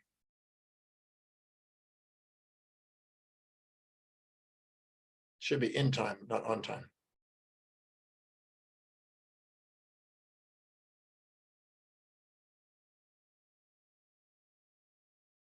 An electron traveling backward in time is what we call a positron. In the diagram, the electron traveling backward in time interacts with some light energy and starts traveling forward in time again. So this is the work of Richard Feynman, Nobel Prize winner.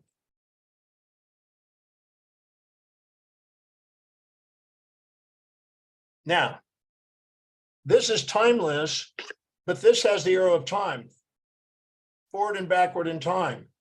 Therefore, we have the arrow of time.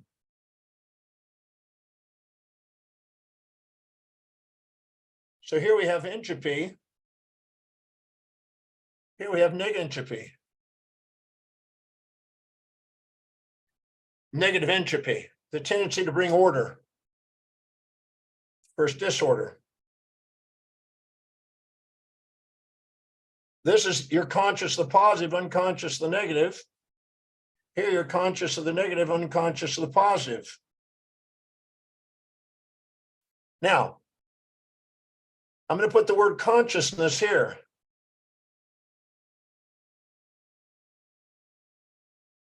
Then above this, I'm going to put virtual photons. And below it, virtual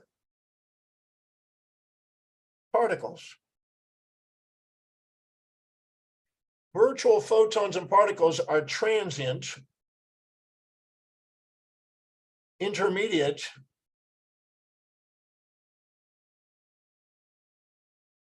mathematical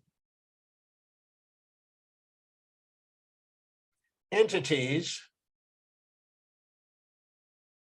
that aren't real, but they're virtual. Because we can't explain the conversion of photons, which are spaceless and timeless, into time and space occupying entities without coming up with this mathematically. Now, this is the EEG, and this is the nerve conduction, depolarization, repolarization, hyperpolarization system here in the brain. So this is the brain, and this is the field.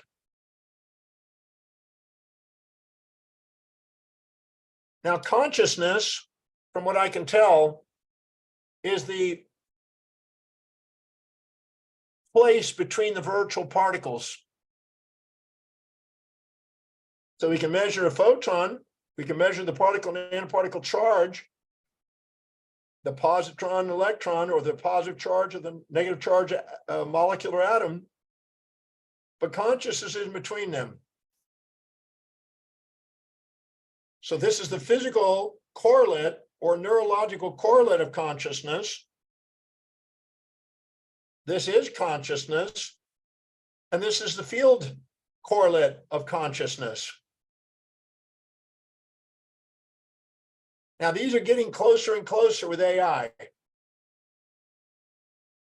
with technology today, because we're now at the level of studying virtual particles in quantum physics and uncertainty principles. So we're developing devices that are smaller and smaller to be able to work in that world. So our brain is not the consciousness. Our field is not the consciousness, but both are manifestations of consciousness. Now, in a monistic view, a monism, a panpsychic monism, consciousness underlies everything. It's fundamental. And that energy, this is an energy field, and this is matter, are joined by the two. When you take Einstein's equation, E equals mc squared, you have to put a plus and a minus in front of it for the positron and the electron. And the junction between them is the speed of light. But in order to go between them and to convert them one into the other, you have to have light, which is spaceless and timeless, to go into space and time. So the question is, how does something spaceless and timeless convert into something that's spaceful and timeful? Well, very simple. This is moving forward in time. This is moving backward in time. If you put them together, there's timeless. This is positive phase space, negative phase space. You cancel them, they get no space, like a wave interference pattern. You take a wave and the opposite wave and join them together, you get no wave. Same kind of destructive interference on the wave mechanisms. So if you take a wave that's like this and you join it with a wave that's like this, they'll cancel each other. And you get a wave that's like this. So that's called phase space. So consciousness is a monism, but it gives rise to a dualism between field or energy and matter, or mind and body. So the dualism is a secondary byproduct of the monism that's underlining it. Now the materialists are looking here, the vitalists are looking here, the panpsychics are looking in between. The panpsychics say there's something more fundamental than that. So look up panpsychism.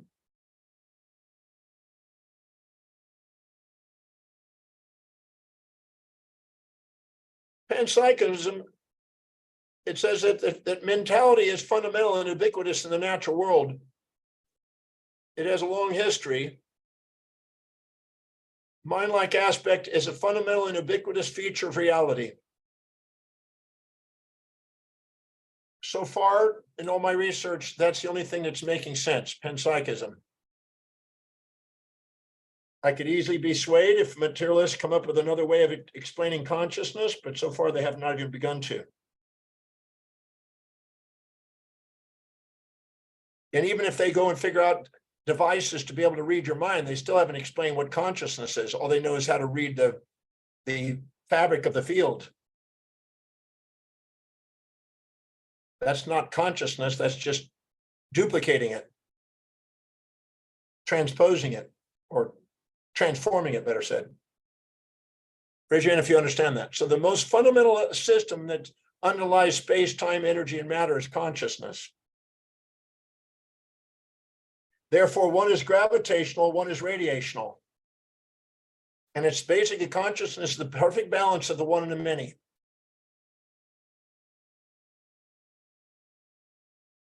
I assure you there's a lot in what I just said there, but we're not even begun to cover that yet. We're going to cover it.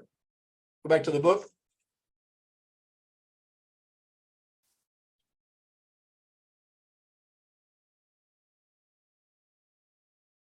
Love. I call it a synthesis and synchronicity of all complementary opposites. Why? Why do I make up that statement? Because I've taken hundreds of thousands of people through the DeMartini method in the breakthrough experience or one-on-ones. And no matter what they perceive, the moment I show them the complete opposite and balance out the equation, out comes love. And not a romantic infatuation, but an unconditional love. So true love is directly or indirectly associated with and or encompasses universal law, including the primary law of the one to many. True love is a causal synthesis and synchronicity of all complementary opposites. Now, when most people talk to me, they have to fathom and wrap their head around that. because that's a massive statement. That occurs on all scales. That means the annihilation and generation of a galaxy is an act of love. A solar system is an act of love.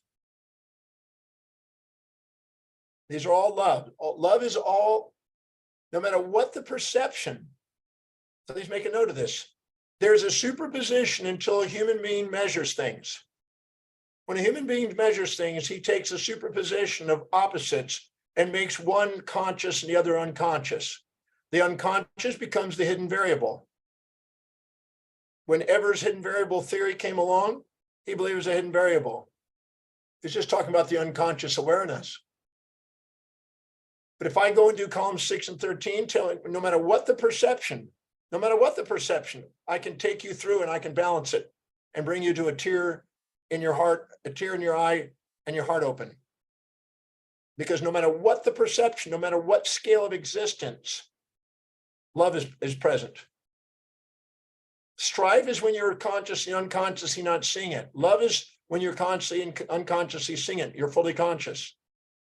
There's nothing but love, all else is illusion. What you may previously assume to be true love was probably a dopamine-driven, romantically attractive, infatuating pole of any or all comprising opposites. And whatever you haven't loved repeats itself until you love it. You can't escape what you haven't loved. Whatever you have not loved runs your life until you do. It's going to preoccupy your mind because anything you haven't loved, you're going to be judging. Anything you judge is going to occupy space and time in your mind and create strife inside you. Because you'll be striving for that which is unobtainable and trying to avoid that which is unavoidable and living with futility and strife to frustrate you until you love. Whatever you hold back holds you back. You hold back your evolution because you keep holding on to your perceptions and take a stance instead of having wisdom. Whatever you try to bury into your unconscious buries you because it speeds up your entropy and aging. Whatever you resist persists. You try to avoid challenge and seek ease, you get more challenge. You try to avoid aggression and seek peace, you get more aggression. Whatever you look for, protection, the more you attract aggression. That's why for every raped individual, there's an anti-rape pursuit. Whenever you get raped, I guarantee you're looking for the anti-rape. There's no disorder in it. Whenever you condemn, you breed, attract, or become. And whatever you infatuate with, you undermine. Because you don't like to have things that you infatuate because you lose power, they run your life. So you do what you can to undermine it. Anybody you highly infatuate with, you'll eventually criticize and negate in order to get your life back. Your unconscious is whispering it to you, and your intuition is trying to bring it out, trying to bring them down off the pedestal and you out of the pit. You won't be able to escape what you haven't loved. What you still have hidden within your cave of emotional darkness for true love just may be your ultimate enlightenment and teleological purpose, the intuitive integration of all disowned and deflected parts.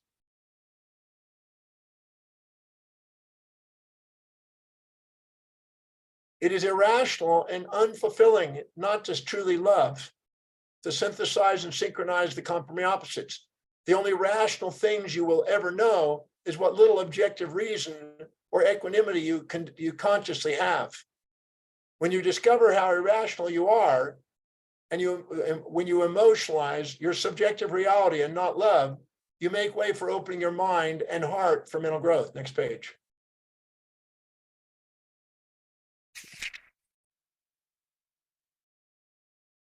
So rational means a ratio of 1 to 1. When you truly love, you become inwardly present and outwardly expand your space and time horizons or spheres of awareness and influence. When you truly love, you expand on the great deep. Your true love is your ultimate growth and development factor. Your true love transcends even the dialectic of your subjectively emotional opinions or conjectures.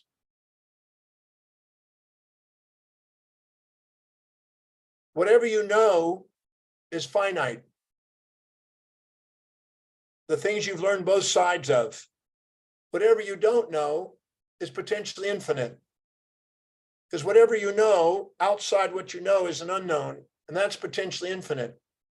And as the sphere of the known expands into the ether of the unknown, the proportion of your ignorance will seem to grow. The more you know how much you don't know. Therefore, you become more humble as you expand, and you live with holy curiosity. It takes a narrow mind, a religiously dogmatic black and white mind to think they know. But note what happens when the radius of your sphere of awareness increases.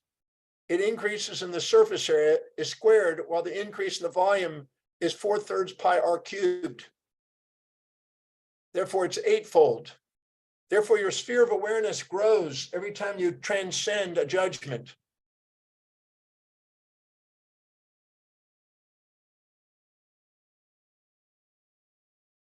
Whatever is loved is history. Whatever is not is mystery. Every time you have equanimity, you penetrate another mystery. Every time you judge, you stagnate, working on a mystery. Expanding sphere of awareness and influence. When you live congruently with your two highest values, your telos, and are inspired and do what you truly love, you expand your space and time horizons. Radiation. As you approximate the infinite micro wavelength, that means you see both sides almost simultaneously. Your sphere of awareness obtain and priority and get singularity of focus. See both paradoxical sides simultaneously or synchronously. You expand and approach the infinite macro with your sphere of influence. So as you become more focused and more synchronized and more simultaneous contrasted in your awareness, the more influential and power you have in your life. As Aurobindo in his book, The Life Divine, says, may we universalize ourselves till we are one with all being. So this universal integrated being, the soul, the atmosphere, the synthesis and synchronicity of opposites, the gray, not the black and white, is the greater sphere. And in between there, we have a noosphere, ideosphere, an axiosphere, an infosphere, a cyberspace, whatever the name you want to give it. The earth is surrounded by noospheres and fields of intelligence. And we're going to keep building greater spheres around the earth until the whole solar system is intelligent with technology. Now we can go and look literally and send things off to the whole parts of the solar system. We can now probe and knock out an asteroid. We can now fly by and see Pluto. Eventually the whole solar system will be all explored. And we'll solarize instead of globalize. Globalization is only in the last few decades. Solarization is only a few decades away. Within the next 10 decades, solarization is upon us. We'll be traveling around the solar system. Once we learn how to deal with radiation and gravitation as a physical body, radiation and gravitation, they're learning and making new technologies. I mean, have you seen what they just discovered? They found out how to create energy out of air. So now we can get energy anywhere where there's air. Not by wind force, but just by air. The electrical charge. We can now capture the electrical charge in the air. It's not cost effective yet, but will be. New technologies will come about, allow us more efficient travel, more efficient systems. They recently made new atom systems with new technologies that are more gravitational and radiational resistant. They're lighter and they can resist radiation. So in another decades, we're going to get more and more efficient until we'll be able to go in space and not be affected by radiation. And we'll figure out how to deal with gravitation. Our body is adapting to less gravity as we travel more and more. As technology continues to evolve, you will offload more and more of the details normally stored in your cortical memory. The web, cyberspace will become your external memory storage. It will become responsible for remembering much of your important details. Everything will be in the cloud. You'll even use GPT chat to create your own stuff. Boy, is that causing chaos. The other day I've had people, as you would expect. Hold on a minute.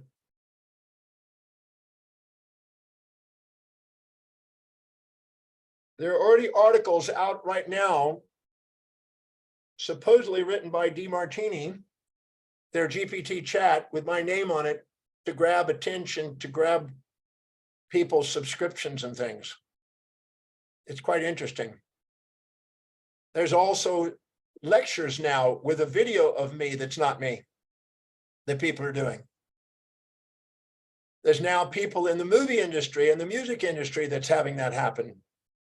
So it's inevitable that regulations and legal things are going to emerge. Right now in Hollywood, there's what do you call it? A strike going on against AI. Not because it's dangerous, it's disruptive. Because people have to have regulation on the use of it. Let me understand that. If they don't have regulation on the use of it, just like cryptocurrency, people take advantage of it, exploit people, and eventually they put in new laws because people are offended by it. Powerful people who don't like that will set up new laws and lobby to get new laws changed. Just a matter of time. The web memory is much greater than the individual memory. The web will store complementary opposite and entangled memories and imaginations of yourself and others and synthesize and synchronize them into wisdom and love over time. But copy of your memories or your lower mind is not you. At most, it is a copy of you or your persona-based impulses and instincts. Most of the memory and imagination we have, even in technology, is still lower-minded. Next page. It's still programmed. When it transcends programs, that'll be another story. It'll happen. We can store data for 14 billion years now on quartz glass. And so now the technologies are getting faster and faster. The internet AI is even beginning to replace your friend and family member. And the information you can get with a personal computer or smartphone is vastly greater than what can be stored in you. The information retrieved from the internet now arrives sometimes more quickly than through human beings. So the information is creating a generation of people that feel they outwardly know more, but the internet is leading them to inwardly recollect less. You're becoming part of the intermind and developing a new intelligence that is no longer limited to your brain. You're being freed from remembering facts and able to integrate global wisdom. You're merging yourself in something greater and forming a transactive informational partnership. And this is frightening with the pains and the pleasures, but always build and destroy. Always a positive and negative side to it, but inevitable. We won't be able to stop it. And you're going to see people that are supporting and challenging the AI world, the enthusiast and the frightened people. It's already happening. And whenever there's a polarity, there's laws that'll be formed. And whoever has power will be the ones that get to set the laws. If you don't empower yourself, you'll be overpowered by them. My girlfriend is very upset today and yesterday, just absolutely perturbed because the dictator got reelected. And it's really affected the country. So she's basically asking me to get out of the country. Not me to get out of the country, but her to get out of the country somehow. She says, if you may have to help me get out of the country. I said, I may have to help you get out of the country finally. According to the proponents of weak artificial intelligence, a computer can only simulate human mental attributes. According to the proponents of the strong artificial intelligence, a computer is not merely a tool used to study the mind, it is a mind capable of understanding and having mental states. It duplicates human mental attributes. It manipulates symbols, syntax according to rules and sort of things, but as yet does not have semantics or meaning. It's at the lower mind stage. The artificial intelligence can pluck neurally patterned images directly from the individual brain. And the internet of the mind may be called the brain net, where the brain content will be emailed across the internet. by brain-machine interface. Here's some references to it. You can look it up. It's happening. It just happened just a week or two ago. They took an EEG of a person. It was 50% accurate to what was on the mind. They emailed it and downloaded it into another mind. And then they communicated what the person had on their mind and read their minds. They predict in 5 years, they'll have a 98%, 99% accuracy rate. Just like language, when you translate it now, how many remember back 10, 20 years ago, language was not so great. It wasn't a perfect mix. Now it's pretty clean. Now you speak and it can recite it. Well, that's what's happening with the reading in the minds. Several emerging methods now endow artificial intelligence systems such as neural networks with features that were once considered to be quintessentially human. The mathematical correlates of your conscious are purposely substrate neutral, and they'll be eventually put into computer systems. And nobody knows how far your thoughts, words, or acts today will reach tomorrow, particularly on the internet. But true love, wisdom, and inspiration will certainly occur. Turn to the next page. I assure you that no matter what goes on, even with the internet and with AI, it's not going to interfere with the laws. The universal laws are universal laws. They're not going to be interfered with. They're going to be applied. So the dialectic is going to show up in the internet. You'll have people that want to do things. You'll have people that want to do the opposite things. They'll eventually create rules about that. Through love initiates evolutionary quantum leaps.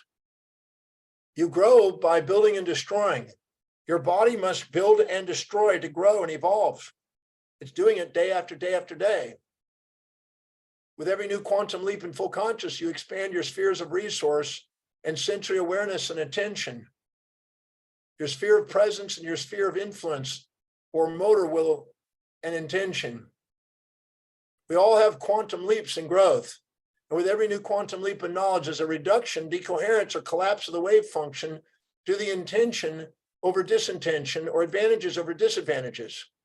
The decoherence can be viewed as the loss of the information from the system into the environment as heat.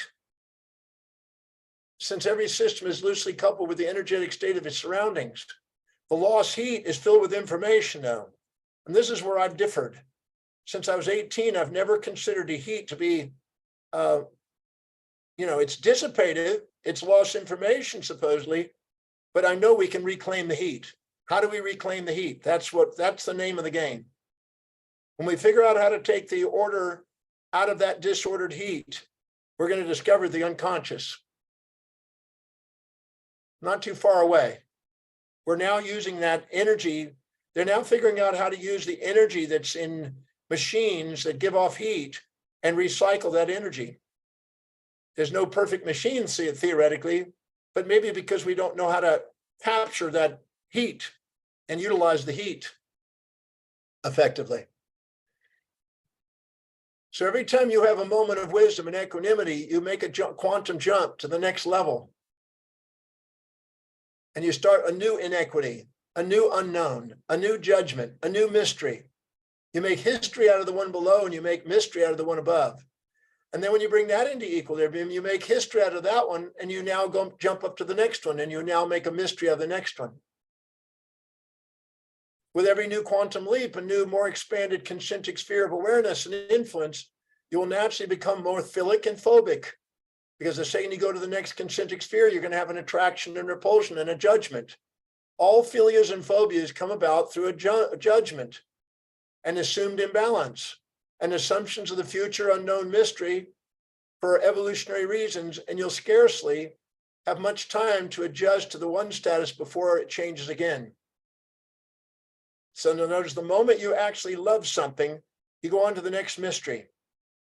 How many of you notice that when you actually have a moment of love, you go on to the next judgment? You're designed to do that to continually grow. So anybody that tells you that they're all enlightened and there's no more growth and they're all enlightened, I'm always amazed at how people can go in. Since I had my moment of enlightenment right now is all aware. To me, that's just idiocy. I wouldn't want that. I'd want to continue to grow. There's fulfillment in the growth process. Somebody who thinks that they're all enlightened is stagnant. There appears to be no end to the innumerable spherical expansions and progressive new levels of the known certainties and the unknown uncertainties. The second you go into the unknown, you have uncertainty. The second you have known, you have certainty. After every new moment of enlightenment, there comes another new moment of endarkenment to drive another new moment of enlightenment ad infinitum. It's the voids of the unenlightenment that drive the values of the enlightenment. Raise your hand if you follow that. The voids of the unenlightenment drive the values of the enlightenment. Next page, John, sorry to interrupt. please. Just wondering if lunch is happening anytime soon. Oh, I don't take, you didn't read the fine print? There's no lunch or dinners in these programs. There's no pee breaks. We're not all gods like you. I think that's the hard part. We recycle everything. You didn't know that? If you die in the course or whatever, we just recycle you and eat you. What time is it? 10:30? I mean, 1:30? Yep, 17 past 1. In about 13 minutes, we'll stop. That's what the plan was. I'm going to be having I'm going to have a video playing that you are going to all watch while I have a 12-course meal. How's that? I'm teasing. Yes, in about 13 minutes. Thank you for bringing it up. And probably tomorrow when you get it, you'll figure it out. It'll be at the same time I'll make it change because it'll be like a stock market.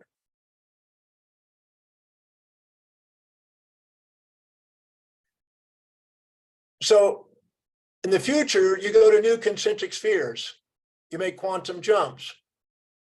There's uncertainty and probability when you're in the uncertainty. Then when you actually make a timeless jump, you did it because you found certainty. When you do the DeMartini method, you have a moment of certainty that you love the person, and then you go back into the next uncertainty again. So you go from one concentric sphere to the next. The DeMartini method is just the intermediate step between starting with uncertainty, making it certainty, going to the next uncertainty. So we go to physical duality, to unity, to duality, to unity. Just like DNA separates and joins in mitotic divisions. The Flammarion engraving below in this picture that Giordano Bruno was using illustrates a human quest for expanded knowledge. You may expect to understand the world of direct experience, but the infinity outside is inaccessible to exploration and explanation. You continually transcend the familiar and reveal new horizons or frontiers, but you also imprison yourself inescapably, once again, teaching a lesson in bounded knowledge and unbounded humility. The moment you think you know something, you go on to the next unknown. You demonstrate repeatedly and periodically this transcendental and immanent mind. The transcendental sees things and loves and transcends, and the immanent mind then binds it again into judgment. It is through true love that you expand your mental capacities. And when you emotionally infatuate or resent people or things, you remain stagnant and ignorant. When you balance your mental equation and truly love them, you come to know. When you know, you transcend.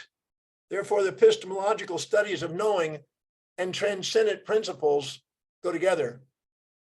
You are forever discovering novel ways of harnessing nature and creating knowledge, and knowledge that transcends your previous mysteries. But your new knowledge with its state of equanimity and love inevitably leads you to more expanded questions that it answers, and the more profound mysteries. I spent my life studying the mysteries, cosmological, astronomical, every discipline I can get my hand on, to try to put a synthesis together, a body of knowledge together that will stand the test of time. You're inherently boundless. Whatever boundary you create with your immanent mind, you break through and free with your transcendent mind ad infinitum. Innately, your transcendental mind is universal in nature. It's the one that sees the order. The immanent mind sees the disorder. It's the one that is basically non-deterministic. It's chance. It's probabilistic. It has incomplete awareness. Every individual collaborates with the entire cosmos, whether they know it or not, and whether they're wanted or not. And normally, since science follows an orderly path, new observables observations build on previous findings. often in incremental steps over many years, contributing piecemeal to larger bodies of knowledge. Every now and then, insights arise that don't quite jive with the observations that came before. Such aberrations yield a more nuanced understanding of the topic and are folded into a narrative, what we know. And some people just shatter the entire and disrupt the entire system with a brand new knowing. I'd say that the engineering feats of Elon Musk, when he figured out how to use a reusable rocket, just blew past decades and decades of stagnation. Sometimes, though, a new discovery is so profound that it's impossible to reconcile. And knowledge must proceed in different direction entirely. These kinds of advances are what Thomas Kuhn called paradigm shifts in his 1962 book, The Structure of Scientific Revolutions. Next page.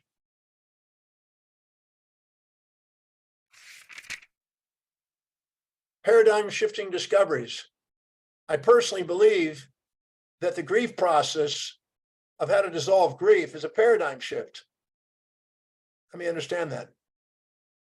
But people are not necessarily ready for the paradigm shift. But it's a paradigm shift. When I tried to publish the book on grief, 6 publishers rejected, said, we can't publish a book claiming that you can dissolve grief. I said, but I've got a 100% track record on it. Well, we don't want to take the risk. We don't want to be rejected as a publisher. Interesting. So I'll just self-publish it. Claude Bernard, who's a physiologist at Harvard, what makes the sciences important is how well he or she has penetrated into the unknown. An area of science where the facts are known to everyone, all scientists are more or less equal. We cannot know what is great. But in the area of science, that is still obscure and unknown, the great are recognized. They are marked by ideas that light up phenomenon hitherto obscure and carry science forward. Person that finds a new way of doing things. I'm trying to do that with psychology, physiology, psychology, sociology, and theology. I want to create a new scientific ritual, a reproducible system that gives people a spiritual experience. I want to create a sociological model that transcended the hypocrisies of morality. I want to create a psychology that helps people have grace. And I want to create a physiology of why we have illness and what the purpose of it is. So I'll just keep working on those as long as I live, probably. And then in the afterlife, I'll be working with you guys through a Ouija board. You can contact me by Ouija board. I'll still be working on the other side, probably. Scientific illiteracy or ignorance can result in irrational philias and phobias. And human beings are often afraid of new and what they do not yet know, like AI. People are frightened about it. Human beings tend to be fearless of the routine and familiar, but every new quantum leap in awareness and influence brings philias and phobias. The Manna radar range frightened people. They called it the devil. The barcodes frightened people, thought it was the devil.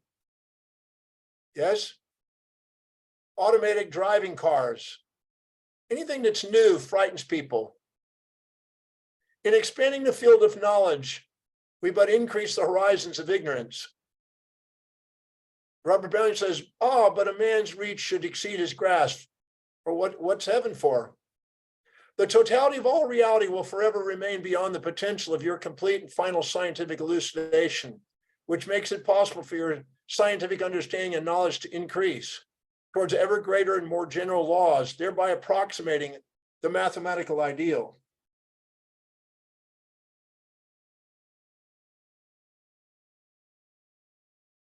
The magnitude of space and time within your innermost dominant thought determines the conscious evolution you've obtained. Contemplate that. When you live by your highest value, your space and time horizons grow. You now have a bigger vision. How big in space and time is your vision?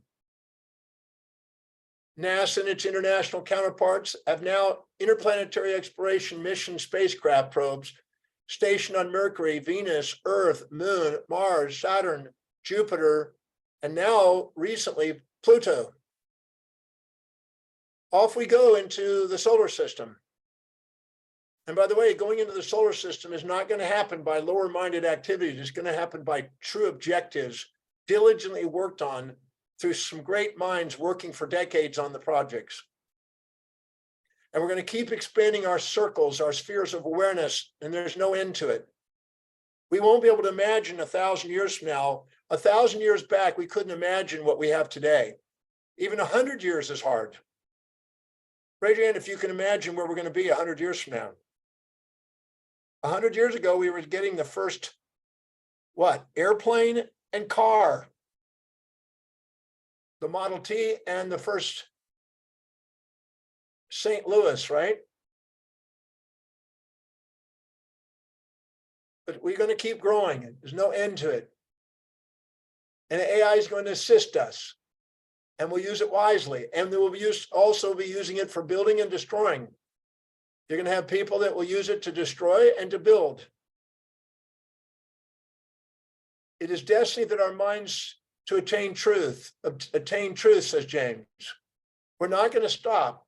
We're in the pursuit of divine perfection. Pull up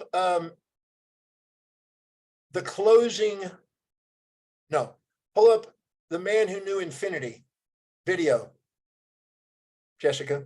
The Man Who Knew Infinity. I love this statement that the Professor Hardy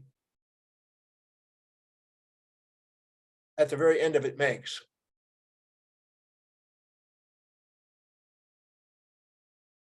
The Man Who Knew Infinity. And pull up the trailer. Just type trailer. And then move it close towards the end. What do you see? Sand. Imagine if we could look so closely, we could see each grain, each particle. Keep going, keep going. Like that in my class. Now get out! This is our Towards the end. I have nothing. You wanted to know how I get my ideas. God speaks to me. There are no proofs. We're just supposed to take him at his word? No, you're to take him at mine.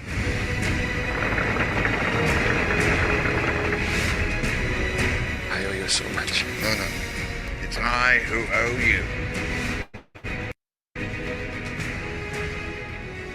There are no proofs that can determine the outcome of matters of the heart. We are merely explorers of infinity in the pursuit of absolute perfection. I love that story. That's good. We're explorers of infinity in the pursuit of absolute perfection. What a great line. If you've never seen that movie, I would hope that you do, because I promise you that that's a tearjerker on a number of moments in the movie. This is Ramanujan, who is an Indian kid that was a genius, that was ahead in mathematics, and no teacher in India could help him. So he went to Cambridge to publish his individual works. And he met with Bertrand Russell and Hardy and other mathematicians.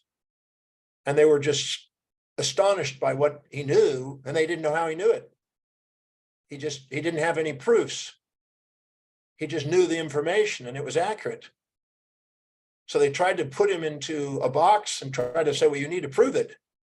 He says, I don't know. I just know. I don't know how I know. I just know. So they didn't figure out how he could get this information. But it was a matter of the heart. And he was a devout religious individual asking for answers to questions. Very interesting movie if you have got a chance to see it. It's a genius. He's one of the great mathematicians in the world. Some of his work is still not comprehended by many mathematicians. Right, back to the book. We'll stop in a second. Was it David that asked about the break? Was it you, David? Or no, it was James. Who is it asked about the break? James? Okay, good. We'll stop any second now. So the question is how far are you going to expand? The telegraph was 1837, telephone 1876, the internet 1991, Skype 2003. Where are we going with it? Now we have quantum entangled information simultaneously across the planet. Now we have AI that's able to outpace what we're doing with technology and building music and building stuff. In just a matter of years, we'll outpace all of our capacities.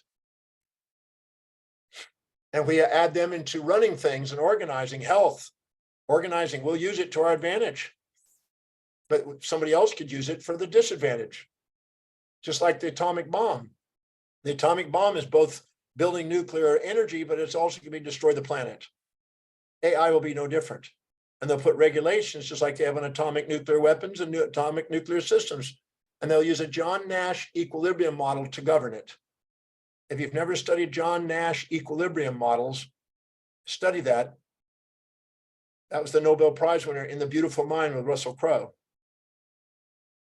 Your mind cannot resist exploration because it sees the world mirrored in itself. The huge longing of your higher mind is to discover ever larger shelters, new spheres of belonging. Is your transcended higher mind, nature, to awaken expansively towards the general, the abstract, the universal, the infinite, the divine perfection, in pursuit of the divine perfection, or absolute perfection, sometimes called. That's what I've been interested in since I was 18. It's common and natural to fear new technologies. Our minds can open up to either utopic or dystopic extremes when we're incompletely aware. When we don't know what the technologies, how they're created, we could fall into one of those categories. We once feared the automobile, the airplane, the microwave, but we worked it out. We tested, we observed the side effects. We designed guidelines. We eventually embraced the technologies that were worth embracing.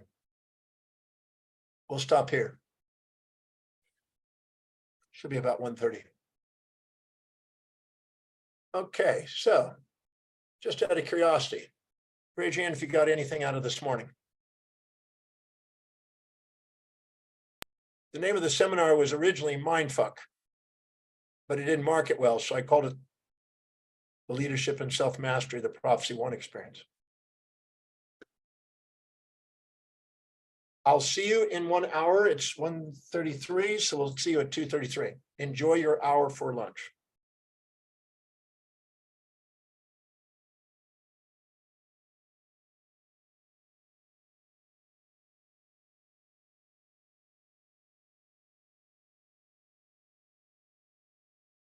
Nobody has any questions?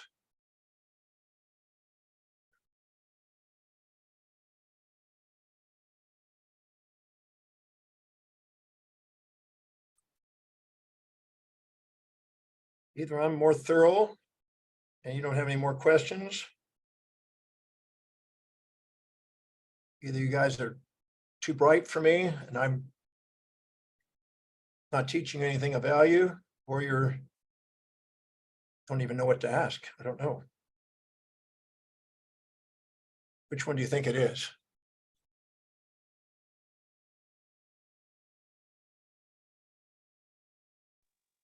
I think we're just taking it all in. There's a lot of really good information, and there's no point saying anything or asking anything until we know what the information is first, I think.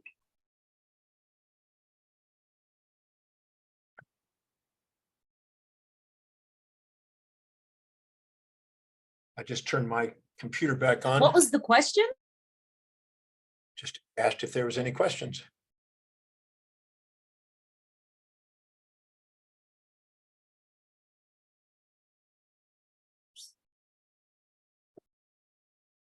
All right.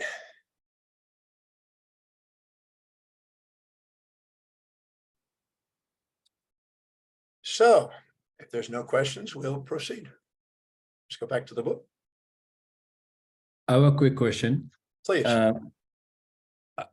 Considering obviously our ability to see things are eluded by our judgments, which stops us from seeing thing or connecting to light. What are your viewpoints on people who call themselves mediums or psychics, or because in a way they are apparently connecting to source and giving you some information? How does that work from what we are looking at with the diagram of things going to the soul and light, and then the physical body and spiritual body and mental body?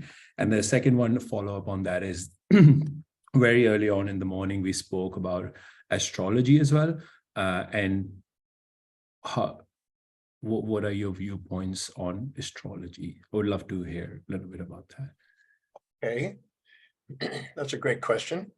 I didn't know I'd covered astrology this morning in any fashion, but maybe I talked about it. No, you didn't. I saw the word astrologer, so I just had a question. Can someone look at planets, and can someone look at something to say this is what your future could pan out at, considering our future are very much based on how we judge things or how we perceive things or how we are on the noosphere. So I was very curious, how does this world of spiritual world works in parallel to what we are discussing, or how do they combine, or just for my understanding? Okay, I normally address that on Spirituality Day, but I'll address it here because it's pertinent. You may know, or maybe not know, that I was once married to Athena Starwoman. Did you ever hear of her or know of her? She's passed away 18 to 19 years ago now, but she was a noted astrologer around the world for that matter, but definitely in Australia, and was a mystic. They called her the Mystic Wonder from Down Under. And we had, and I say we because I participated, she actually owned the psychic lines, but I was involved in training. And we had 1,700 psychics that we trained. 400 of them were actively on the phones 24 hours a day. So we had that in New Zealand, in Australia, in the United States, and in London, the UK. So we had 4 psychic locations with 400 psychics on the lines 24 hours a day. 1,700 psychics were in rotation. And I had the opportunity to train some of those psychics. And we both agreed that 2 out of the psychics were psychics. And the rest of them were gradations of psychic and psychotic. Most of them were psychotic. Usually wounded individuals, disempowered, dissociated, and exaggerating their capacities because of feeling insecure in many areas. And many of them were just delusioned and just made shit up. So we had to screen those people out. And it wasn't easy because there was not a whole lot to pick from. And so we had to train them on how to communicate on the phone. And we trained them on how to be present on the phone because that increased the probability of actually having a psychic ability. So do I believe there's psychic abilities? Yes. I've seen evidence of it. I've experienced it. Many people have. Do I believe that the people who claim to be psychics consistently demonstrate capacities of psychic ability? No. Most of them are deluded and they're not even aware of their own probabilistic thinking. For instance, if I'm in a room of 1,000 people and half of them are women, and I stand up on the stage and I say, I'm getting a sense there's a woman in the room with brown hair who's having a relationship conflict and is questioning whether or not he's having an affair. Well, the probability of that out of a room of 500 women is about 40 people will put their hands up and go, that's me, it's me, it's me, it's me. And then if you say some other things, you can narrow it down and you can pick somebody like that. And most people don't realize that that's not psychic ability, that's just probabilistic thinking. And many of them don't know those distinctions, and they're usually BS artists. So we had to screen those out. And usually when they got on the lines, people could see through their bullshit and did not request them and requested not to have them. So we had a thing, if you request this client, they had to do a survey at the end. Would you repeat and request this client? Would you not? Did they offer something of value? We had a questionnaire at the end of each session. And there were 2 out of the 1,700 that were off the charts. And it wasn't full-time, 24 hours a day. They had that capacity. They would go in and out too, but they were really amazing.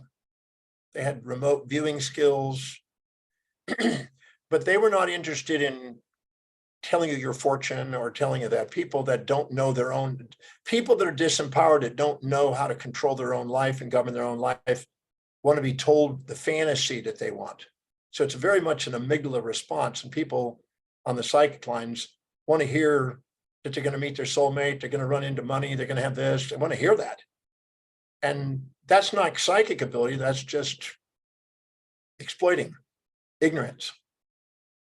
And so we found that frustrating because the psychic lines were designed for psychics and we didn't find a lot of psychics.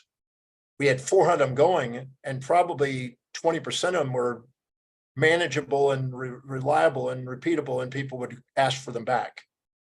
But we'd have to rotate the rest, and it was just nonstop rotation. So they just didn't get any reputable value. So do I believe there's a psychic ability? Yes. Do I believe that occurs when you have an equilibrated mind? Yes. Do I believe that's a transcendental aspect of the psyche? Yes. Do I believe that that has the capacity to have really acute integration of pairs of opposites and see things? Yes.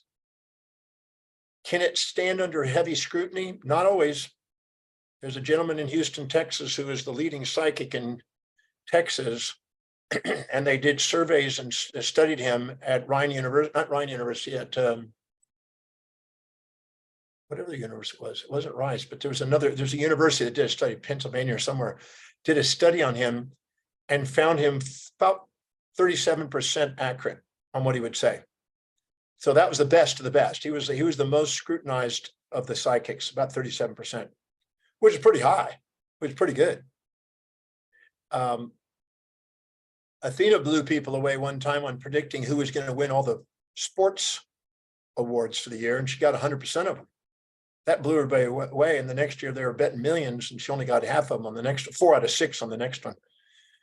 But it was just a wild guess, and she admitted it was just a guess. She had no idea. She didn't even know what the teams were, or what the names of the teams were. She just guessed, and she happened to guess right, which is not probable, but it happened. It wasn't because of psychic ability, it was because she guessed well.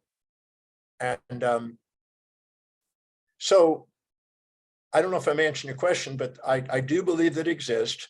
I believe in that when you do the DeMartini method and you finish the method at the end, or any modality that will lead you to a state of equanimity, doesn't have to be the DeMartini method, any modality that truly reaches this equanimity can access this psychic ability.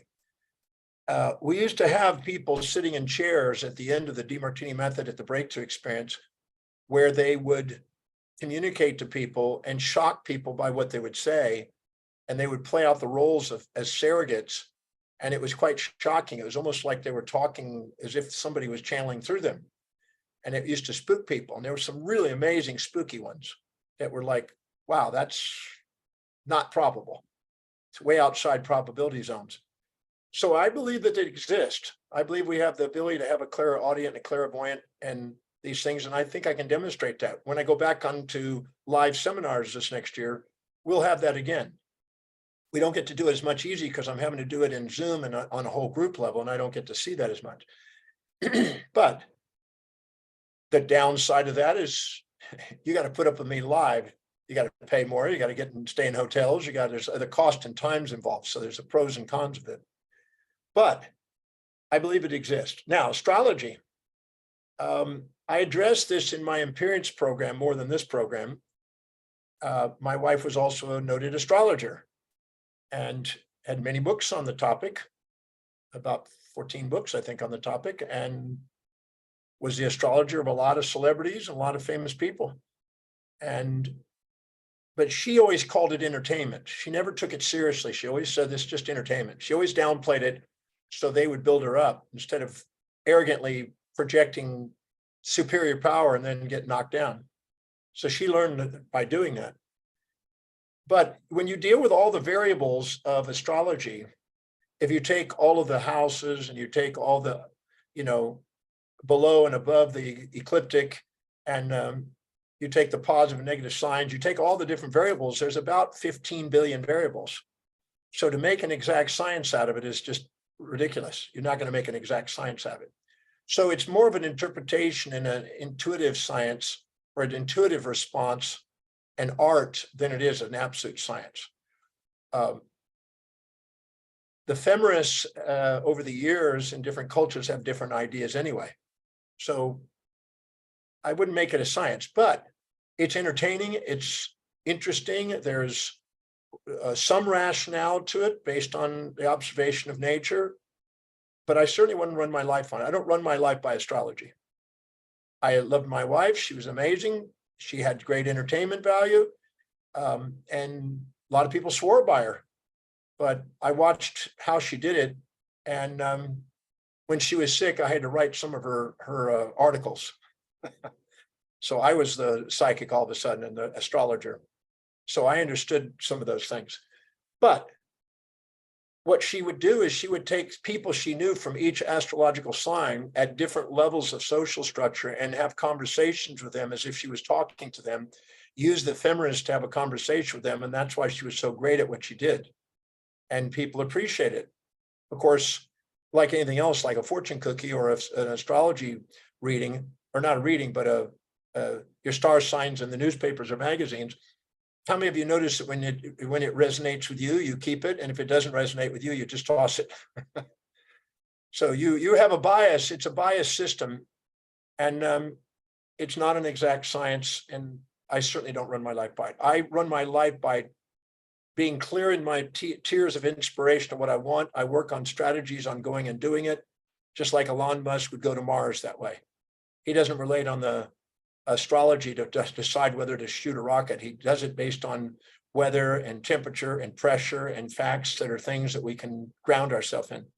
But it is entertaining, it is ancient, and it does have an influence on our theology and psychology and philosophy and sociology. So as a result of that, even our physiology was astrologically based. When you talk about the 4 elements in Hippocrates, those got converted in around 2,000 years ago into astrology.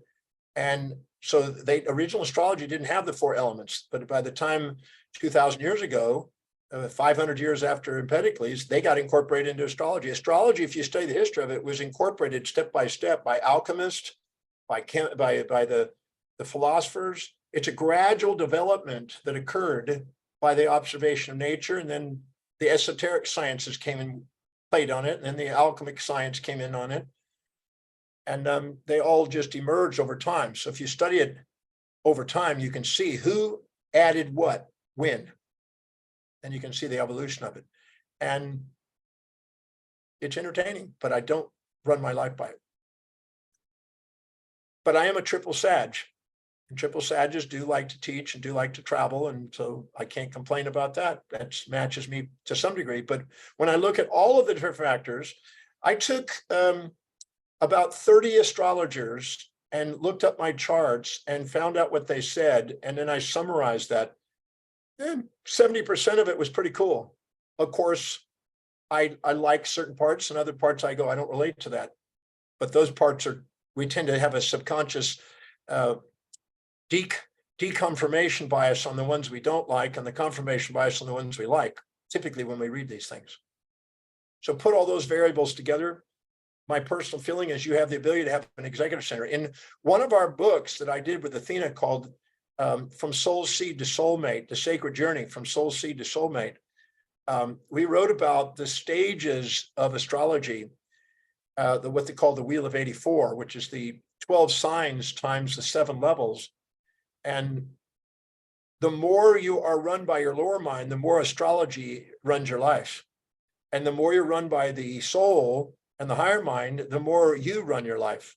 When you're a master, the zoology of the zodiac don't have any influence on you. You've transcended the zodiac. But if you're not, then the zodiac runs you. because you don't have control over your life. You're basically trying to live by fantasies. You're unfulfilled. You doubt yourself. You can't set goals. You can't set objectives because they're fantasies. So you keep banging your head against the wall. So you want somebody to tell you what your fortune is instead of making your fortune. And those are ungrounded, disempowered people usually that are vulnerable to that. So I don't know if that answers your question, but astrology, there's two types of astrology also. There's the profane astrology, which is about your fortune and when you're going to find your soulmate. And the sacred astrology, which is what I'm more interested in, on the origins of astrology and how they came about and why they were there. And they were based on practical things. And they were there to store information for millennia. That I'm interested in. That's a very interesting historical study on the evolution of that. But do I let it run my life? No. Thank you. That was pretty cool. Yeah.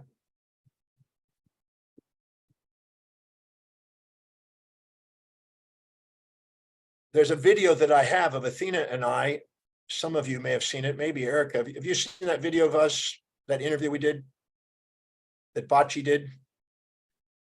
It's an interview for a documentary back in 1997 or 9 or something, a few years before she passed away. She was probably 53 or so at the time, 54 maybe. And it's us in Hawaii, and it's an interview. And the interviewer is asking us, well, you know, John's sort of a scientist and you're sort of a mystic. How does that do as a relationship? And we handled it very well. I respected how she was using it, and she respected me, and we correlated things. And she would study astrology. I was studying astronomy, and she asked me questions about astronomical things. And then I watched her do her work with the various people. And it was definitely intuitive. And she was good at listening to people's responses and then replying back and then bouncing off the ephemeris to see what they would say, and weaving a mixture of psychology, astrology, and listening carefully to what people's needs are and then communicating. She was very good at those three things.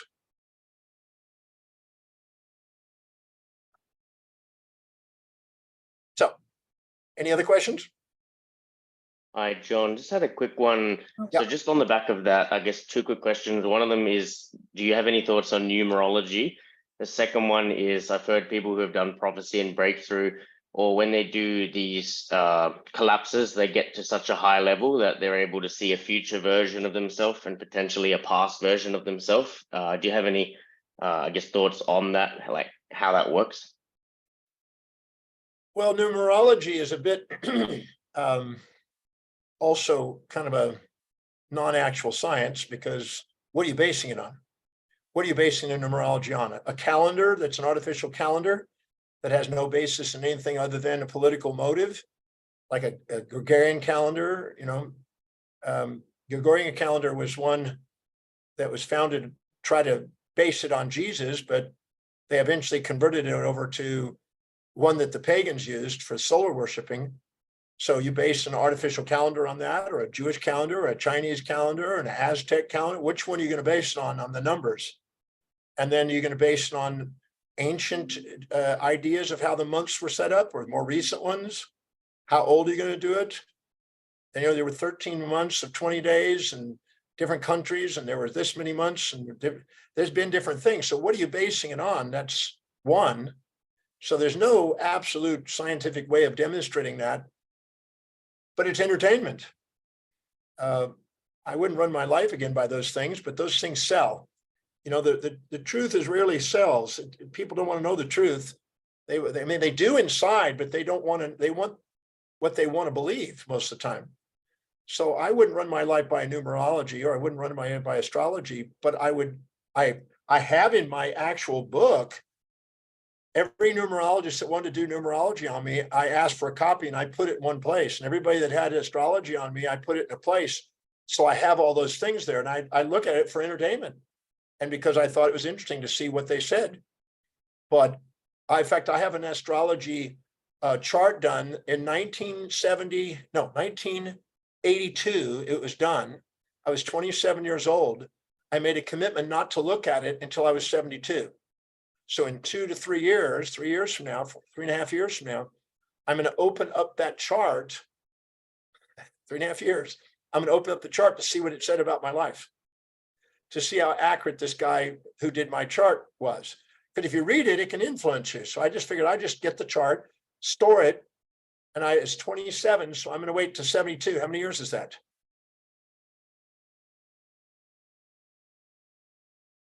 45 years? Yes. So 45 years after he wrote the chart, I will open the chart and see how accurate it was on my life, just out of curiosity. But I have had many, many charts. I could pull up my book and I can show you the summaries of the charts that I've had and the numerologicals I've done. I've got them. I've kept them just for fun and entertainment, but they're kind of all over the chart. There's enough in there that seems to be aligned with my values that they make me go, okay, no doubt. But there's enough in there that I go, has nothing to do with my life whatsoever. I don't see any relationship to it.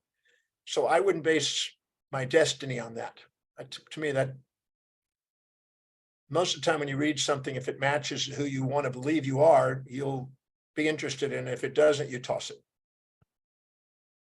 Raise your hand if you know exactly what I'm talking about. So don't run your life by that. And what are you basing your numerology on? It's an arbitrary. If you're a Christian, you take one. If you take a Jewish calendar, you take another. If you Egyptian calendar, you take another one. Which one do you want? An Indian calendar, an Indian astrology, a Chinese astrology? Which one are you going to base it on? Which cycle? What year? When's the beginning of the year?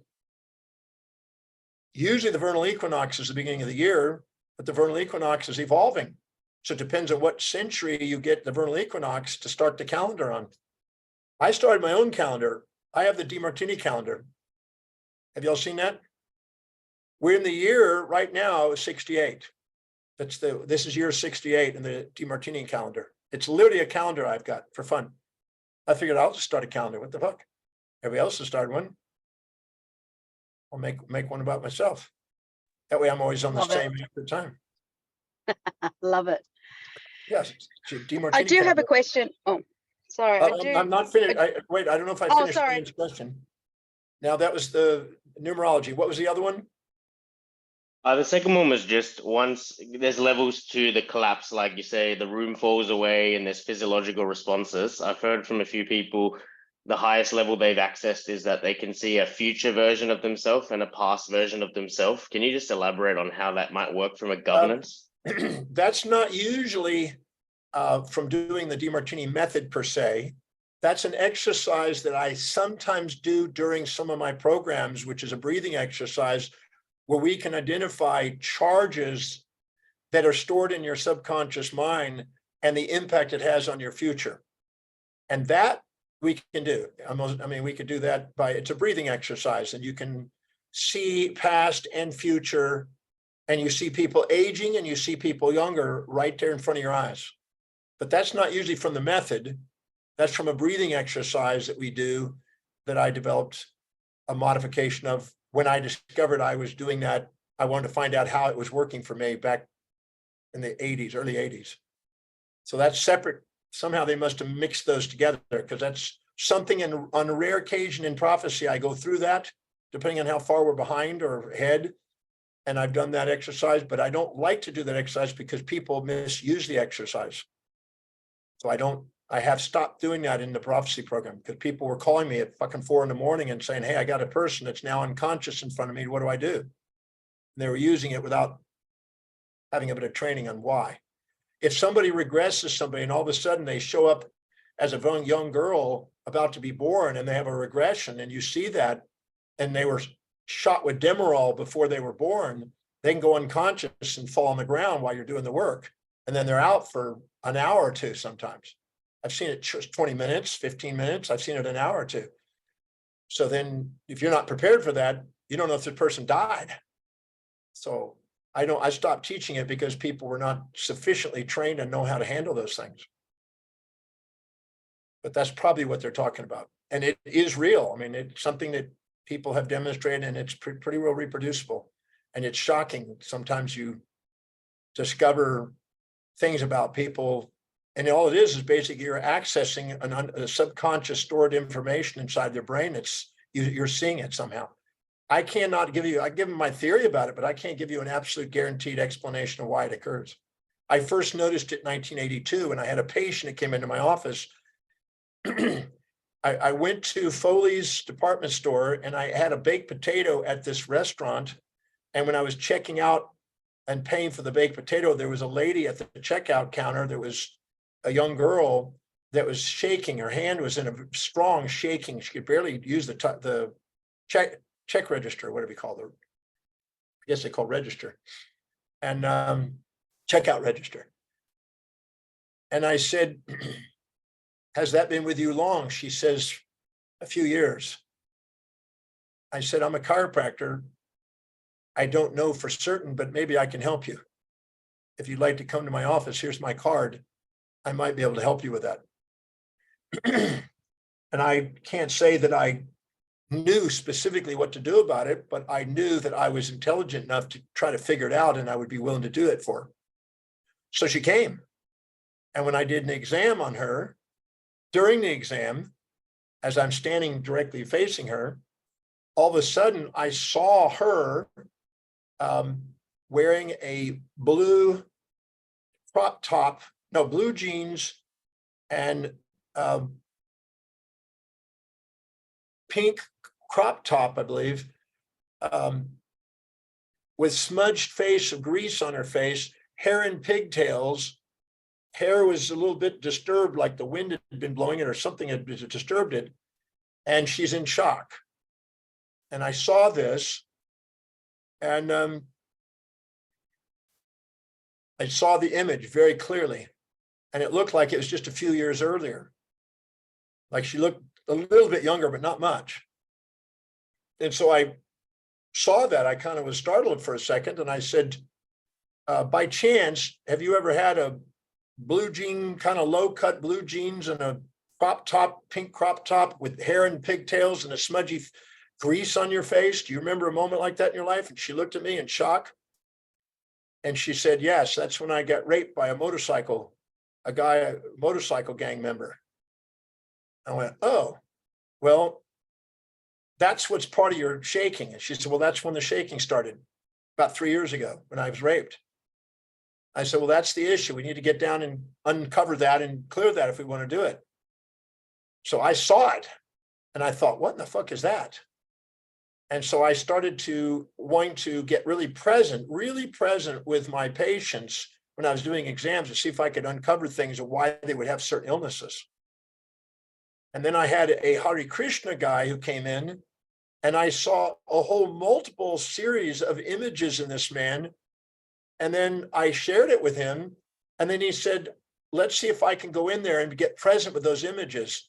And he could go to those images and I could spot them. And we were going through and documenting on a piece of paper what I saw, describing and what he knew he was seeing. And he would match my description. It was pretty spooky.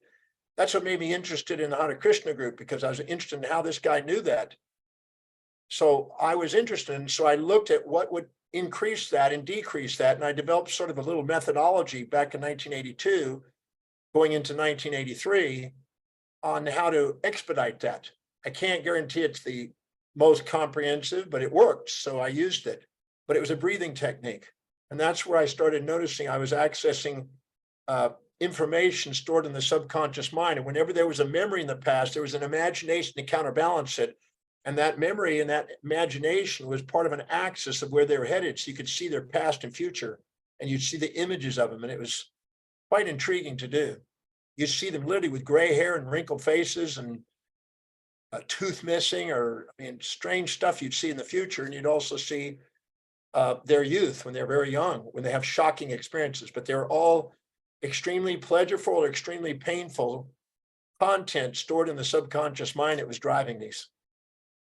They're pairs of opposites. So that was really one of the earliest phases between what I learned in school about contrast and pairs of opposites in the mind and memory and imagination in the mind. I guess my mind was prepared for that opportunity, and somehow it came to the surface by practical methodology. But I don't teach it anymore. I very seldom teach it because I've had to deal with people calling me in weird hours. and go, well, now I don't know what to do with this case. I had a lady in Ohio who was, we did the exercise in groups of pairs, and then somehow this one lady was doing another lady, and the lady passed out and fell on the ground, and she was out cold. And the girl ran over to me and freaked out and said, is she dead? What happened? She fainted or something. I said, and I went over there and felt she had a pulse, and she was out for quite a while. People were freaking out. Do we call the police? Do we call the ambulance? We call it, no, just got to wait it out. If she lived through it, she'll live through it again. And she was groggy for probably 45 minutes afterwards when she finally came conscious again, and was literally as if she could barely speak. She was Demeroled. She relived a Demerol experience when she was born. It was really quite interesting, a very early trauma of the birth process. The Demerol had blocked the muscles from contracting. They couldn't get the baby out. They're doing it for the pain, but it was also stopping the contractions. So I don't know if that answers your question. Yes, thank you so much, John. Yeah. All right, let's go back to the book.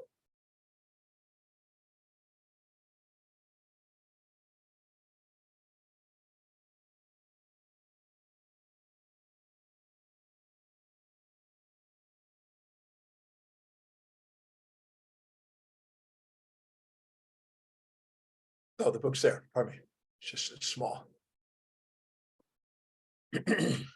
Each of your bioelectrochemical atoms, molecules, organelles, cells, tissues, organ systems, your body all has radio signatures, an overall frequency, you might say, band that they attune to. Every subcomponent and component has this. And the faster you can intuitively discover the two complementary opposite, the constructive and destructive, the conscious and unconscious sides of any particular event, the higher the frequency and the shorter the wavelength you attune to. Please circle that. And welcome to the inherent pursuit of Planck's wavelength, the simultaneous contrast. Planck's wavelength appears to be what we call simultaneous contrast. It's the highest wavelength we have access to, or the highest frequency, shortest wavelength we have access to. Next page. Our intuition is trying to point it out, but we ignore our intuition and hold on to our rightness or wrongness and judgment. As long as we judge, the more polarized and subjective we are in our judgment, next page, the less intuition is able to get through. Our intuition is constantly whispering. That's why if I say to you, you're always nice, your intuition thinks of times when you weren't. Raise your hand if you know what I mean. If I was to tell you you're always nice, never mean, always kind, never cruel, your mind would immediately point out and think about times when you were cruel and mean. And if I told you you're always mean and you're never nice, you're always cruel, you're never kind, you'd immediately think of times when you're nice. Your intuition is always pointing out the side that you're unconscious of and ignoring to try to make you balanced, bring you balanced. Next page. You there, Jessica?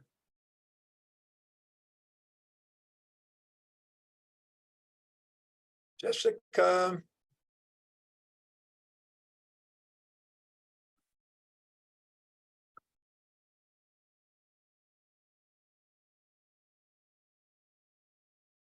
Jessica, you there? She has to have an IV and catheter because she's not allowed to take a break. Not for 7 days. Page got stuck. Sorry, Dr. Demartini. I was just telling them you're not allowed to take breaks. So each of the different chemical elements within the physical body respond to different frequencies of radio waves or electromagnetic waves, better said. By changing the frequency of the radio pulse in a functional MRI machine, you can identify different elements in your physical body. Generally, the functional MRI machine 0 is in on oxygen atoms. That's the standard. So you can identify the frequency resonation of anything that vibrates. But I use the vibration of the speed and seeing both sides of an event. That's, as far as I'm concerned, the scale that I use. Now, when you actively concentrate your thoughts with spaceless and timeless presence and become really present and focus in a prioritized fashion according to your own highest value towards an infinitely small detail of your most inspiring dream or primary objective, you will unleash your most elevated and expanded creative potentials. This is where genius and creative and innovations are maximized. You'll become present with what you would love to create most, and you'll extract the space and time out of your lower-minded, higher mind. By extracting space and time out of your mind, by being really present, you strengthen the intuition and strengthen and have access to the unconscious. Please make a note of this, make a note on the side here, is at the moment of perception that the conscious and unconscious mind split. And the moment of perception is the moment that the sensory transduction and depolarization of the nerve that goes into the central nervous system enters into associative nerve fibers in the central nervous system, and we call that perception. When it's a peripheral nerve, it's called reception. When it goes into the central nervous system, it's called perception. As it goes up the nervous system, it's called conception. As it becomes perfectly balanced at the medial prefrontal cortex, it's called apperception, according to William James. So reception, perception, conception, apperception. Now, there's a passive creature meditation where you're passively sitting there and contemplating a mindful meditation in a state of gratitude with perfect equanimity. And this can help you transcend emotionally symbolic representations and judgments and labels and help you tap into the most elevated creative potentials. It can allow you to inwardly conceive innovative abstractions. So I'm not against passive creative creature meditation. No problem at all. But most people are not doing that. What they're doing is they're doing a bit of escape. They're going, I'm really stressed. I need to get over the stress. True passive systems are basically finding the positives inside the negative and finding the negatives inside the positive and dissolving the distress, not escaping the distress. The second you go back into the situation that you judge, if you're stressed over it, you didn't do anything except escape. So the way you know you're using a truly passive creature, which is a transcendental thing, is you see beyond and your intuition is able to see both sides and you don't have a reaction when you come back. But if you're basically highly angry at something and you then go and meditate to get calm, and then you come back and you want to avoid that, and it's still something more drawbacks and benefits, then the meditation is just an escape. But if you go into the meditation and in there you gain insight about what the benefit is of what happened, what role you're playing in the reality of it, and you see the hidden order of it, then you've used your transcendental meditation to your advantage. You also have an active creative form of meditation. And this is where you actively integrate the meditation in a state of equanimity. And you basically are focusing and concentrating on what it is that you have envisioned when you're passive. In the passive vision, you now hold that vision and you create that. So if I get an inspired vision in a passive creature meditation, and then I hold my mind on that and focus on that and think about the actions and strategize on that, I'm now going into active creator meditation. I'm holding it in my image. I received it and now I'm broadcasting it. Integrative meditation can enhance your immune function and well-being. It's basically going into a meditative state and having your prefrontal cortex govern your lower animal amygdala and allows you to see both sides simultaneously. Now here's a video. I'm not going to pull it up, but it's just for fun. It's basically a meditation called Fuck That Shit. And it's basically a meditation on how to not let stuff around you interfere with your life. But it's quite funny. It's just a joke, but you can watch it if you want. Focus. When you attempt to multitask, you alter how you perceive your world as you travel through it, but it can divide your attention. It's wiser to supertask. Supertask is taking all the things that are occupying your mind and asking how specific is it helping you fulfill your highest value, and then integrating it into the thing, and then you focus on your highest value, and the rest of it's unconsciously taken care of. I'm all for supertasking, but multitasking is proven pretty well to be distracting and inefficient. Pure awareness makes no existential distinction between subject and objects. As long as you see something on the outside in the existential world where there's a self separated from other, and there's something that you don't see in it, in you, then you have, in a sense, an incomplete outer awareness. But when you actually have full conscious awareness, where you have an introspection balancing an extrospection, and you have completely a metacognition, then now you've integrated the two together, and the seer, the seeing, and the seen are the same. That to me is where you have full conscious awareness. That's where maximum utility and maximum simplicity and maximum innovation and creativity occur. Connectome. Consciousness poses the most baffling problem in the science of the mind. There's nothing that we know more intimately than conscious experience, but there's nothing that is harder to explain. Next page. Nobody's satisfied.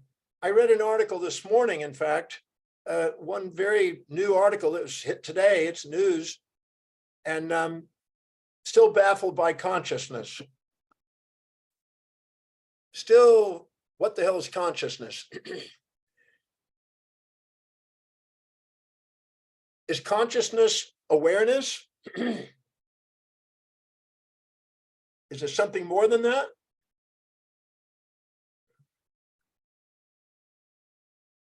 If you're aware of the tree in front of you, you're conscious. If you're aware of the tree inside you and there, and you can own that, you're more fully conscious. All introspection, which is physiological viscera information, and all extrospection, which is the primary sensory input, when they're all and you're fully aware of both of them, you have full consciousness. There's, of course, a large amount of undisputed experimental data concerning consciousness, but diametrically opposing explanation of that data are strongly held. There's a dialectic of opinions. So I've had to take the various opinions of what consciousness is, take the opinions and the opposite opinions and weave them together into a dialectic and try to come up with a summary. So this particular book has much of that in it. The human brain has 100 billion neurons, and each neuron is connected to 10,000 other neurons. Sitting on your shoulder is the most complicated object in the known universe. When you stop and think about that, I taught neurology when I was in my 20s. I'm writing a neurology text right now, and I've been fascinated by the brain for all these years. And it's the most significant thing we know as a human being. There's nothing more complex and magnificent than the human brain so far. If you join together the 100 billion neurons along with their 100 trillion connections, you'd have your brain. But how your higher mind and consciousness emerge from your flock of assembly of neurons still remains deeply mysterious, though. It's basically filled with feedbacks. There's no doubt that there's integrated feedback systems in the brain. And the more you integrate those feedbacks, the more biophotons and enlightenment you become. So what we have is a series of sensory experiences and opposite experiences. When they're woven together, we get an integrated experience. But consciousness is still the mixture of the two. I like to think of it as, again, the virtual particles. If you go study virtual particles - consciousness, you'll see lots of articles coming and emerging now. The more neurons you have, the more that equates to you being a more complex organism. Some scientists argue that you'll probably never fully understand how your higher-minded functions emerge from your nervous system, particularly if they keep breaking your brain into disconnected pieces by reductionism and decomposition. By the way, if you take the brain and tease out all the neurons and then try to put them back together, you're not going to do well with that brain. So there's something more than just putting the parts back together. Now, they basically believe that the patterns of firing are what control much of the brain. There are networks, patterns in the brain They can be in and out of sync. When they're out of sync, they're modular. When they're in sync, they're integrated. And the set of connections among all the neurons in the brain is called your connectome. And living brains are massive orchestras of neurons that fire together in quite specific patterns. You have local firings and broader firings, and then whole brain firings. So let's take a look at this for a second and put this little schematic together. So pull up a piece of paper to draw.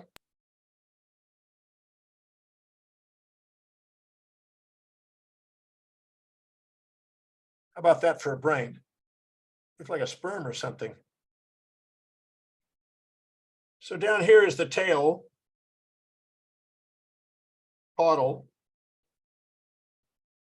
and this is the head, cranial, or rostral.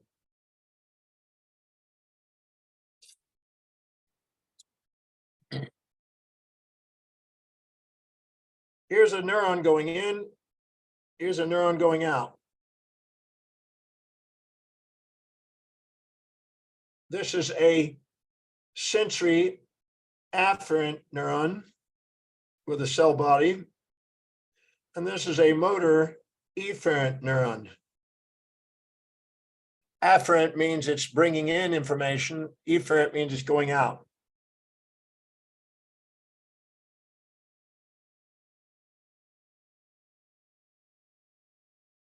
This is a synapse. And that's a monosynapse. Mono means one synapse between two nerves. Synapse is a junction between nerves. But that synapse can go into the spinal cord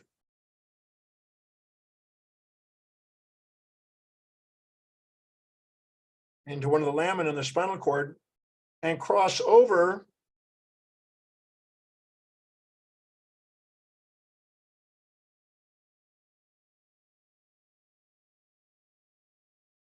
to an opposite motor neuron.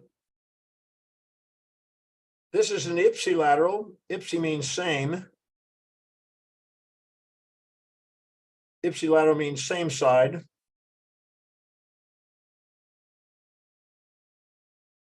You convert Latin to English there.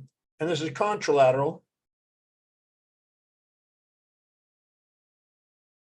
It means opposite side or different side.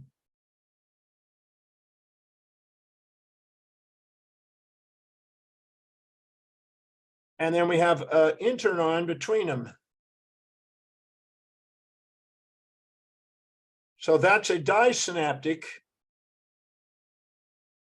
reflex. This is a monosynaptic reflex. And that's a disynaptic reflex. That means there's three nerves with two connections. But from that posterior horn of the cord, you can also have ascending neurons. And the ascending neurons can also cross over within the spinal cord and have a connection over to the other side and then go back down. But now when it crosses over, here you have one neuron connecting it, which is one interneuron, disynaptic reflex. Here, you, let's say you have 100 neurons connecting it. So this is now at the very bottom level is the neuron level. As we go a little higher, we go into the spinal cord level.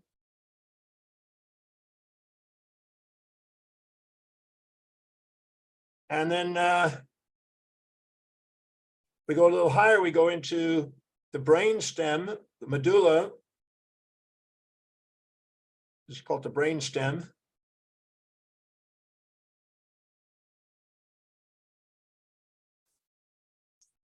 And we go up a little higher, we could go even higher.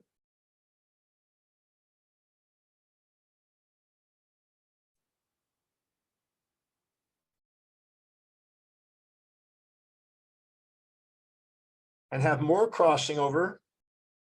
And now we have 100, now we have 10,000 neurons crossing over. And now we're going to the basal ganglia.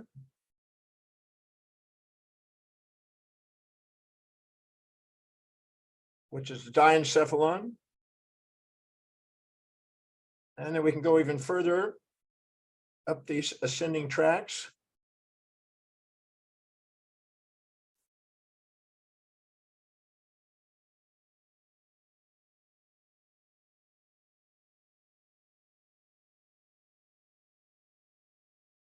And now we have 10,000, we have now 1,000, which is 1,000,000. And now we're dealing to the limbic brain.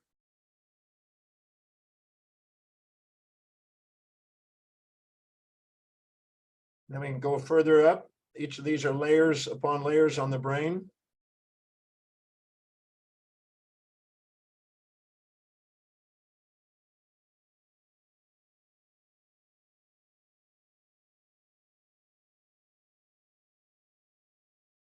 And now we have 100 million.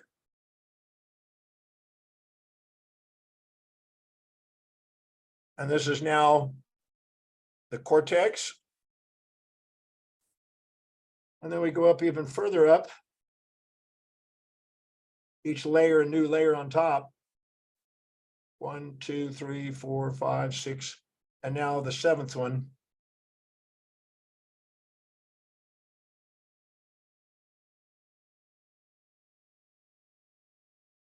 And each one can also come down on the same side.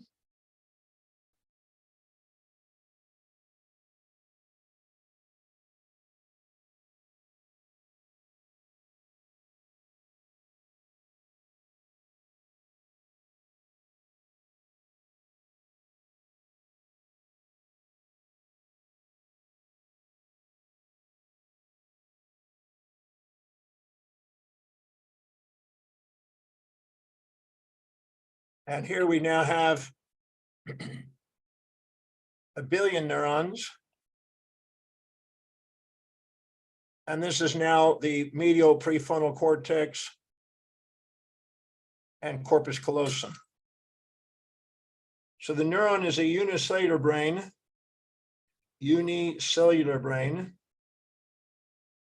This is a pre-amphibian brain. This is an amphibian brain, according to MacLean. This is a reptilian brain. This is a mammalian brain.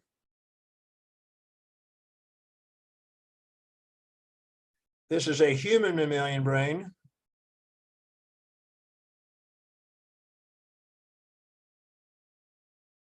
And this is a spiritually self-actualized human mammalian brain, a state of grace. Now, the number of crossing neurons as they go up, these are called interneurons. Interneurons come in two forms. The bottom one is an internuncial.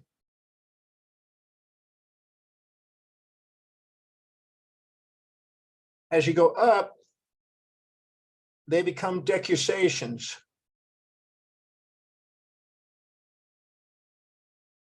It goes further up, it becomes commissural. And each of these are commissural, going across.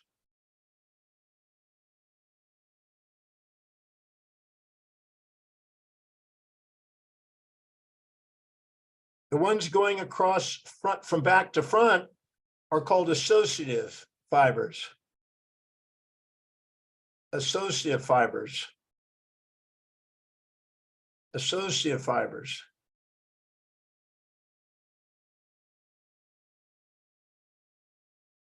But they're all interneurons. The greater the number of interneurons, the greater the sample size of options on how a stimulus can be responded to. So down here, you have an all or none firing. The monosynaptic reflex, when you get a stimuli, if it reaches threshold, a supra-threshold stimulus or a sub-threshold stimulus, it depolarizes or hyperpolarizes. Doesn't a graded potential instead of a action potential. This creates an action potential. This creates a graded potential. If it's graded potential, it doesn't fire. It doesn't fire. If it's an action potential, it does fire. If it goes in here, so the very bottom level is an all or none firing process. But as it goes up, as the number of interneurons goes up, the more graded the response. The way we know that is because the cortical spinal tract, which is the longest tract, all the way from the top, all the way down, if you cut it, you get spastic reflexes. If you put it in, keep it intact, it creates very fine motor skills. So you get graded, refined motor skills that you have control over. You don't have control over the ones below, they're reflexes. If I hit you with a reflex hammer, you can't control your reflex. But at the top, on a certain motor response, you can refine it.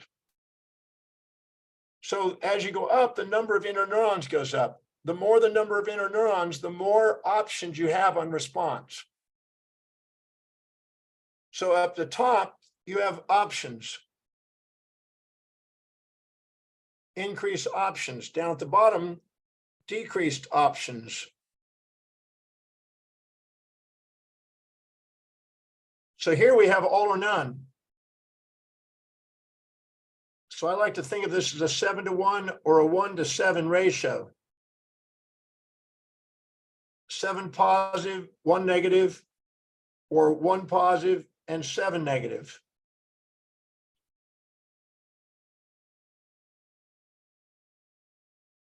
At the top, we have a 1-to-1 ratio. Obviously, in between, you have a 4-to-1 ratio and a 1-to-4 ratio. The more you get to a rational level, the more self-actualized your response, the more graded your response. Now, if you flip a coin, if I flip a coin, I don't have a coin with me here, but if I flip a coin in the air, the first flip, it's either 100% heads or 100% tails, isn't it? Get 100% heads or tails, so it's all or none. It's all heads or no heads. If I flip it 2 times, you might get 2 heads in a row, but you have a higher probability of getting a heads and then a tails. If I flip it 3 times, you have a high probability of getting 2 heads and 1 tails or 2 tails and 1 heads. If I